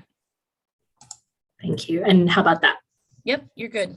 Okay, great. Let me move a few bars around on my screen. Okay. So this first property is the Westview United Methodist Church in Hickory in Catawba County. And the congregation of Westview United Methodist Church was organized in 1905. And the current sanctuary that you're seeing here dates to 1929. Let's see here. Where did there we go. Here's the location of Westview on the west side of Hickory near Highway 321. You can see that this is in the extreme west portion of Catawba County on the Burke County line. And here is a grainy aerial view of the church property that demonstrates the evolution of the facilities over time.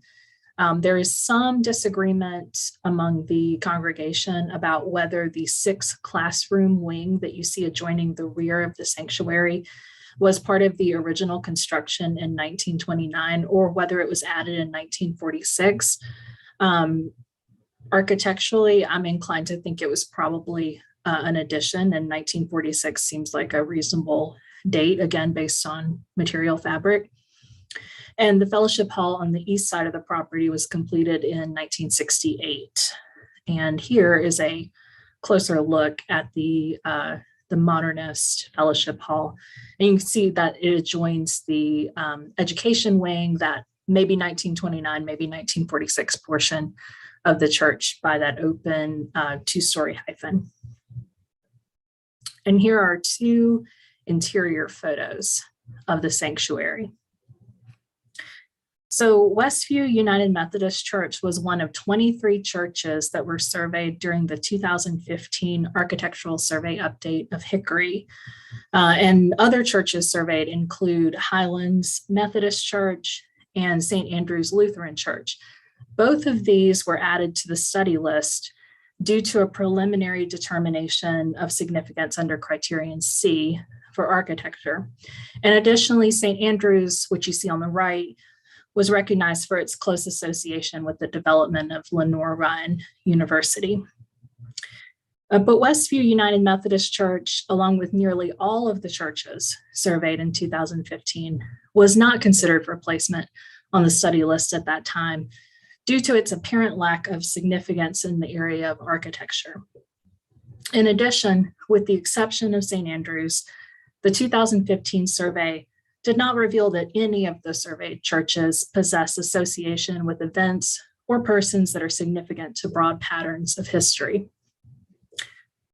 As a reminder, the National Register Bulletin provides specific guidance for assessing the significance of buildings owned by religious institutions or used for religious purposes, and that I've put here for you, that ordinarily these properties are not considered eligible for the National Register unless they derive primary significance from architectural or artistic distinction or historical importance. In 2022, following consultation with members of the congregation who prepared the study list application, HPO staff was again unable to identify any potential areas of significance to support a criterion A or B type argument for inclusion in the study list. We also agreed with the 2015 assessment that the church building does not possess any special significance in the area of architecture, but instead is a serviceable brick veneered front gabled sanctuary expanded in subsequent decades to meet the needs of the congregation.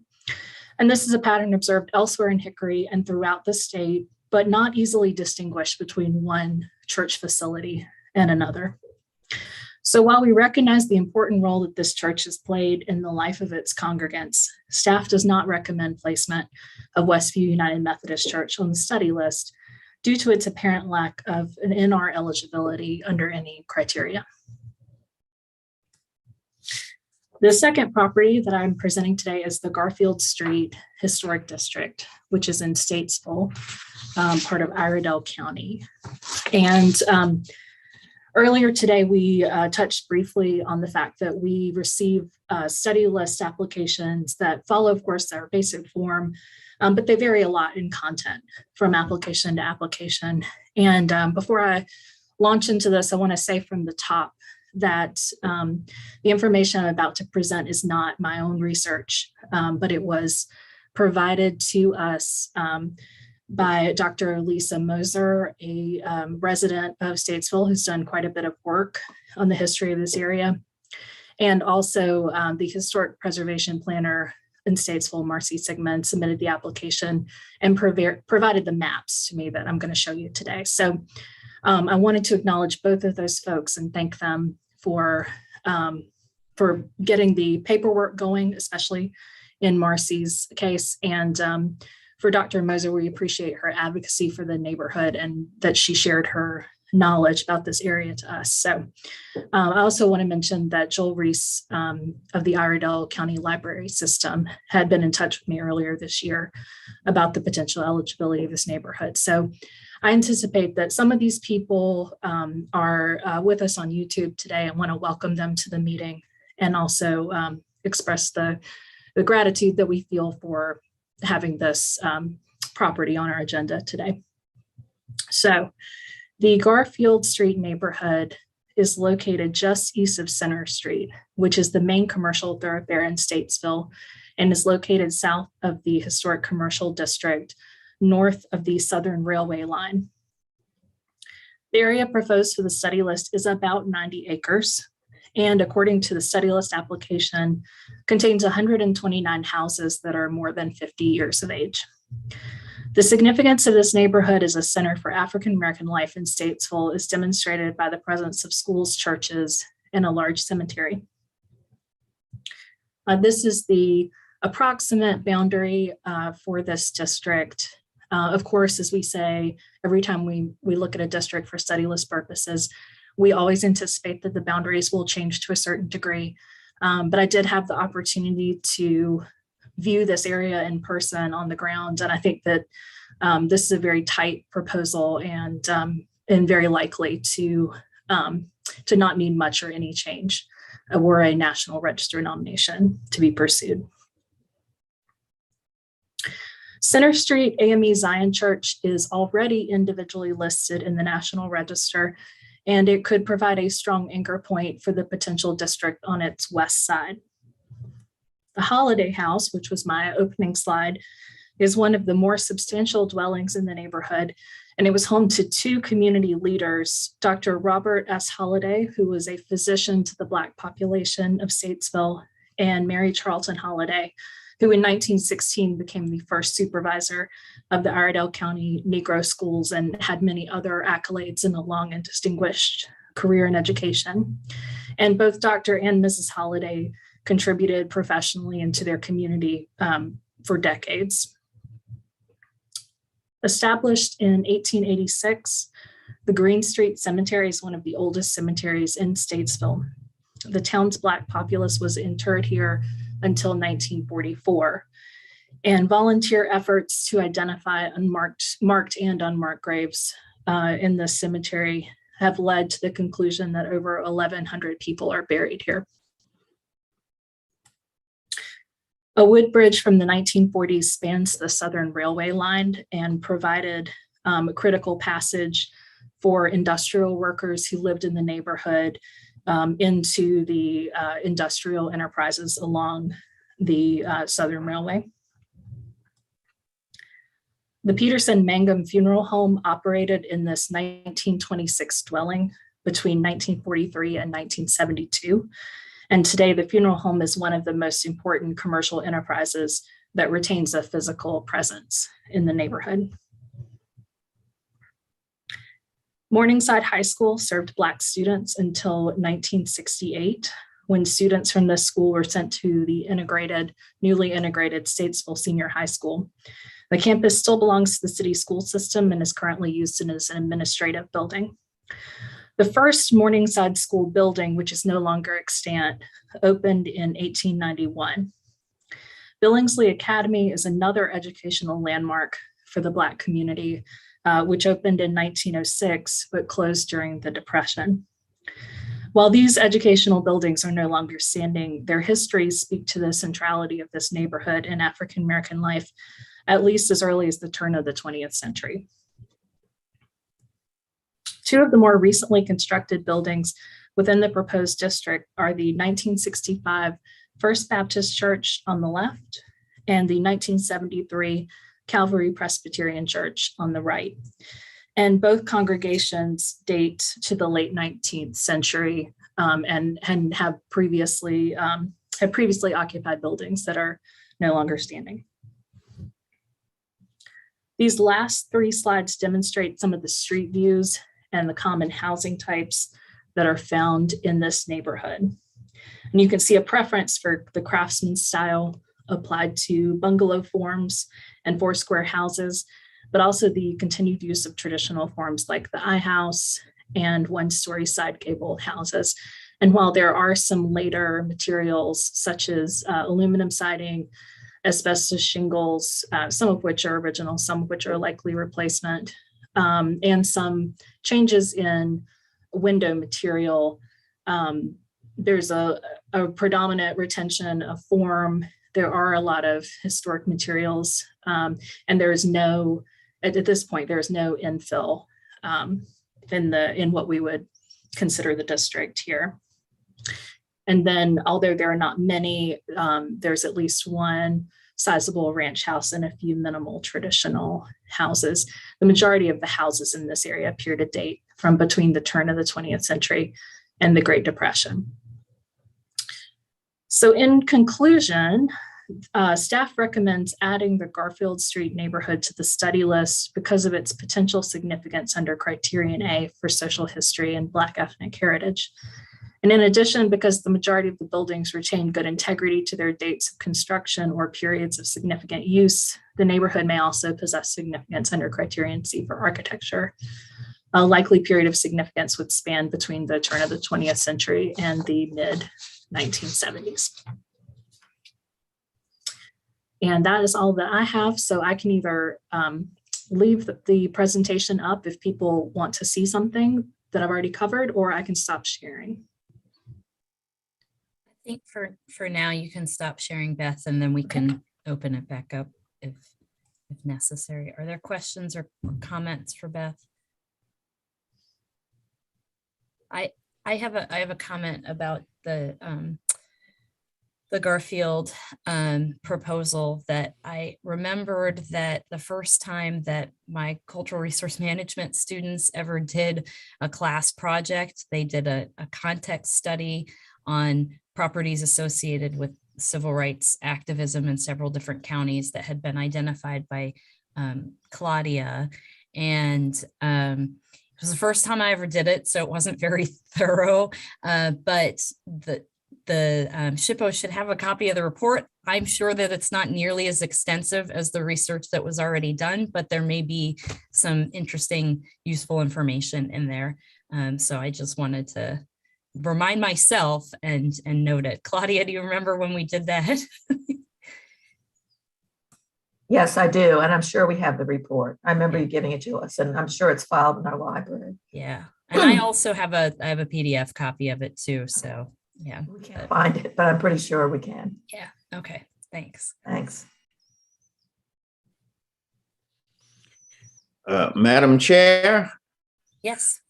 I would like to move that we approve the recommendations by staff. And that staff recommendation was to reject the first nomination and to accept the second nomination. Great. Thank you, Dr. Denard. Is there a second? I'll second it, Matt Jorgensen. All right, thank you. We'll move into our roll call vote to approve staff recommendations for these two presentations. Okay, Sean Patch. Yes. Thank you. David Bergstone, Yes. Fred Belladin, Yes. and Barbara Snowden. Yes. Okay, thank you. And thank you, Beth. So we will move on to our presentations from Sarah, and you have two of those. Sarah, thanks.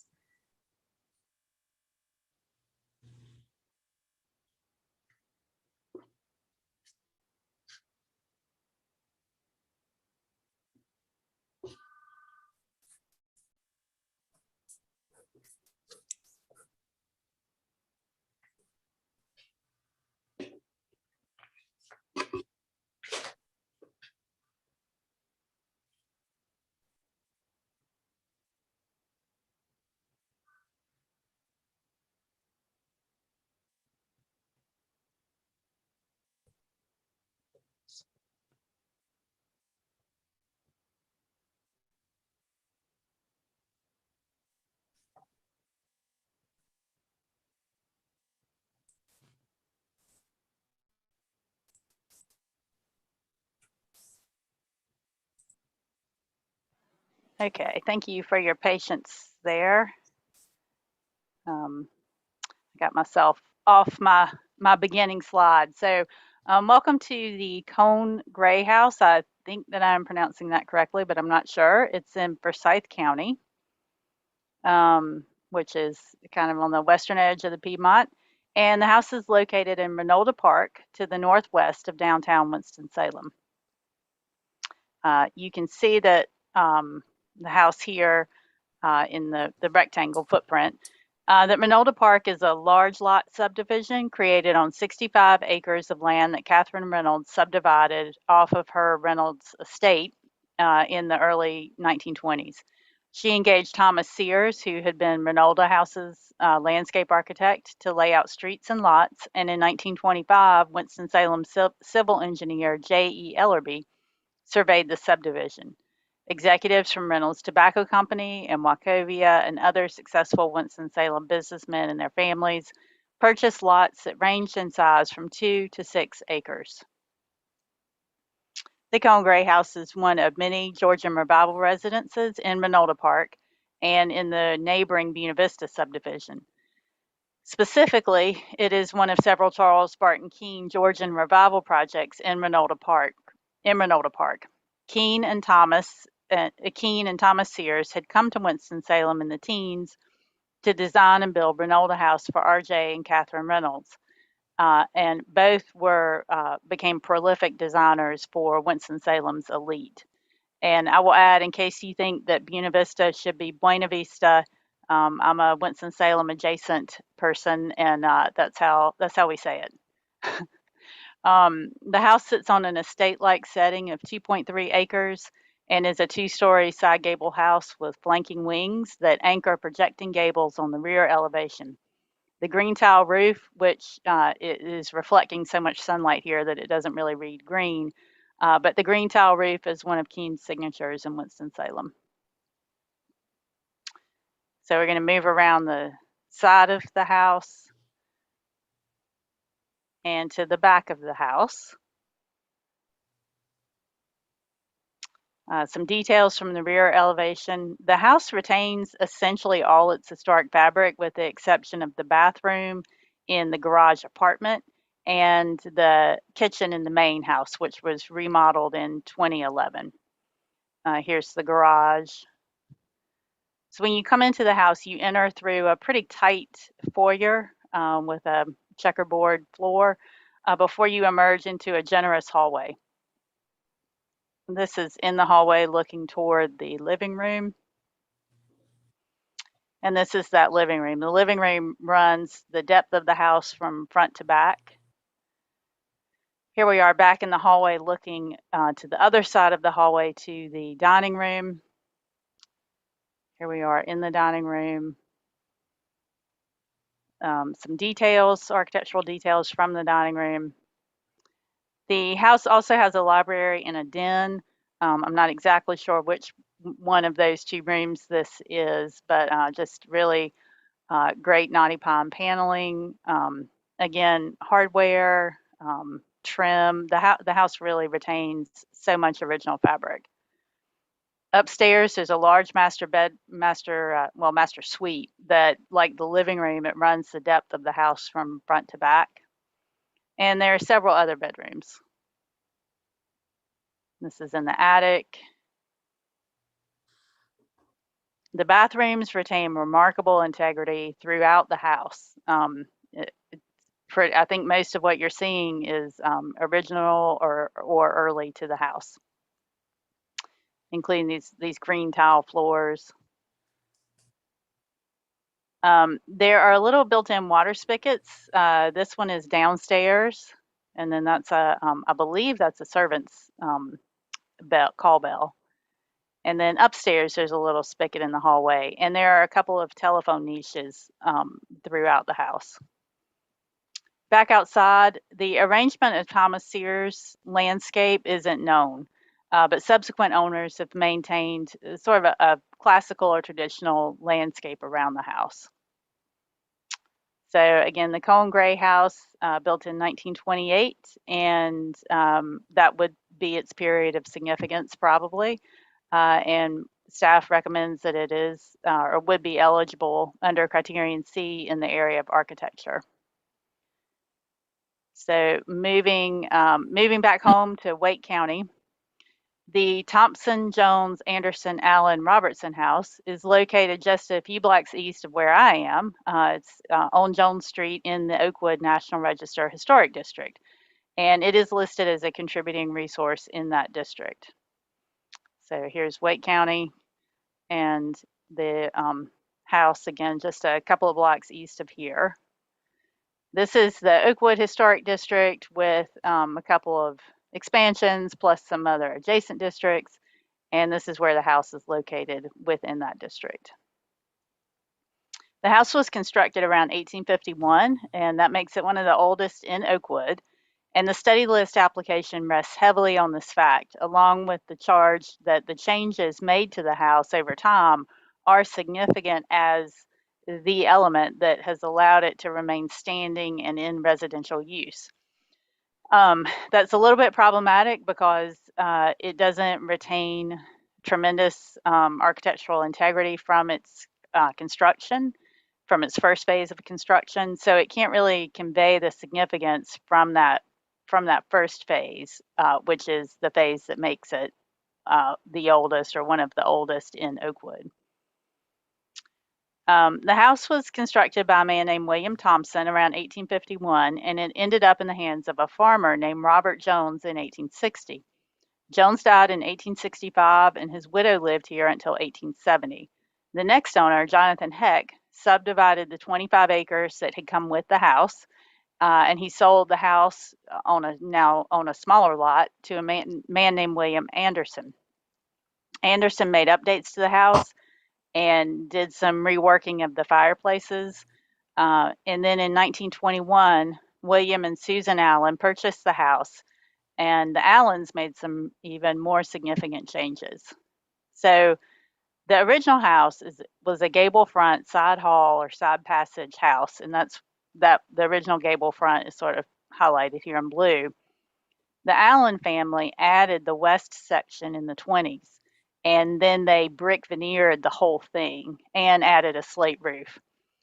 So most of the exterior, it really dates from the 1920s. They also updated some mantelpieces inside and added a butler's pantry to the kitchen. The porte cochere and porch are also part of the 1920s alterations. And then at the back of the house, you can get a better idea of what the front kind of looked like originally. And then this is the 1872 bird's eye view map of Raleigh with the house circled here. You can see, you're looking at this would be the back of the house, which appears to have had a 2-story porch, and then the small 1-story porch here on the front. This 2-story back porch has been used as a basis to suggest that the house was intended to face Newbern Avenue, which would be down here. I mean, if this was the front, it would be facing New Bern Avenue, but New Bern Avenue is 2 blocks away from this location.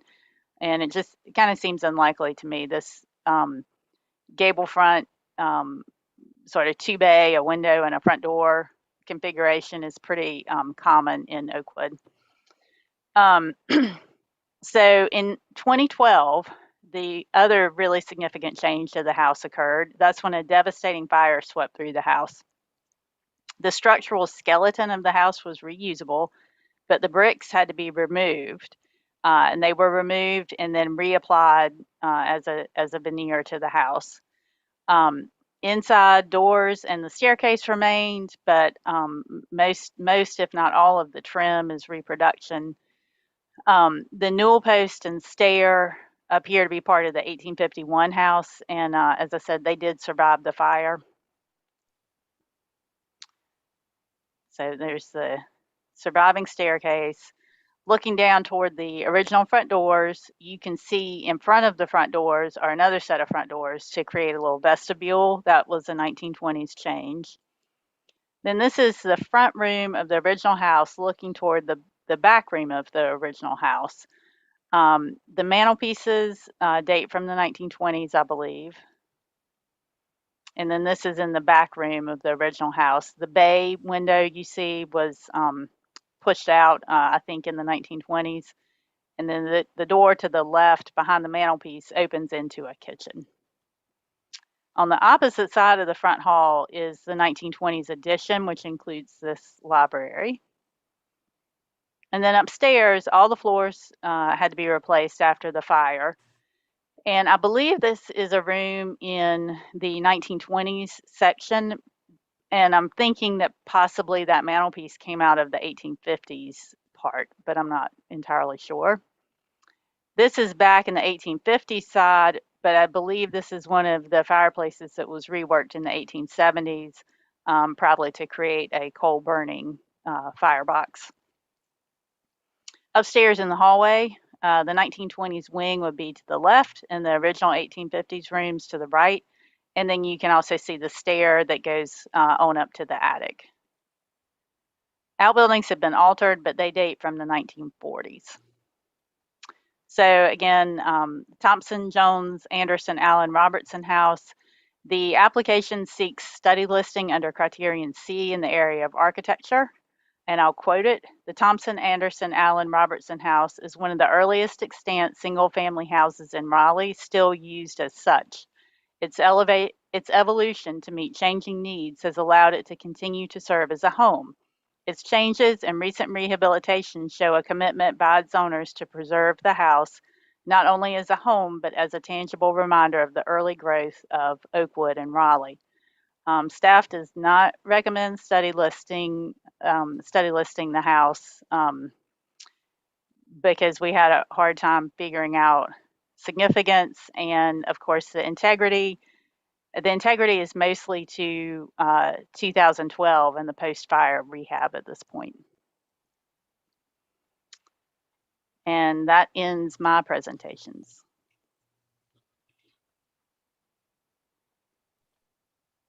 Thank you, Sarah.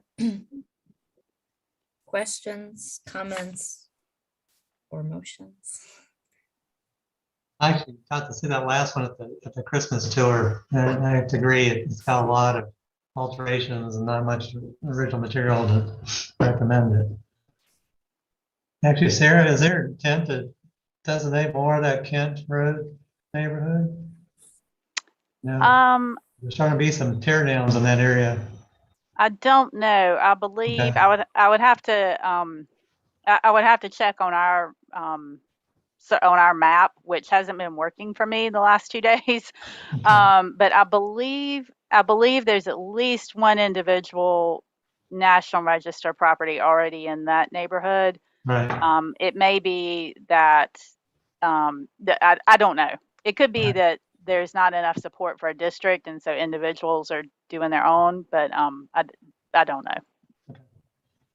Heather Fernbach was the preparer, and she would have a much better read on the answer to that question.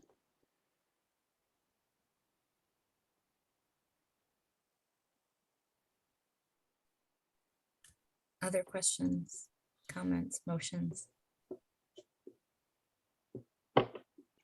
I'll make a motion that we accept staff recommendations and cases for both properties. Okay. A thank you. second. All right, thank you. So that was Sean Patch, and then the second was David Bergstone. Thanks. Matt Jorgensen. Agree, yes. Yes, thank you. Fred Belladin. Yes. Barbara Snowden. Oh, can you unmute yourself? Can unmute myself, and the answer is yes. Thank you, thank you. And Dr. David Denard. Oh.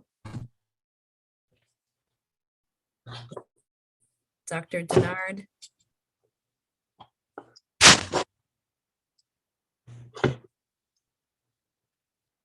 Dr. Denard, I didn't hear him. Did anyone else?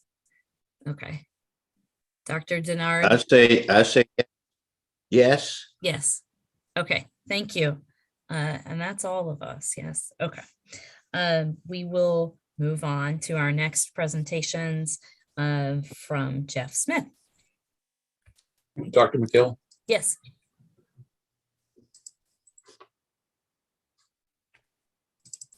All right.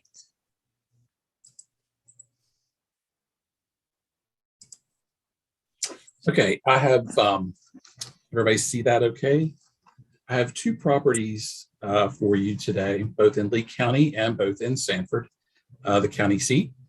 Here's kind of an overall map. The first property is a Phillips 66 service station located at the intersection of Carbonton Road and Carthage Road, which is US Route 1 business. And there is a locational map, an aerial map. You can see its close proximity to the downtown historic district. And there's a site plan. And there we have some pictures, and I'll get into my script here.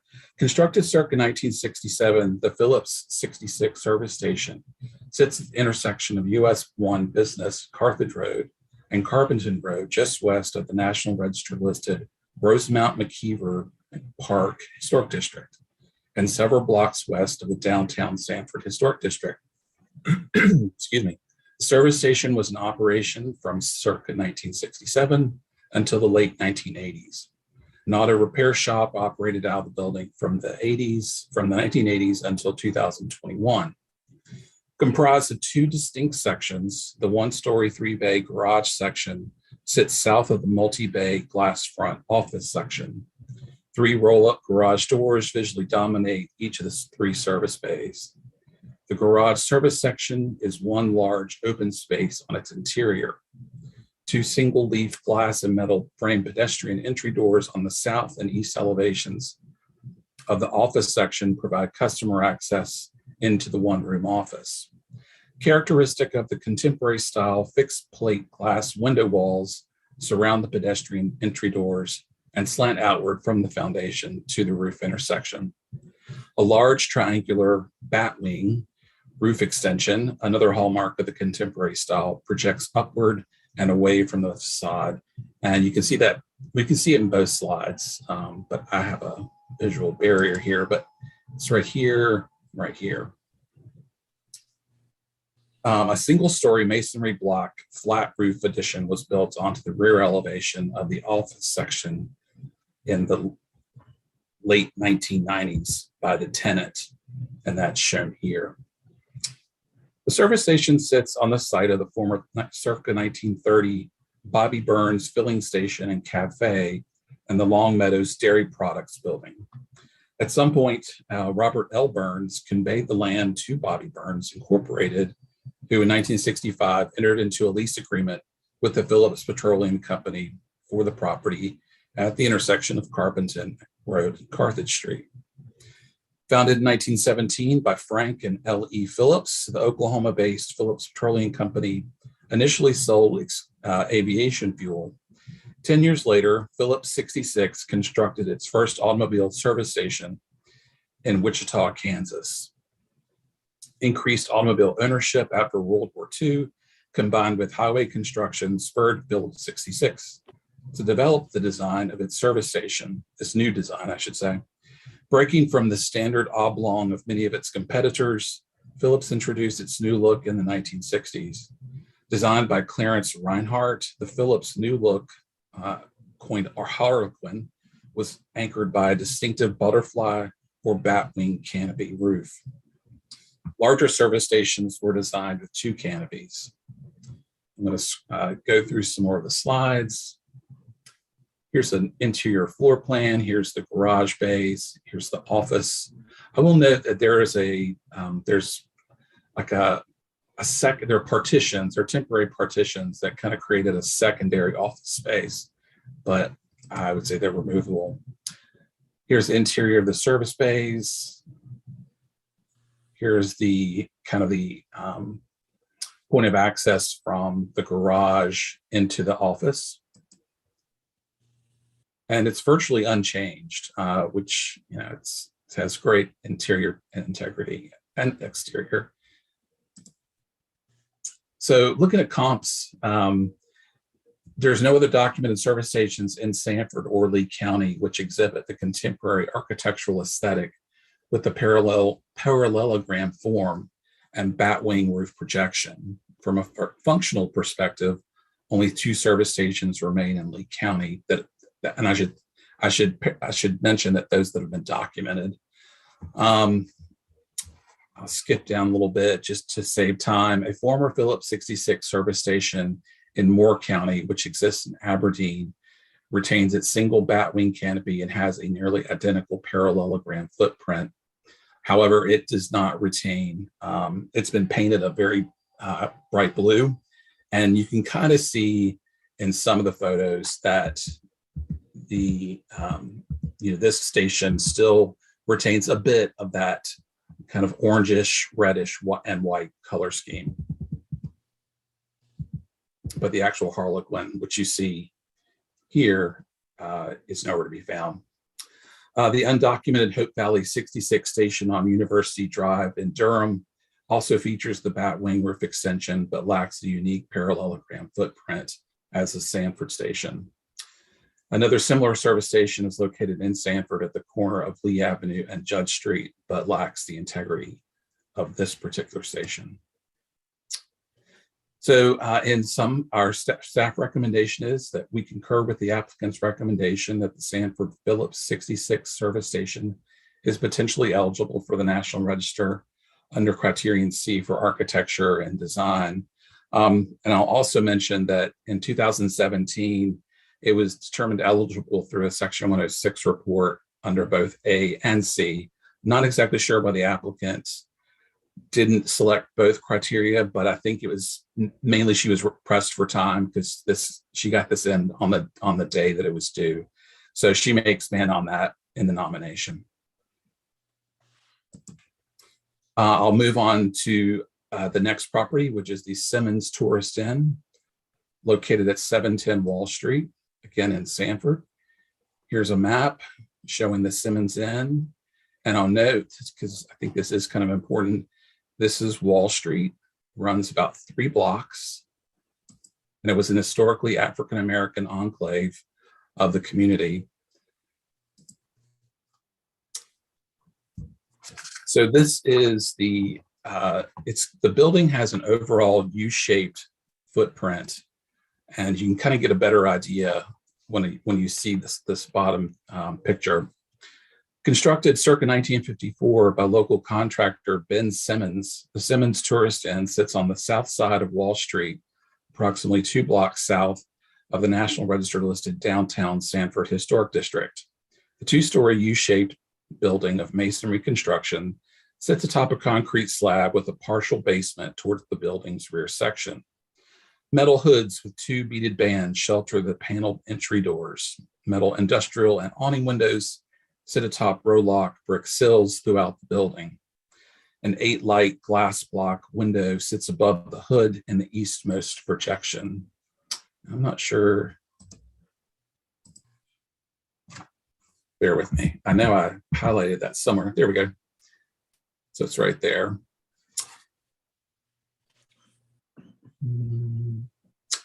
The two north-facing projections sit adjacent to the concrete right-of-way. A second concrete walk leads to the single recessed entry door. The streamlined mid-20th century building exhibits modest stylistic finishes. Inside the building, and let's get there. And this is the rear. This is the west elevation. This is the east elevation here in the lower left. And there's Jeff Adolphson, always goofing off on the job. I'm kidding.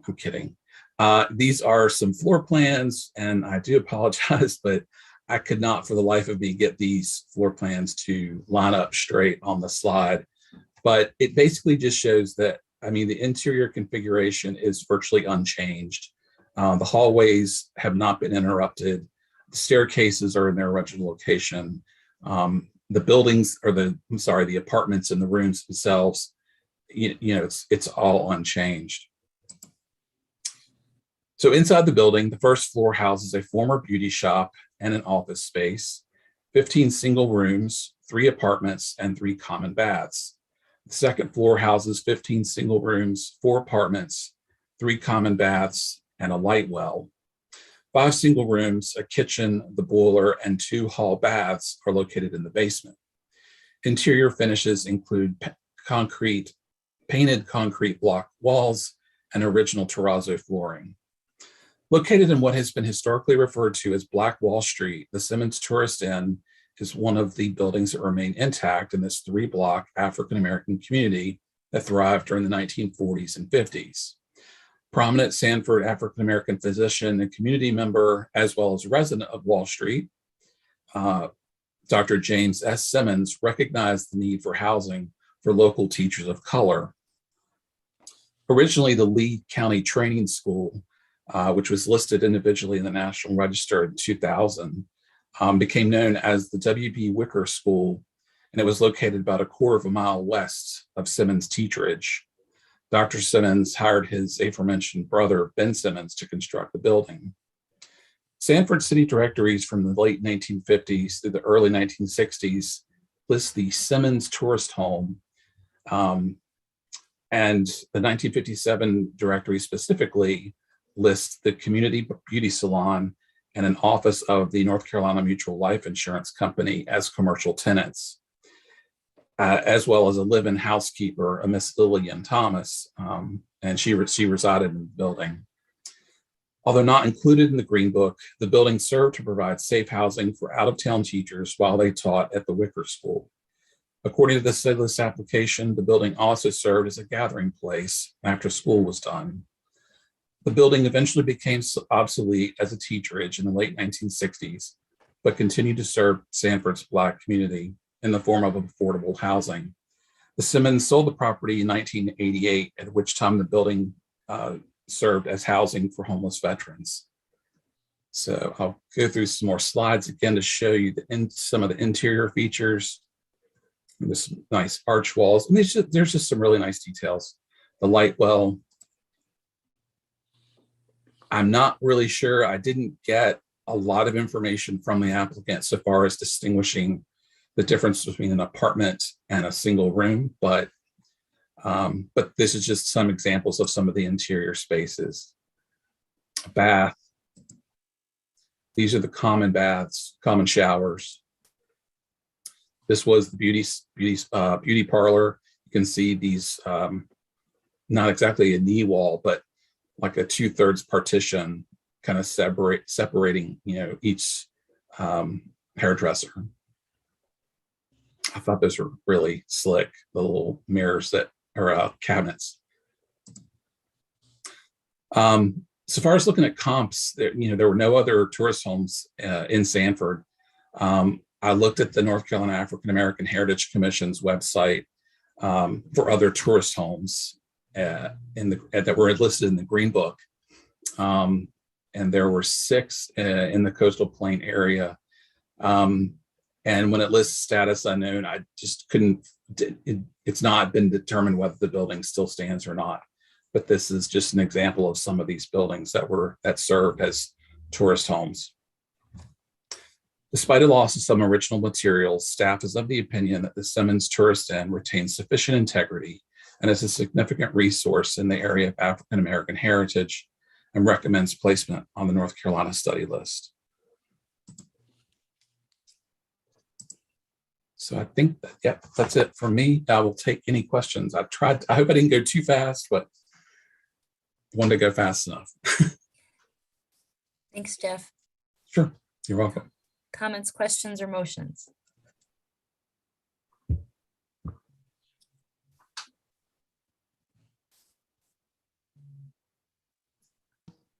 Matt Jorgensen, I will move that we accept the staff's recommendations for these two properties. All right. Barbara Snowden, I'll second. All right. Thank you, Barbara and Nat. We'll move into our roll call vote. Sean Patch. Yes. Thank you. David Bergstone. Yes. Thank you. Fred Belladin. Yes. Thank you. Dr. David Denard. Yes. Okay. Thank you so much. We will move on to our next presentation from Claudia Brown.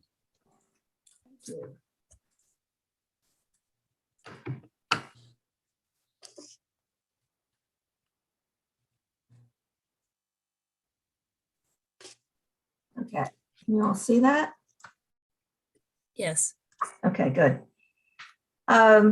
So I'm showing you the downtown Albemarle Historic District boundary increase and additional documentation. At your last meeting, Beth King presented a study list application for the expansion of the downtown Albemarle Historic District, a view of which is shown here. And the proposal was to expand the district from 5 acres to 76 acres. And just to orient you, Stanley County, and this is roughly where Albemarle is. And here I have a couple of views from HPO Web of local study list and National Register districts and individual properties in central Albemarle. This is roughly the central business district right in here. This is almost all of this from here on out is residential. This is the PD Avenue district, which is residential. So here's a closer view at lower right of the central business district. And you can see the original downtown Albemarle Historic District right here. And then the 2nd Street Historic District. And this is the Albemarle Railroad and Industrial District that was put on the study list in 1990.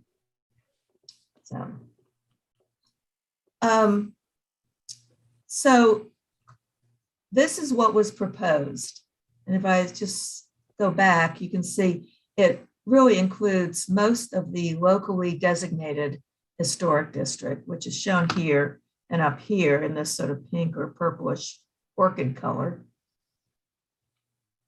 And then what is shown in orchid here is what was proposed in February as the expanded district and 76.2 acres. So in the middle is the original downtown Albemarle Historic District listed in 2002 with a period of significance from 1898 to 1950.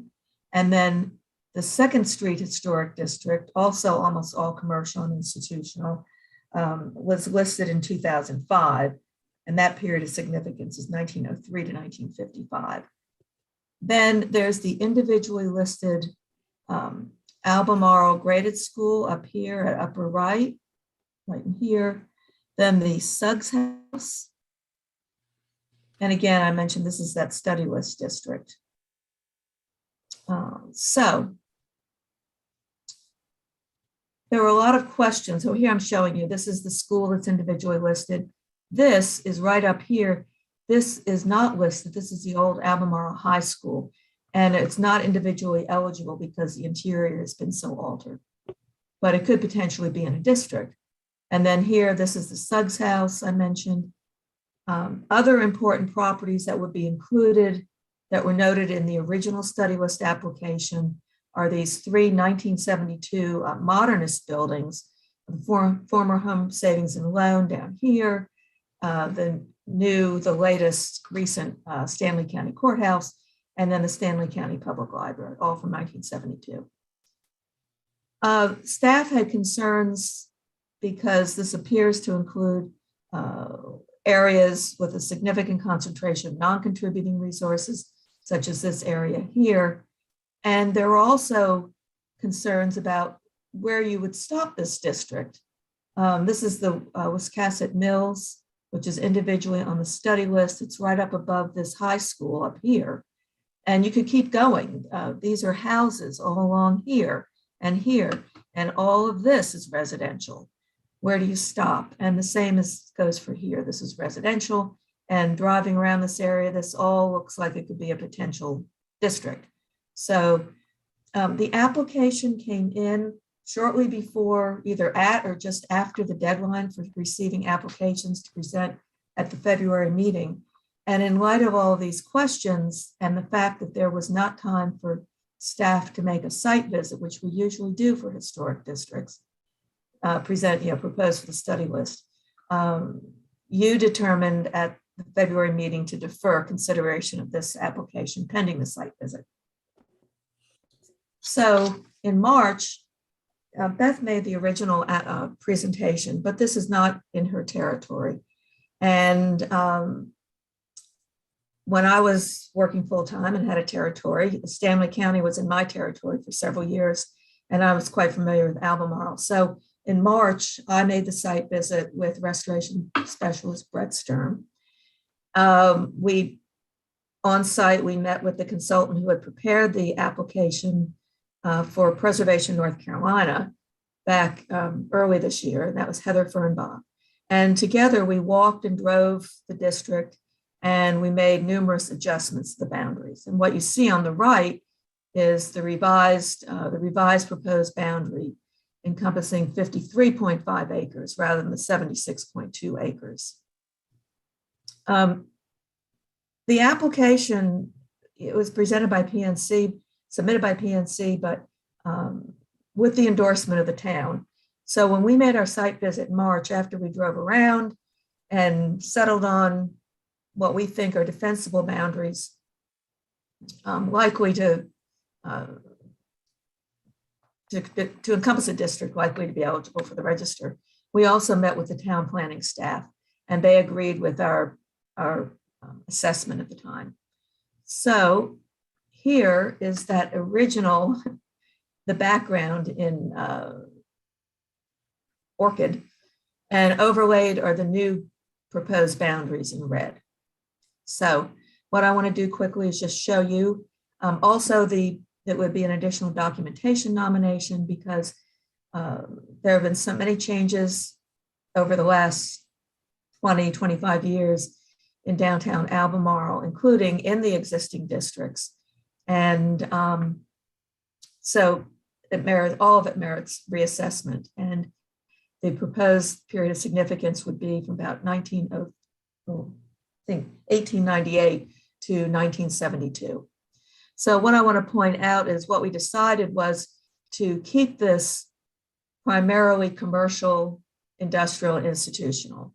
So the school is individually listed. We would draw this out because, as I said, you could keep going. Drew out the houses here, and then also houses up here. And then this area is all non-contributing resources. So very quickly, just want to run through this.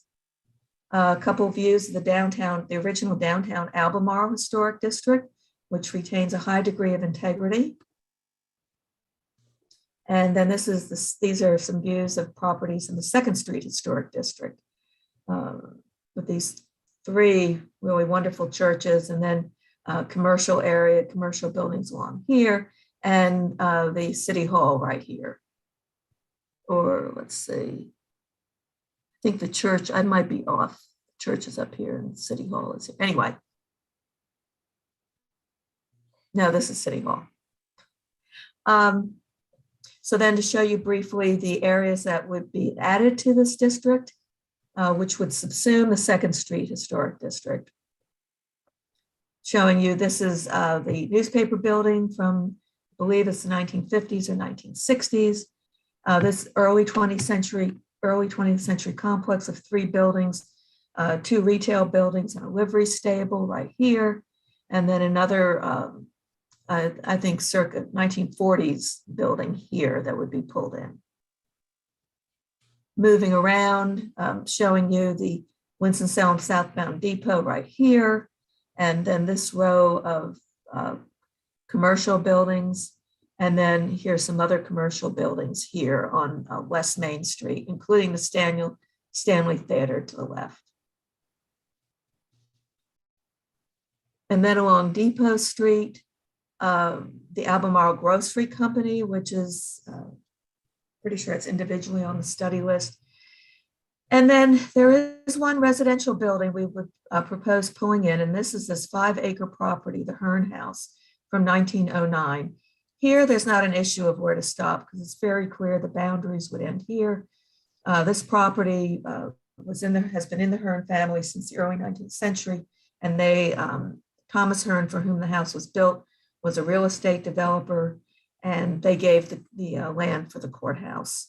It might be individually eligible on its own, but we think it's appropriate to pull it into the district.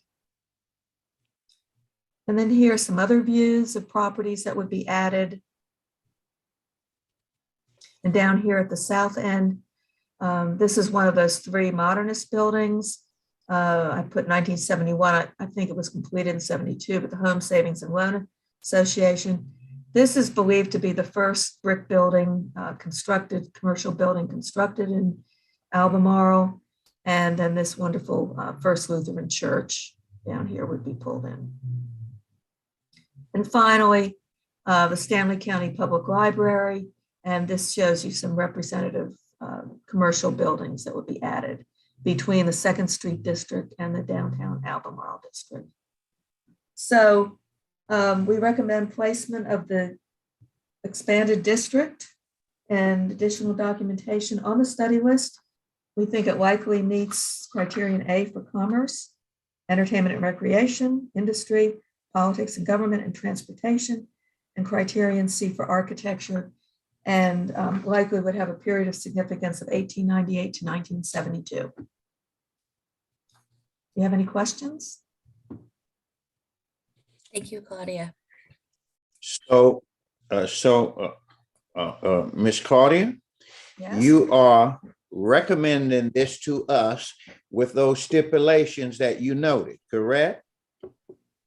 Well, I'm recommending that it be placed on the study list. That's the recommendation. I'm just telling you what I think the potential areas of significance are. And I should also reiterate what the comment Beth made earlier, that these boundaries are not cast in stone. It's likely that when research is done for the nomination, even when that happens, that there would be some refinements. There are a couple of buildings, I think, at a couple places that might be drawn out or pulled in, but these are pretty close, these boundaries. Now, have the folk who nominated this been very receptive to your suggestions about additions or changes or what have you? We met with the town staff after we did our walk around and showed them these boundaries, and they were very supportive. And I'm assuming Preservation North Carolina would support this. I mean, they were the original applicant. They hired Heather Fernbach to put the application together, and she also made the revisions to the application that came in April. And one of the buildings that Preservation North Carolina was very concerned about, that I think prompted all of this, is this one, and this is still in. So I'm assuming they endorse this. Okay. Could you clarify? So is this an expansion on one of the 2 existing districts, or is it more of a merger of those 2 and an expansion into one? Like if this was to be listed on the National Register, would we end up with 3 things here, or 1 or 2? You would end up with one new district.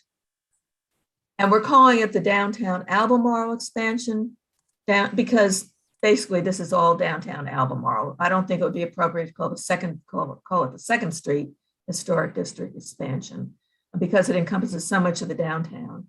So it would, it would note that it subsumes this existing district. Perfect. Thank you. You're welcome. Is there a motion to approve staff recommendations for this study list? Madam Chair, I would vote to approve staff's recommendation. Thank you, Dr. Denard. Second. I'll second. Fred, thank you. All right, we will move into our roll call vote here. Nat Jorgensen. Yes. Thank you. David Bergstone. Yes. Thank you. Barbara Snowden. Yes. Thank you. And Sean Patch. Yes. Great. Thank you. In the interest of time, I know that David Bergstone, you have to leave at 4, correct? So I'm going to propose that we do the last 3 presentations as a set, so that we would have Julie give her presentation and then jump into Hannah Beckman Black's last 2 presentations and then vote on staff recommendations in that order. Mm-hmm. I don't think we need to have a motion and approval for that. So Julie, would you like to pull up your presentation? Sure. And for those who are wondering, I'm joining from the Alamo today. As I went there in May, but we're going to be heading back in North Carolina in just a second here. Let's see.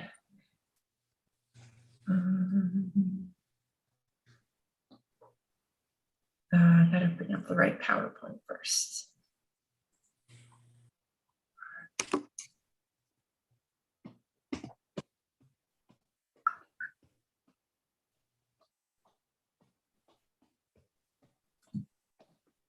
Okay, is everyone seeing that? Yep. Okay, great. All right, so today I'm going to be talking about the Ruth and Golden Franks house in Edenton. It's located in Chowan County on the Albemarle Sound. The house is a contributing resource in the National Register Historic District located here with a red pin. The house faces south on the narrow parcel backing up to a former rail line. In 1958, Ruth and Golden Franks purchased the house at 122 West Peterson Street. It was built circa 1885 and named the Benberry Franks House in the Edenton Historic District Boundary Increase 2, listed in 2007. It had fallen into disrepair by 1958, and the Franks started updating the house to modern standards, including installation of asbestos siding, asphalt shingle roof, new hardwood floors, hollow core doors, electrical and plumbing work. And in 1970, more changes were made to the home, which included exterior clad with a brick veneer, a carport addition, 10-foot rear addition with new kitchen, bath, and laundry, a new shingle roof, front porch with a central entrance, side lights, and broken pediment. And now I'm just going to quickly take you around the exterior. I'm going to the east. And here, looking back towards the street, this is the 10-foot rear addition here, and the original shed roof. And then they just put another shed roof right on top of it, and they did the 10-foot addition. South elevation or north elevation, the west, and back to the front. This is the only outbuilding. It's now just used for storage. And these are some historic photos post the 1970s renovation with the balustrade that is no longer present. Golden Astrid Franks was born in South Carolina in April 1920, and he moved to North Carolina when he was 9 years old. In 1942, he married Mildred Ruth Holly and had a daughter, Goldie Ann Franks.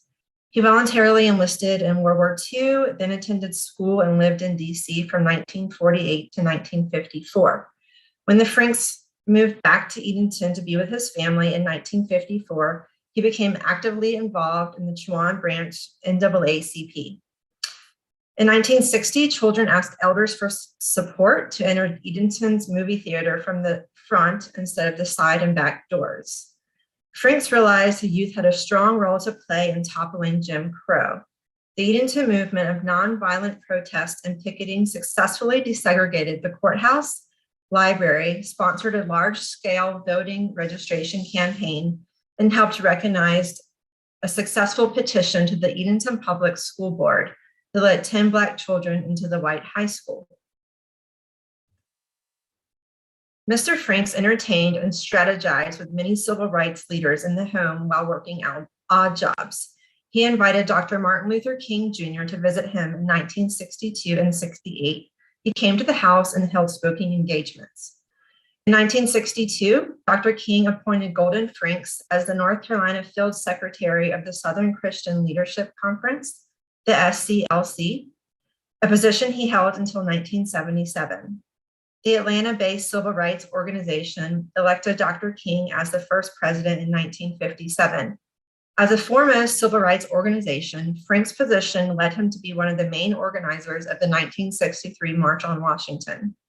Although this job required Franks to oversee desegregation efforts throughout the Southeast, he also continued his work in North Carolina, including the Hyde County boycott, Edenton, Williamston, Plymouth, and Greenville movements, contributing to desegregated public facilities and school. He also led 5 marches in Raleigh, and that's depicted here in this picture. He's in the center. And here's some slides showing gatherings and speaking engagements. The one on the right, he's with the national director of the SCLC in Greenville, South Carolina. And his wife, Ruth Franks, in her own right, was involved with that movement. She was a church and community leader and a member of the Negro Women's Club. She welcomed all into their home, cooking and fundraising whenever needed.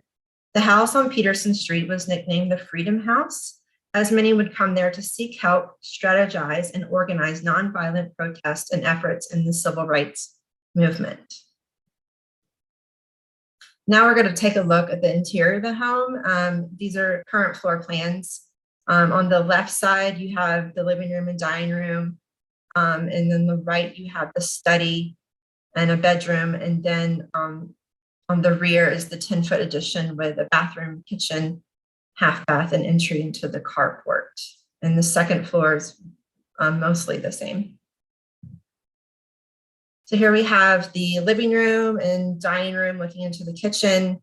Later in the 70s, the mantelpiece was put in with gas logs, and the carpet was, you can see that the carpet was torn up to see that the original flooring that the Franks put in were for pine, and I guess the 58 renovation is still there. And here's the den and the bedroom and the full bath on the first floor. The kitchen with appliances and cabinetry dating to the time of the addition. The half bath and utility ironing board cabinet and looking towards the side door leading to the carport. And these are the 2 bedrooms on the second floor and the main hall bath. Due to the Franks' unique style of activism wearing down racial practices, he was nicknamed the Great Agitator. He was jailed 87 times for his civil rights activities and remained passionate advocate for racial justice throughout his life. He lived in the house until his death in 2004. While the exterior of the home has had substantial alterations over time, it does reflect changes made and retains integrity from when Golden Franks occupied the home during his active life as a civil rights leader. Staff recommends this be placed in the study list for Criterion A in the areas of social history, African American ethnic heritage, and civil rights, and potentially Criteria B, likely in the significance of civil rights. And that's all I had to share. Thanks, Julie. We can move on to Hannah's 2 presentations, and then we will consider the group of recommendations. So I have two properties for you today in the Western region for consideration. The first is Clinchfield Mill number 2. It's located in McDowell County in the county seat of Marion, northeast of downtown. In the late 1800s to early 1900s, following the development of railroad connections, Marion became a center of industry in McDowell County with tanneries, furniture manufacturing, and textile mills. There were 3 early 20th century cotton mills in Marion. Marion Manufacturing Company at the top left, built in 1909, Clinchfield Mill number 1 at bottom left in 1915, Cross Cotton Mill to the right in 1916, and then Clinchfield Mill number 2 was constructed in 1917 to 1918. Both Clinchfield mills were designed by prolific industrial architect Joseph E. Serene of Greenville, South Carolina. This Sanborn map shows mill number 1 to the north and mill number 2 to the south, right after its construction. By this time, the cotton storage warehouse shown here, the water tower here, the boiler house right here, and several hydrant stations, which are these little yellow squares around both mills, were constructed. According to the application, the two mills operated independently, each with their own management, and cotton carding, spinning, and weaving occurred at each mill, and together the two plants comprised the largest manufacturing concern and the largest employer in the county. Both mills were surrounded by a mill village with more than 200 houses, stores, churches, and a school. And Marion's labor force gained national notoriety when the textile mills became the scene of labor strikes in 1929. Workers at the Clinchfield mills and Marion Manufacturing went on strike in July of that year, seeking reduced hours, increased pay, and recognition of their union. After weeks of failed negotiations, a riot broke out at the Clinchfield mill when management brought in a non-union family from outside the county to work at mill number 2. Strikers clashed with law enforcement in the mill village and placed dynamite in the basement opening room of mill number 2, causing $1,500 in damage to the building and machinery. More than 150 arrest warrants were issued, and negotiations resulted in slightly reduced hours, but other demands were not met. A month later, workers at Marion Manufacturing went on strike again, and this time a violent clash caused the death of 6 mill workers. The Marion Massacre, as it was called, was the deadliest labor dispute in the state's history. This aerial from circa 1954 shows mill number 1 at the top and mill number 2 here at the bottom. And here you can see that some of the windows have already been infilled with brick by this time. In 1955, Burlington Industries acquired Clinchfield Mills and sold off the mill housing. The plants continued to produce cotton polyester and cotton rayon fabric with more than 900 employees. Burlington downsized by the 1970s, and in 1978, the plants were used strictly for weaving corduroy. In 1988, Burlington Industries sold the property, and it has subsequently been used for warehousing. Sadly, in 2019, mill number 1 burned down and has been mostly demolished, although some ruins remain. Of the larger 2-mill complex, the following resources remain. We have mill number 2 right here. There are several hydrant stations remaining. The formed concrete warehouse right here was built circa 1965 for Burlington Industries. The cotton warehouse here, which was substantially remodeled circa 2000, I'll show you that in a moment. The boiler house and turbine house and the smokestack and the water tower. But here you can see where the Clinchfield number 1 has been mostly demolished. So now I'll show you each of the resources, starting with an overall photos of mill number 2. This is at the south end. And then here you can see all of the windows are pretty much bricked in. This started in the mid-20th century, and by the mid-1960s, an air conditioning tower was added. So it's likely that they were all bricked in by that point. Here's the north end of the mill, and you can see the air conditioning tower here and here. And the interior of the mill has typical features you'd expect to see from a mill of the era, with the original open production spaces intact. And here you can see the roof monitor remains intact as well, and a typical stairwell.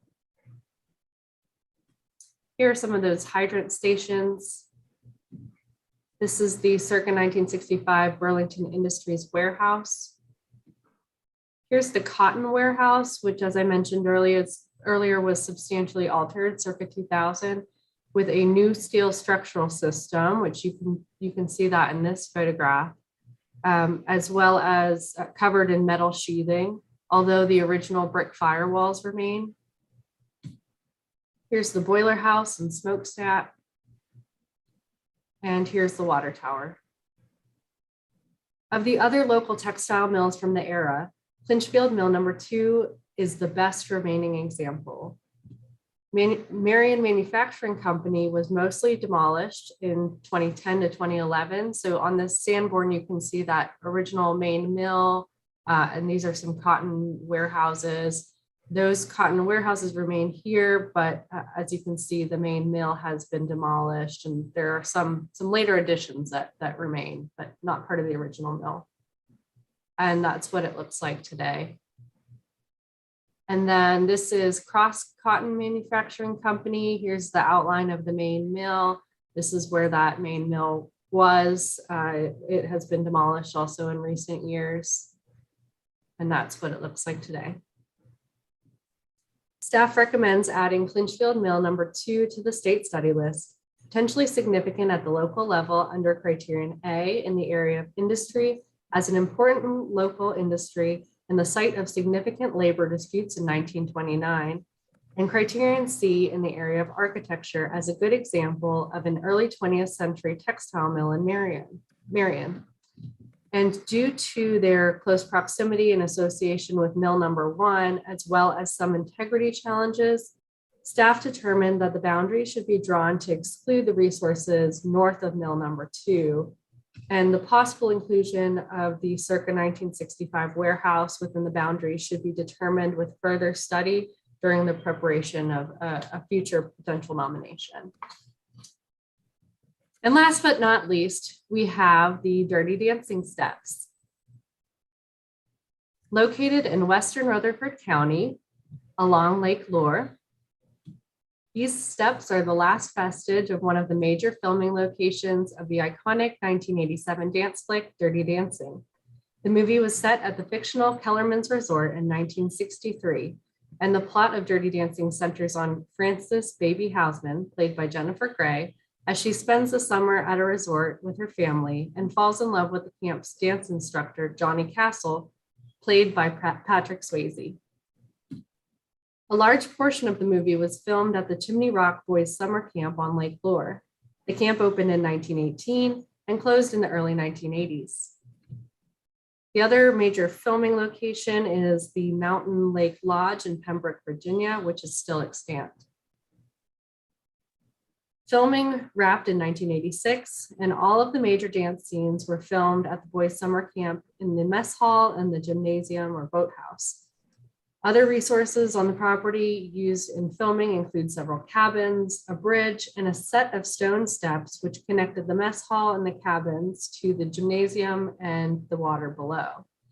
Unfortunately, the steps are the only remaining resource from the former camp in the movie set, with the rest lost due to neglect or demolished as part of redevelopment projects. The application claims significance as an extant vestige of the filming location, and I'd like to read exactly the argument made in the application. On October 27th, 1986, the 1987 blockbuster Dirty Dancing wrapped filming. The movie was an instant success, grossing $214 million and becoming 1988's top home movie rental.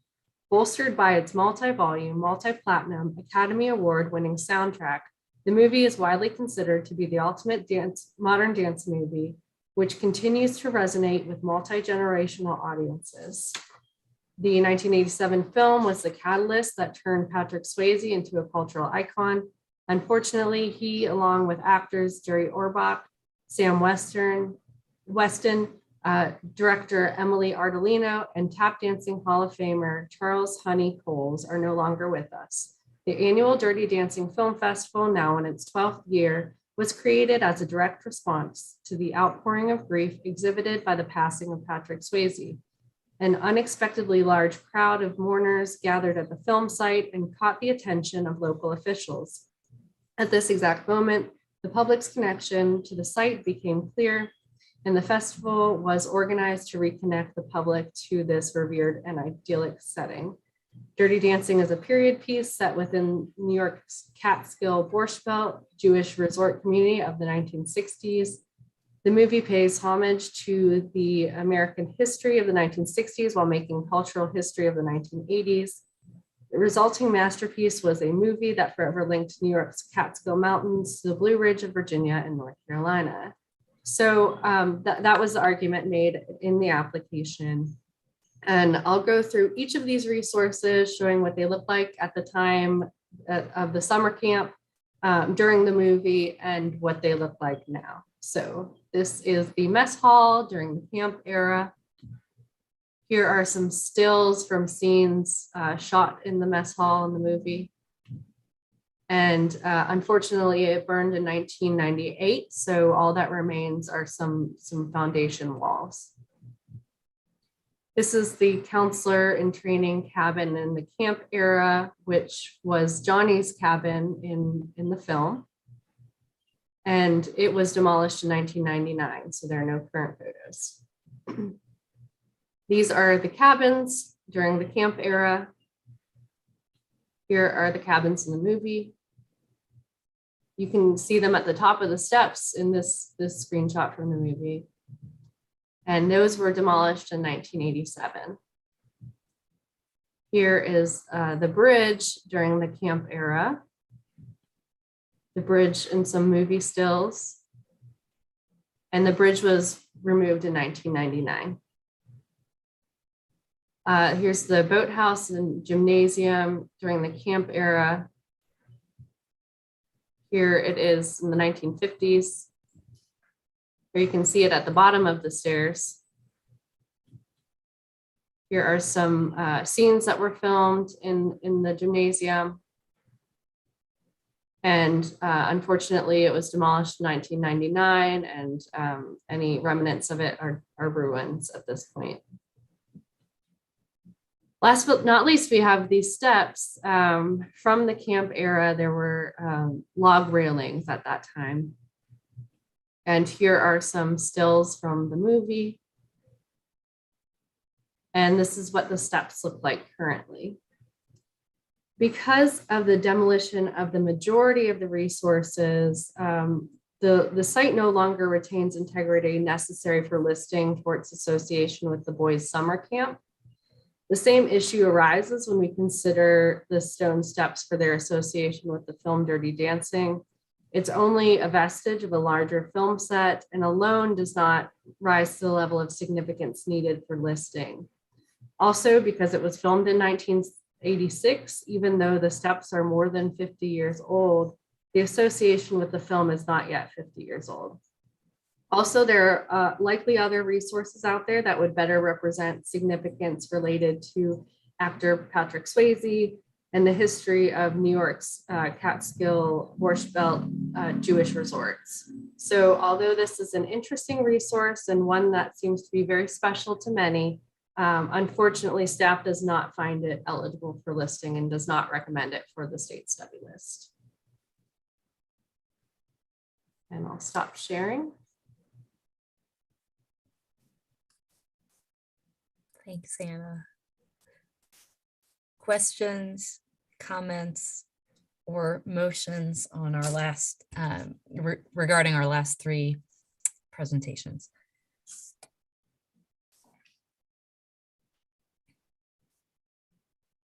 Matt Jorgensen, I will move to accept staff recommendations from the last 3 properties. A second. David Bergstone, that you were the second. Thank you. Okay. We will move into our roll call vote. Fred Belladin. Yes. Thank you. David Denard. Yes. Thank you. Sean Patch. Yes. Thank you. And Barbara Snowden. Yes. All right. Thank you. That concludes our set of presentations for the day. Are there any pieces of business or anything else? Yeah, I just offer my thanks to everyone, committee and staff members, for your stamina and good engagement and all your hard work. So thank you. Yeah, thanks to everybody for all your thorough questions and review. A long day, but we made it through. All right, is there a motion to adjourn the meeting? I will make a motion to adjourn. All right, thank you, Barbara. And we don't need a second or a vote on that, right? You're good. I accept the motion.